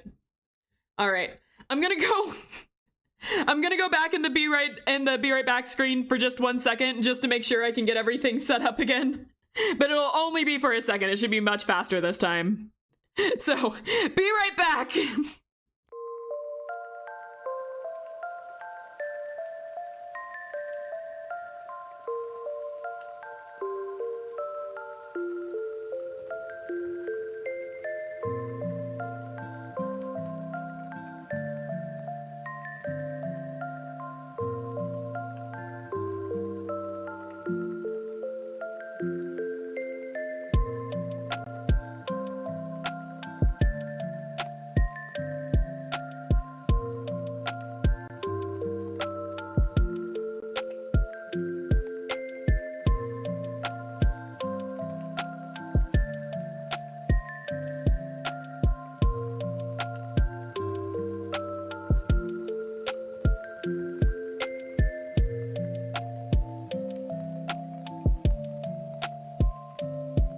Okay, all right. Hopefully this works out.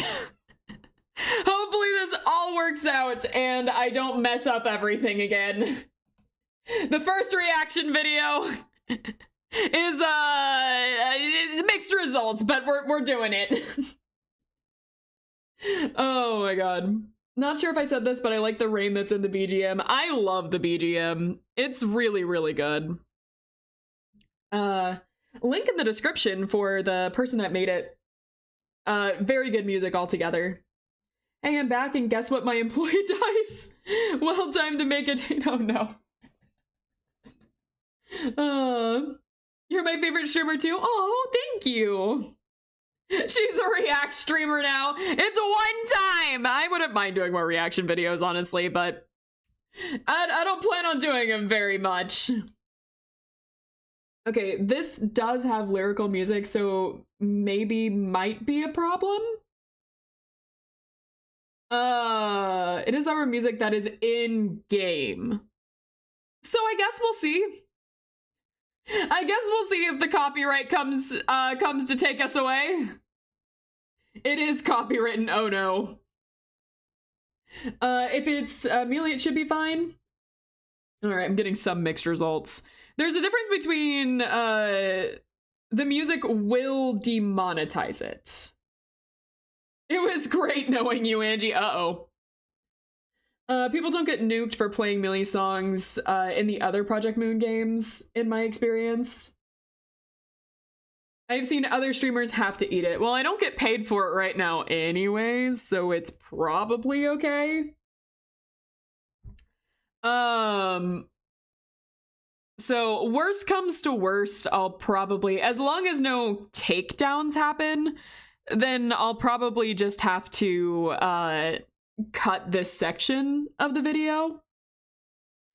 Don't mute. I'm talking about after stream. So like the stream ends, I get the copyright, and then I have to cut the music after. I imagine that would only be the worst that happened. The other thing is that I eat the cost, which I don't get paid right now anyway, so I'm not eating the cost right now.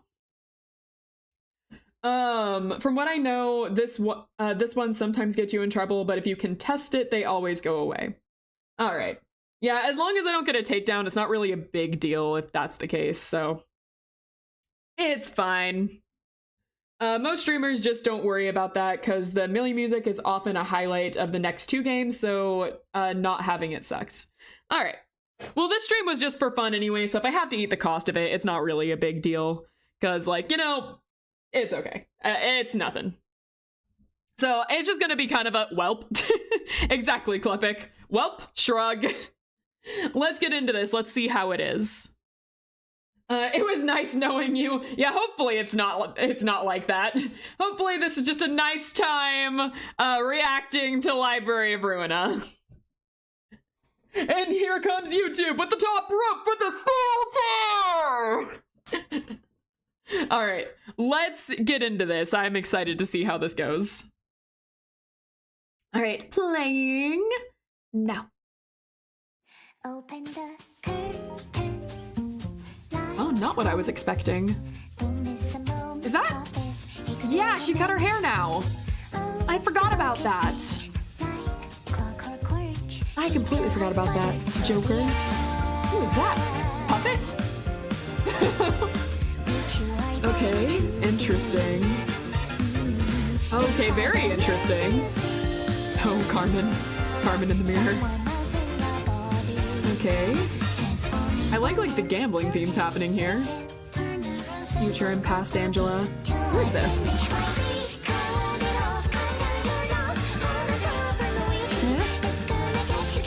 A lot of blood. What I come to expect from this. Okay. Music. Okay. New Abno, maybe? Interesting. What am I? Who? Library. Very interested to see where this goes. All the different books. Okay, there seems to be different layers.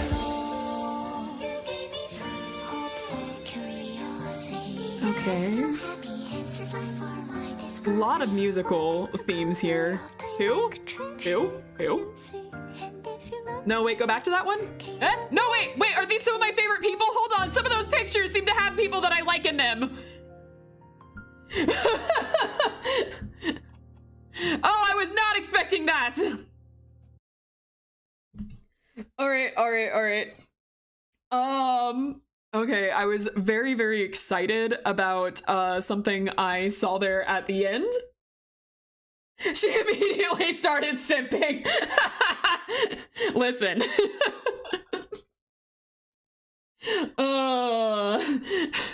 Listen, I can explain. But wait, go back. To like this part. Hold on. Are these who? Yeah, that's definitely Bina. That one's definitely Bina. So wait. They come back. Hold on, I'm really happy about this actually.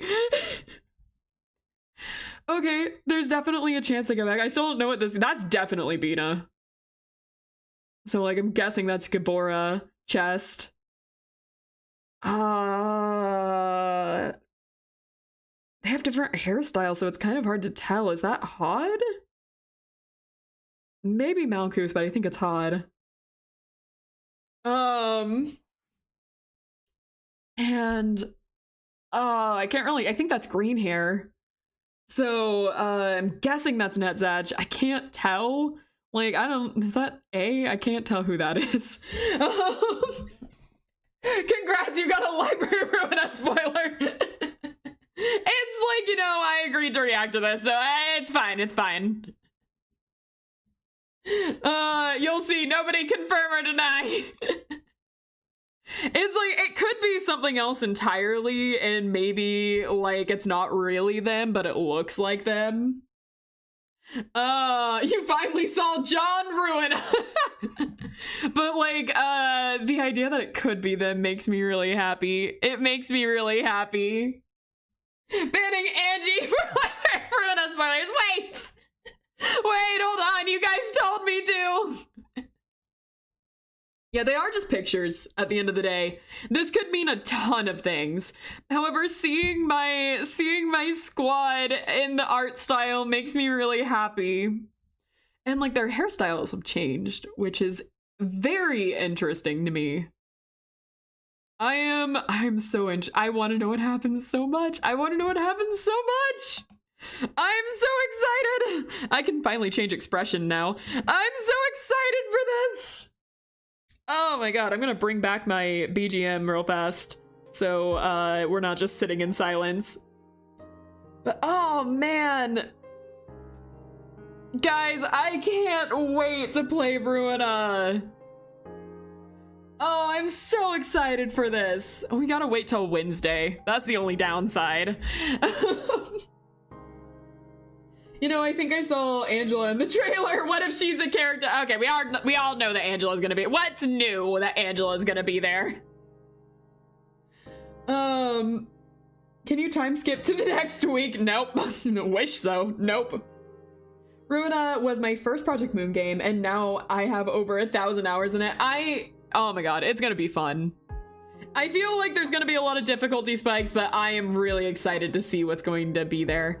It looks like we might get new abnos. It looks a lot more like we're going to see a lot of like stuff over like the actual background, like the outside world. So I don't know how true that is, but from the gambling stuff happening and some of the characters we were seeing, I'm actually wondering if we're going to see more about like the wings and the outside world in general. So that was kind of the vibes I got from it. I don't really know what to expect, though. You can see why I've been waiting for this since you started Lobotomy Corp. Yep. I'm so excited to see what happens, guys. Oh, I'm hyped. I still need to finish Ruina myself. Yeah, it might take me another 1.5 years to finally finish it, but we'll get there. We'll get there together. One of my friends got stuck on, I don't know what that is, and hasn't played since. Oh no. Well, I'm hoping for new abnos, and I'm hoping to see the old ones still. I hope we get a mix of new and old, and I'm very excited to see where all of this goes. Anyways, that being said, we have reached the end of everything we were talking about and everything we were reacting to. Can you press 8 on your key? Why? Why exactly? Oddly enough, the 2 big filters are not what I got stuck on. Interesting. All right. That, Angie, can you turn into your own stream? No, I'm pretty sure YouTube won't like that. And currently YouTube is going through a transition period. That's all I'm gonna say on the matter right now. But they're going through a transition period and I don't trust them with a lot of stuff, so I'm gonna hold off for a while. So, that being said, Angie, I need you to say hi to your favorite streamer. I'll shout them out on stream. All right, that being said, I am going to have to go for this stream. I also have to go and greet my parents downstairs. Apparently I'm buying dinner. So, thank you guys so much for being here. This was a lot of fun. It was a nice little refresher after Lobotomy Corp. And next week we will in fact be playing Library of Ruina. Tomorrow we have Faith. We are playing Faith, the Unholy Trilogy. And after that, on Saturday, I believe, I'm gonna need to look at my own schedule, we are playing Subnautica. So, if you feel like joining me for any of those, I will see you there, or I will see you next week when we finally get into the Library of Ruina. Hello, the end is near. That is a great name. All right. Oh, wait, I won. You did. Nice. It's been a while since we've done anything with that. All right. Thank you guys so much for being here. I really appreciate it. If you like this video, please like and subscribe. You don't have to, but I'd very much appreciate it if you did. But I'll appreciate you guys either way. Whether it is day, night, or any time it is, I hope you have a great one. And I will see you in the next episode. Bye-bye, fish cakes!